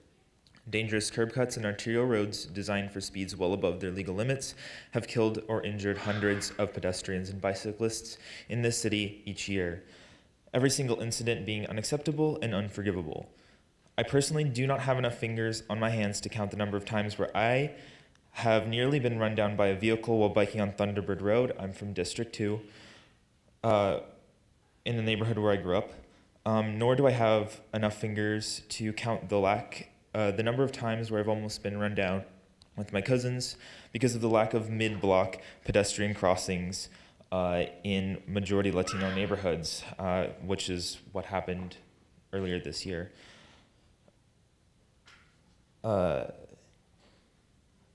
And the lack of pedestrian islands. A lot of times people are forced to use the turning lanes in the middle of 6 to 7 lane boulevards, and it's really not something that's safe for the vast majority of our citizens. And for when it comes to people like me who have lived in Phoenix for their entire life and care an intense amount about this city and want to be able to raise kids on safe streets here in Phoenix, I want to put a 5th generation of Phoenicians in the city, but I don't feel comfortable doing that until the city moves forward with the Complete Streets guidelines and make sure that streets are not just exclusively for motorists who are going 10 miles over the speed limit, but also for bicyclists, pedestrians, and transit users. Thank you so much. Thank you very much for your testimony, Mr. Leon. Next speaker is Connor. No last name necessary. Greetings, Mayor, Council, and City staff. Thank you for the opportunity to speak today in regards to the hopeful adoption of the City of Phoenix's Complete Street Design Guidelines. Currently, the City of Phoenix is ranked not highly, but #1 in the nation for per capita pedestrian deaths. In the first week of March alone, 10 pedestrian deaths were reported by Arizona Republic in the metropolitan area, illustrating this problem is not getting better. If anything, our streets are getting more dangerous. In 2014, 4 years ago, the City Council formed the Complete Streets Advisory Board to specifically address this issue. 4 years later, I stand before you with my colleagues to move forward a document that has gotten stuck, yet is essential to the safety of Phoenicians. I'd like to address some historical corrections about the process that took place with staff prior to Ms. Hyatt's presence as the Street Transportation Director. To speak to the currently proposed board-approved timeline for adoption of the design guidelines. As someone who's on the Complete Streets Advisory Board, when this timeline was put forth, expedite was the explicit directive put forth by the board. We were given a choice by staff to go through the consultant-led rewrite of city code with a longer and more indefinite timeline, which would directly confuse the board's purpose and prioritization of pedestrian safety, or we could send to the council as guidelines, what you're seeing before you. The specific board motion was to move this process as expeditiously as possible with parallel processes through city boards. The truth is that we voted to reject the staff's recommendation to wait for and participate in their future consultant-driven process of updating city cross-section standards. Our vote was to send these design guidelines to the council quickly. To be clear, I'm on board with other boards and commissions seeing the design guidelines as information only, as this is proper and we want to share our work. But I'm opposed to the onerous and unnecessary approval process. Currently, the design guidelines are being put through 5 boards and commission hearings as we were forced to face the technical subcommittee of the Development Advisory Board before even reaching the full council. Since the board's inception of 2014, there have been 42 public meetings, including a year of input from the development community. I hold in my hands support from a diverse coalition of stakeholders, public health and nonprofit community, including LISC, AZ-PIRG, Pinnacle Prevention, Sustainable Bikinis Collaborative, Phoenix Revitalization Corporation, AIRP, and Native American Connections, professional industry organizations, including the American Institute of Architects, American Society of Landscape Architects, the American Planning Association, and the development community, including Artisan Homes, Habitat Metro, Brian Swanton of Gorman & Company, Vintage Partners, and Metro West Development. I have these letters. Many of you received them prior to this meeting, but I'm happy to hand them off. I urge you to adopt these guidelines today. Our most vulnerable Phoenicians cannot afford any more waiting. Thank you. Thank you very much, Mr. Deschemaker. How about Terry Benelli, and then followed by Stephen Jennings for AARP? Oh, did Terry have to leave? Terry here. She was here, darn it. Probably had to leave the length of the meeting. Stephen? carries it in favor of complete streets, and I assume as quickly as possible. Thank you, Mr. Mayor. Steve Jennings for AARP. I'm a registered lobbyist with the city here, and we appreciate the council's support of complete streets and including it in Prop 104 and your support ever since then, and urge you to continue your support. Of course, we would like to see the guidelines adopted at this meeting, but if not, we urge your support of Vice Mayor Williams' motion. Thank you, Mr. Mayor. Thank you very much for being here. And how about Leslie Dornfeld? She had to leave? Okay. Oh, here she comes.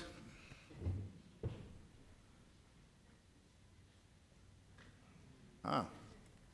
Mayor, members of the council, thank you for exposing my grandson to participatory democracy.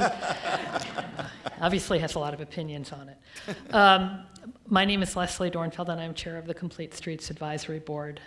You've heard from a lot of folks today about the timeline we've worked and the number of people and organizations and entities that have been involved in the process.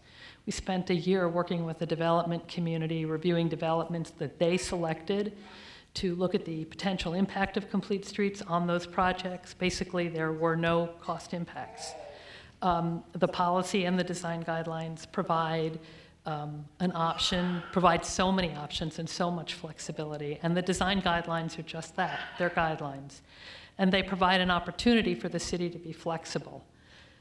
It's a shame, and I am sad, and I can't express my condolences enough for the deaths that have brought this to the limelight. I think that if 5 of the 10 deaths that happened in March weren't in the city of Phoenix, I think if 2 people hadn't died last week, I think this past week, from pedestrian collisions in the city of Phoenix, we might not be getting the same attention that we're getting now, but this is a fact. And what I really appreciate Councilman Williams moving us forward and trying to move us up, and the support we've gotten from the council and the staff. What I'd like to ask is that we go ahead and give the city the flexibility to start working on this problem immediately by adopting these guidelines now. And if we don't, and we wait 3 weeks, they'll be pretty much unchanged because they're non-regulatory, they're just guidance. They're going to help the planning staff work earlier on figuring out how to create a process where this can get incorporated into site plan review. It's going to enable the Complete Streets Advisory Board to start earlier working on performance measures and looking at other city ordinances and codes that might potentially be in conflict with what's adopted so that we can make sure everything goes together. One more second, I would also add that we have looked at every basically other relevant city plan and policy in the development of the policy and guidelines. We had presentations from police and fire. The planning department was at most of our meetings. They reviewed the Green Book. They reviewed the sites and the projects with us. We've really been through an extensive process. So more review, it's just more of the same. On the committee, we have a member of the Planning Commission. I think we were at the Design Review Board already. The Development Advisory Board Technical Subcommittee voted to support us last week. They're really not a regulatory document. It just gives the city some direction and options to move forward immediately. And we can either wait for more people to die and have a process where pretty much nothing will change, or we can start working on this now. So with that, I would just ask you to move forward immediately with the design guidelines. Thank you. Thank you so very much. Okay, that's all the yellow cards that I had, people wishing to speak at this meeting. I have many dozen cards not wishing to speak, but in favor of the Complete Streets Design Guidelines and moving as swiftly as possible. Is anyone else here in the audience wishing to speak now on item 107? All right. There has been a motion to accelerate the process to get it to the City Council more swiftly than was previously planned for. That motion was made by the chair of the Transportation Infrastructure Subcommittee of the City Council. There has been a second. Any comments by members of this council on the citizen petition? All right, roll call. DeCiccio. Gallego. Yes. Nowakowski. Yes. Pastor. Stark. Yes. Valenzuela. Waring. Williams. Yes. Mayor Stanton. Yes, so the motion passes 6-1 before this city council, so we'll be seeing this item more swiftly before our T&I subcommittee of the city council, and therefore the city council thereafter. Next item on the agenda is item number 108. Item number 108 is also a citizen petition. It's concerning the tree and shade master plan.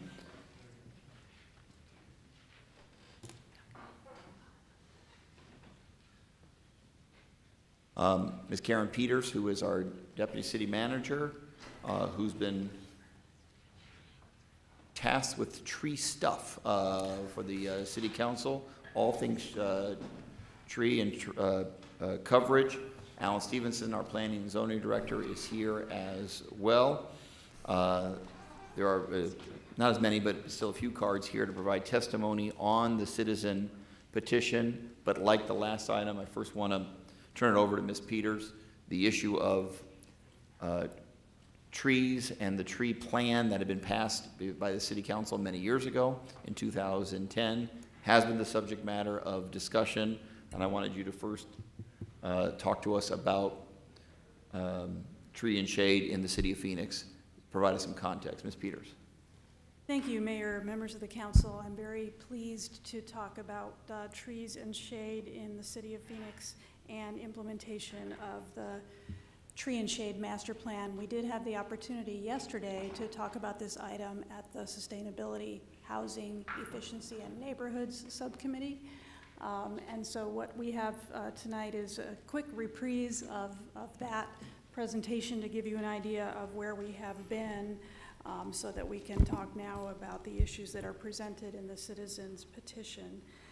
As you indicated, Mayor, I'm here with Alan Stevenson, our Planning and Development Department Director, but I want to make sure it's very clear that the Tree and Shade Master Plan is a multi-department enterprise. There are several other departments that have been working very hard on this issue over the last couple of years with us, who are not at the table, but some might be still behind us. Certainly the Parks and Recreation Department, Street Transportation Department, Neighborhood Services, Sustainability Office, Transit, and the Law Department have all been involved with helping us work through the issues that are presented in the report.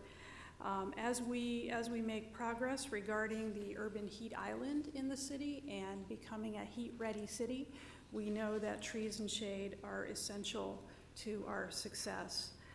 The overall goal of the Tree and Shade Master Plan is to achieve a 25% shade canopy in the city of Phoenix, and so I wanted to give you a quick report on that.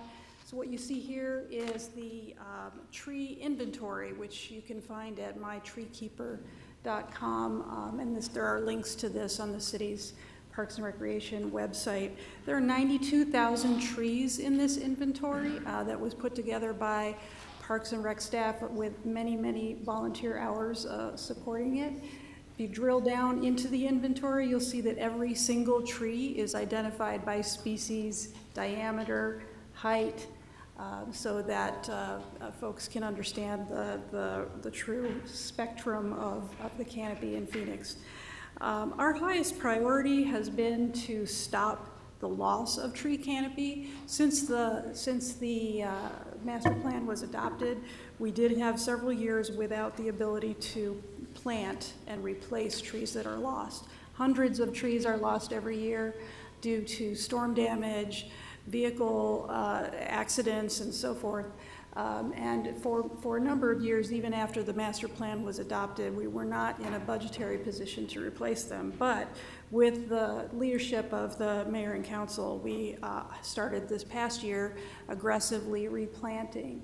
And this depicts very quickly the urban villages in the city and what the respective canopy cover looks like as you look around the city. And what you'll see is the dark areas are the areas of the highest canopy. They are over 14%. The lightest green are those that are under 10%. And as we look toward achieving our goal of 25%, and what the petitioners suggest, we strongly agree that we need to focus in those parts of the city where the canopy is most deficient and where the most individuals and residents are pedestrians, transit-dependent residents who really could benefit from that shade. So we have prepared the inventory. We have accelerated our tree planting. In 2017, we did plant 2,000 trees between the Parks and Recreation and the Streets Transportation Department. In 2018, we're on track to plant 3,000 trees and getting to a goal of 4,000 trees in 2019 and the years thereafter to try and get further progress. So what are we working on? The, whoops. $5 million annually spent on urban forest management. Our long-term plan with regard to urban heat island reduction. We are leveraging and finding new partners and funders to help us plant trees and catch up. We most recently celebrated our partnership with SRP, where we planted 1,200 trees in the place of the 400 that they had to remove for that were encroaching on power lines.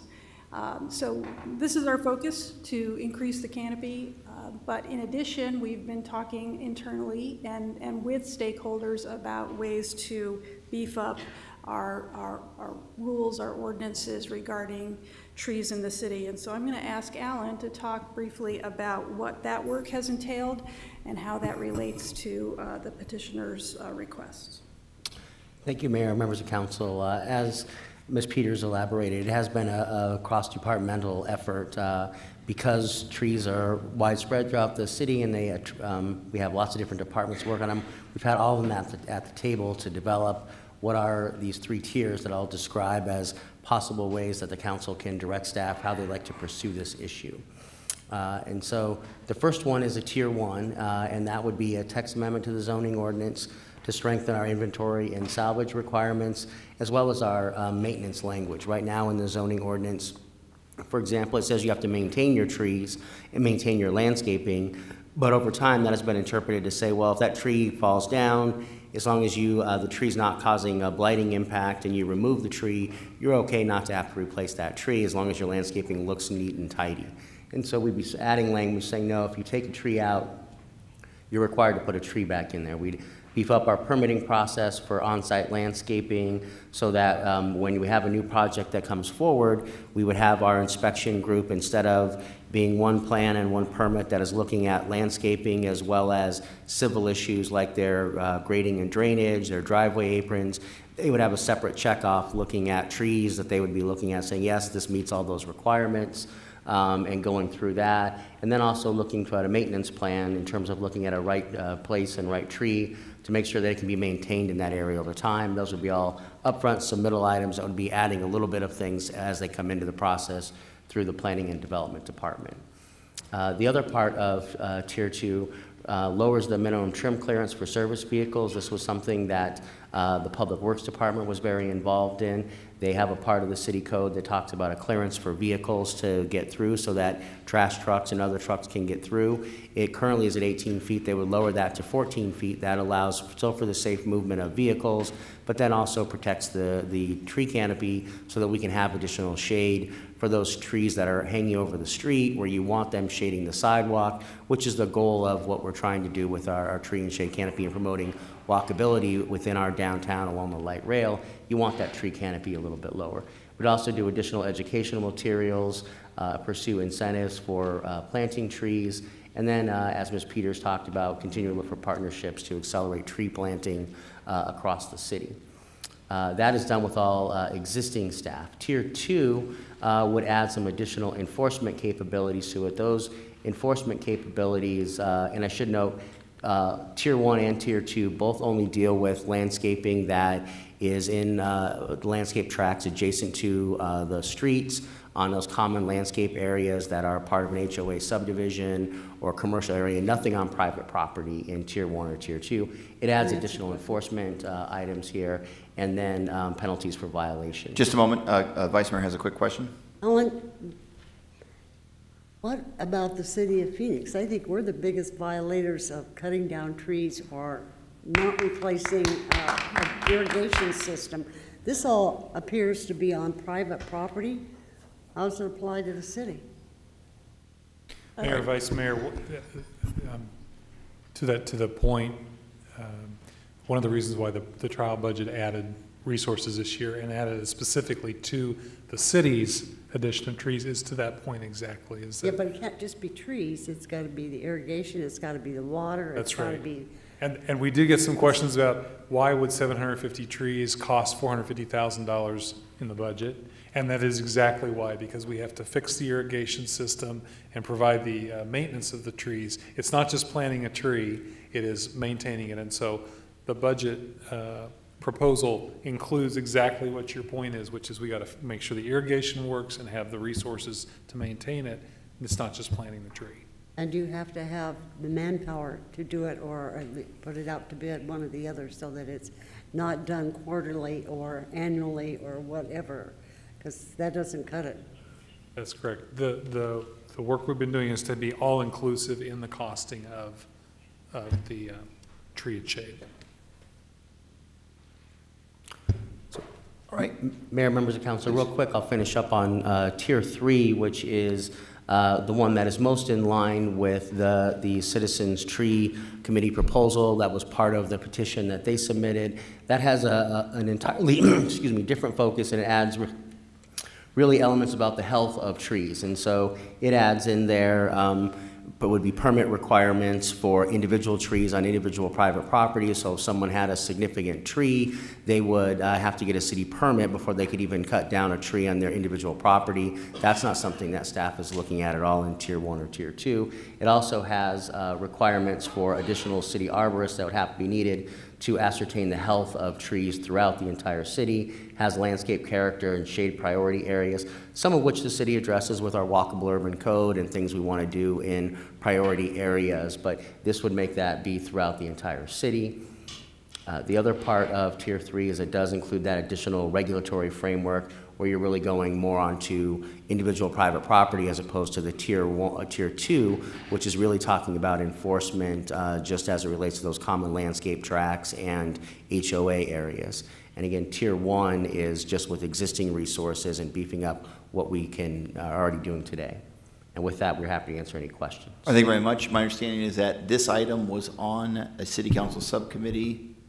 Was it yesterday or today? Yesterday, Mayor, members of the council, the Sustainability, Housing Efficiency, and Neighborhoods Subcommittee did hear this item and recommended that staff pursue drafting regulation, or rather ordinance changes in consultation with the community and bringing them back to the subcommittee in the fall, along the lines of Tier 1 that Alan described.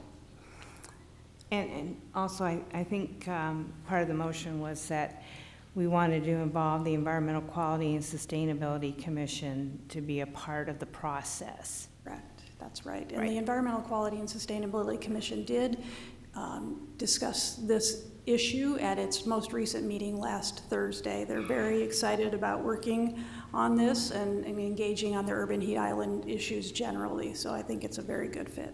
And Mayor, if I might, I was. Councilwoman, you were there. I was there. And we did make a motion, and it passed unanimously. However, Mr. Waring had already left, so I'm not sure if it would have been unanimously, but everyone else there, we did vote to. Find out in a minute. I guess we'll find out in a minute. Okay. All right, so Councilwoman, in light of that, the chair is not here. She may be able to tell one not in a position to make a motion. Do you want to put a motion on the floor, see if there's a second, and then we'll have members of the public provide testimony on the proposed motion? So I think under your options, it says staff will continue to work on the supported elements and commits on outreach efforts. So I think that's in concert with the recommendation we made yesterday to move forward on Tier 1 and ask the Environmental Quality and Sustainability Commission be formally directed to focus on the issue of increasing the city tree canopy. All right, so the motion basically would then be identical to what came out of the subcommittee? Is that the intent? Okay, so that's the motion. Is there a second? If this then to bring back for further approval, I second it. All right, that is the motion on the table in response to the citizen petition. I'll now turn it to the members of the public to provide testimony. Our first speaker, unless, I don't know if there was a particular order that speakers wanted to go in. Who do you want to go first? Tabitha Myers, you're first. Good to see you. Thank you. My name is Tabitha Myers. I'm a local attorney as well as a Phoenix resident, but more importantly, I'm a member of the Citizen Shade and Tree Committee. The head of our committee, Dwayne Allen, was unable to be here today, so I'm speaking on behalf of him and all the members of our committee. Our community-led Citizen Tree and Shade Committee was formed in November of 2017 when we were horrified to see the ease which large shade trees were removed from an established downtown plaza in Phoenix without any input from City Hall. We first met in December with the goal of drafting ordinances that would allow us to meet the Council's Tree and Shade Master Plan goal of doubling our urban tree canopy to 25% by 2030. And I believe we're currently at 9 to 12%, depending on who you ask. After 3 long meetings and some nuanced debate, we finally finalized the ordinances that we provided to you that we believe will help guide the council members in creating the goal of the 25% coverage. Our committee consisted of a licensed arborist, an architect, an artist, 2 attorneys, 2 city staffers, an economic development professional, 3 landscape architects, a small business owner, community advocates, and even a former city council member. Excuse me. All people who contributed their valuable free time to this cause. We ask you today that you renew your commitment to Phoenix's 2010 Tree and Shade Master Plan by formally creating the Empowered Citizen Tree and Shade Committee that the plan calls for.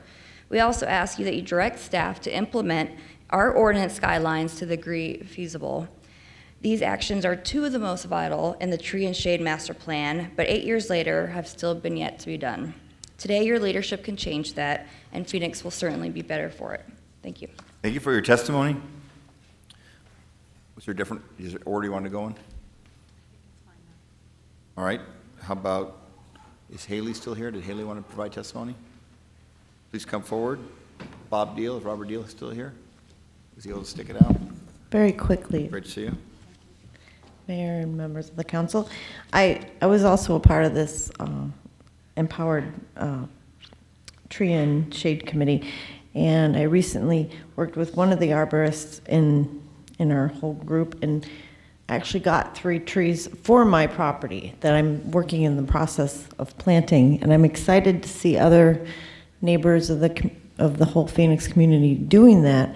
And before going on and on, because we've been here all day, I'm pretty sure that you guys understand the importance of this and we'll move forward with it. So keep up the good work and let's plant some more trees. Desert shade or desert willow are the 3 trees that I'm going to plant in my front yard. So I'm just excited about it. I can't contain myself. So thank you, everybody. Thank you so much. How about Zoe McCune, or Bob Dill, good to see you. Bob, and then Zoe McCune. Thank you. The reason I got involved with this process is because it has been 8 years since the Tree and Shade Master Plan was adopted, and almost nothing has been done in terms, in relation to what needs to be done. To achieve 25% canopy over the entire city, millions of trees have to be planted, and perhaps 20,000 have been 40% in to the time period. I think that an extremely powerful response needs to be taken if we take this seriously, if we believe that trees do cool the surface and make life more livable. And I think the sort of impetus that was given to the Complete Streets group needs to be given to a group which has sort of non-city employee oversight to make sure that an implementation timetable makes sense. At this point, nothing makes sense in terms of 25% canopy 12 years from now. And I think that it was alluded to, in order to get enough trees in the ground, it requires most city operating departments to work in ways that they're not used to working together now. So I think a city official whoever that might be, would need to have authority invested in them to cut across department lines, to converge the necessary energy and the necessary skill sets, the necessary funding mechanisms to get anywhere near 25% coverage in 12 years. And that's it. Thank you. Thank you very much. Great to see you. Zoe McCune.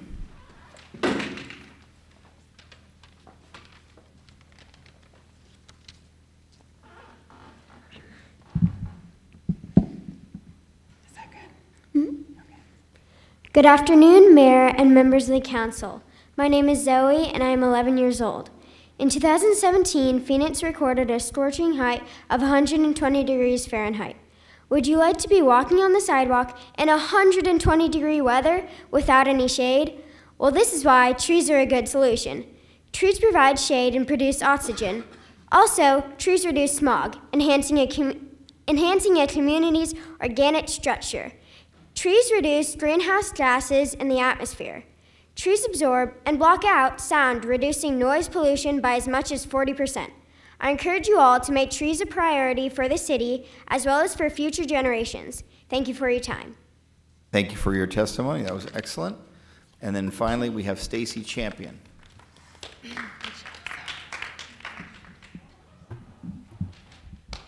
I'll add that I did not help her at all either. She did her own research and wrote her own thing. And you did a great job. Yay. Mayor, members of the council, is this weirdly echoey or is it me? It's like it's. We're good. We can hear you fine. That's great. Either one. Is this one better? We're good. Either that one. one's better. All right. Phoenix has not increased its tree canopy in the 8 years since the 2010 Tree and Shade Master Plan was adopted.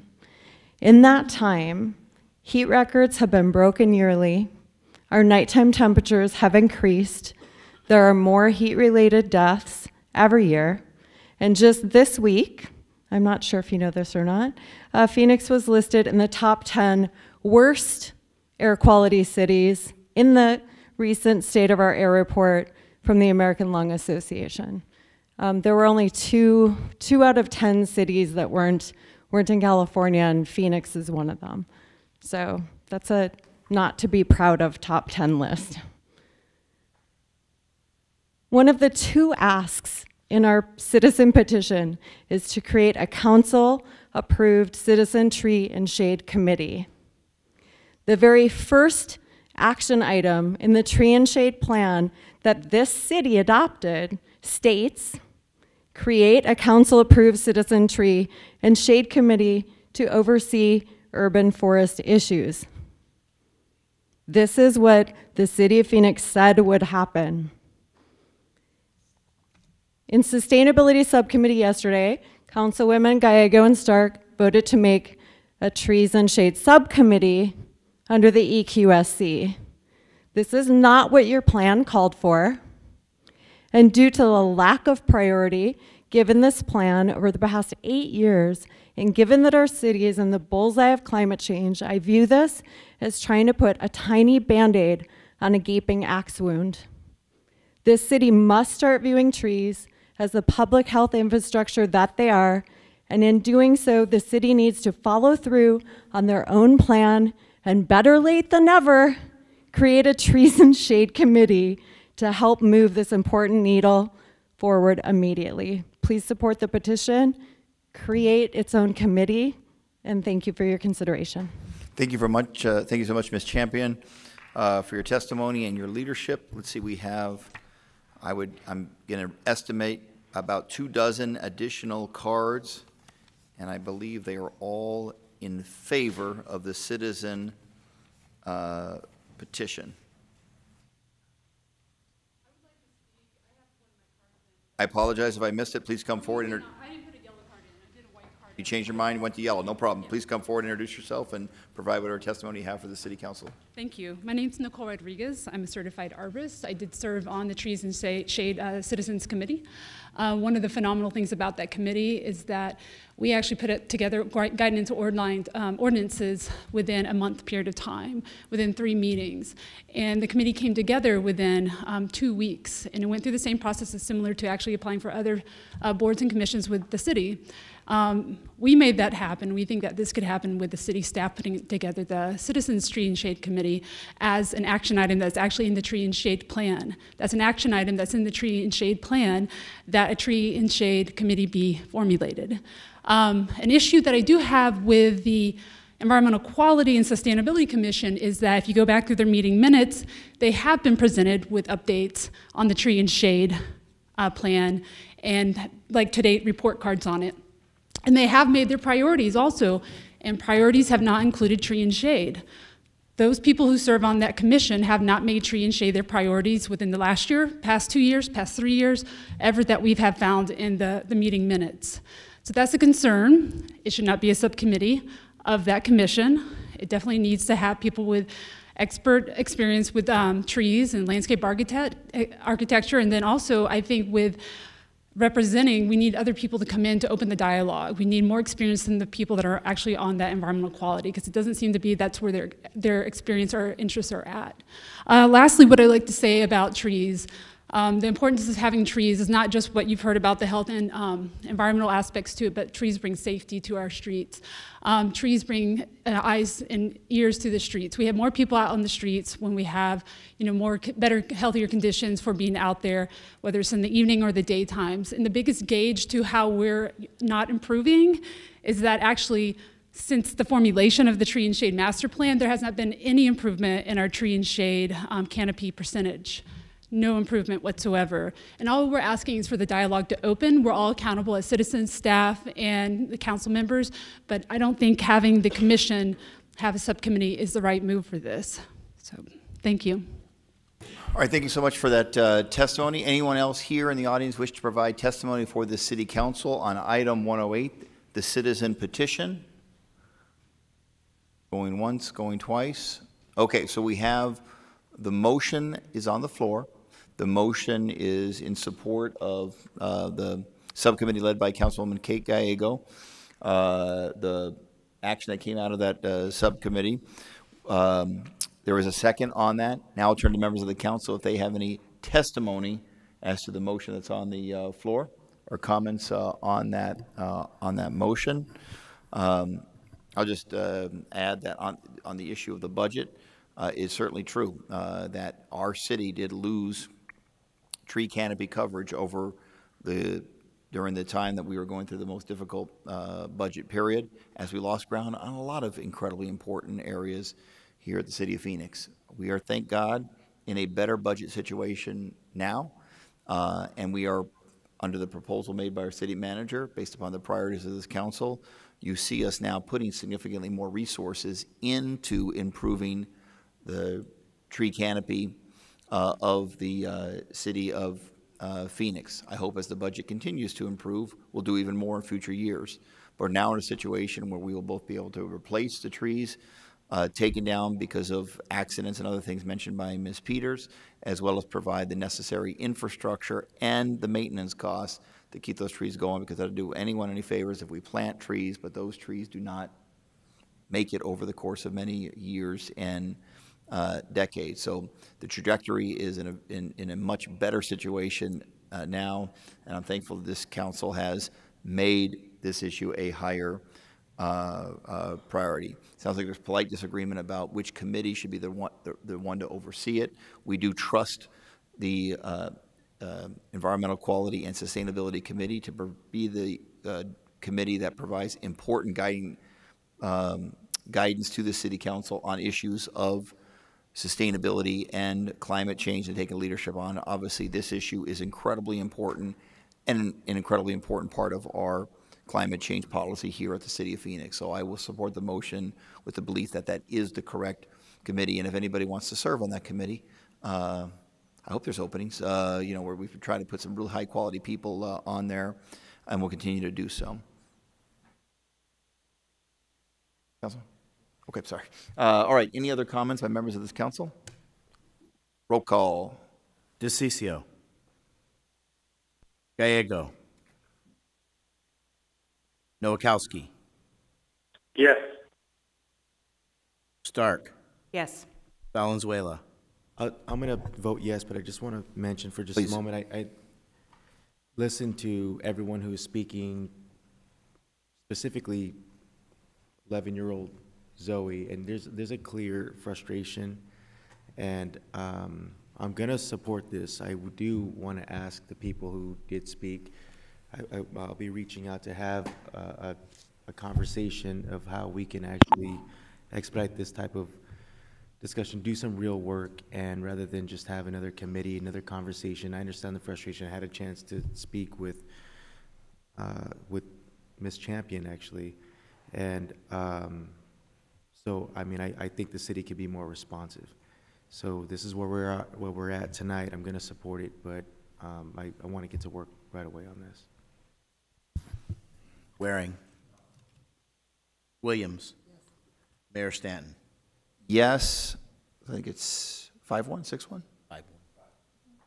The motion passes on a 5-1 vote. There are no further business for the city council. We do have some additional citizen comments, so we have to stay for those citizen comments. Thank you. Go to the bathroom. Go home now. Let me find those cards. Anyway. Pasquale, would you provide testimony for the city council? And then there may be additional cards that I have placed somewhere. Anyway, if those citizens are here, please come forward. So first, Pasquale, go ahead.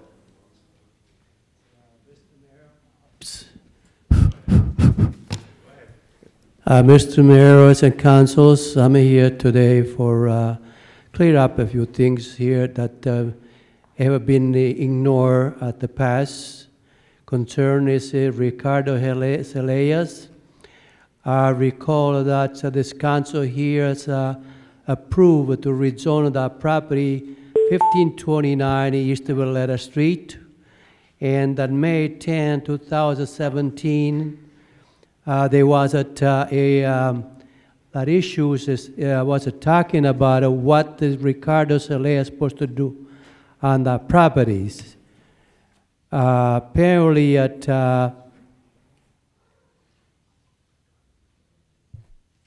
Mr. Mayor, do you hear me what I said? Mr. Pasquale, this time and every time you come down to city council, we listen to what you have to say, and Yes. it's recorded for posterity. Yes, of course. But apparently in May 10, 2017, that the Ricardo Zeleyas was supposed to do so many things on that property, and he never did it. He was supposed to close the driveway, which he did it a couple weeks ago, and that he was supposed to close the alleyway, and he did not. He was supposed to go the route go from the lot P1 to the entrance for the property and the lot on 1529 East Valletta Street, and apparently what they did now, they just ignored, they went on their ways. They tear off the dividing from the commercial lot and the P1 lot, and they make one lot, and they start parking in there the way they want it. I think this Ricardo Zeleyas is a support from the council, so they can do whatever they want, and the council say nothing. Is that right, or I'm wrong? This is citizen comments, so I can't interrupt, so we'll have to talk to you after the meeting. Apparently, I wasn't notified that the high levels on the planning and zone department, that Ricardo Zeleyas went downtown and rezoned the P1 lot to commercial. Now, before they put a change to commercial, I believe that they got to have an application, and they got to be approved by the general public, or at least for the people on the area. Am I correct or not? Yes? Again, we'll have to talk to you after the meeting because of the nature of the... Okay, that's fine. Now, therefore, I'm come here and I don't feel like I come here all the time and see those guys there, they do what they want. Now they're just parking in there. They even park in my property there next door on my apartment building in there, and so they take a parking space on my properties. Now May 10, there was supposed to be the lot 1529 East Valera Street for off-street parking. Am I correct? Yes. So they don't do that. They do things the way they want. Mr. Body, the time is up, so your 3 minutes is up. We have to get to the other speakers. I apologize. Thank you for that testimony. I think we'll have to get with you afterwards and try to do our best to answer those questions. Ms. Wenninger I think is no longer here. How about Augustine? And Mr. Deibler? He's gone? All right. Anyone else here wish to provide testimony? If not, our meeting is now adjourned.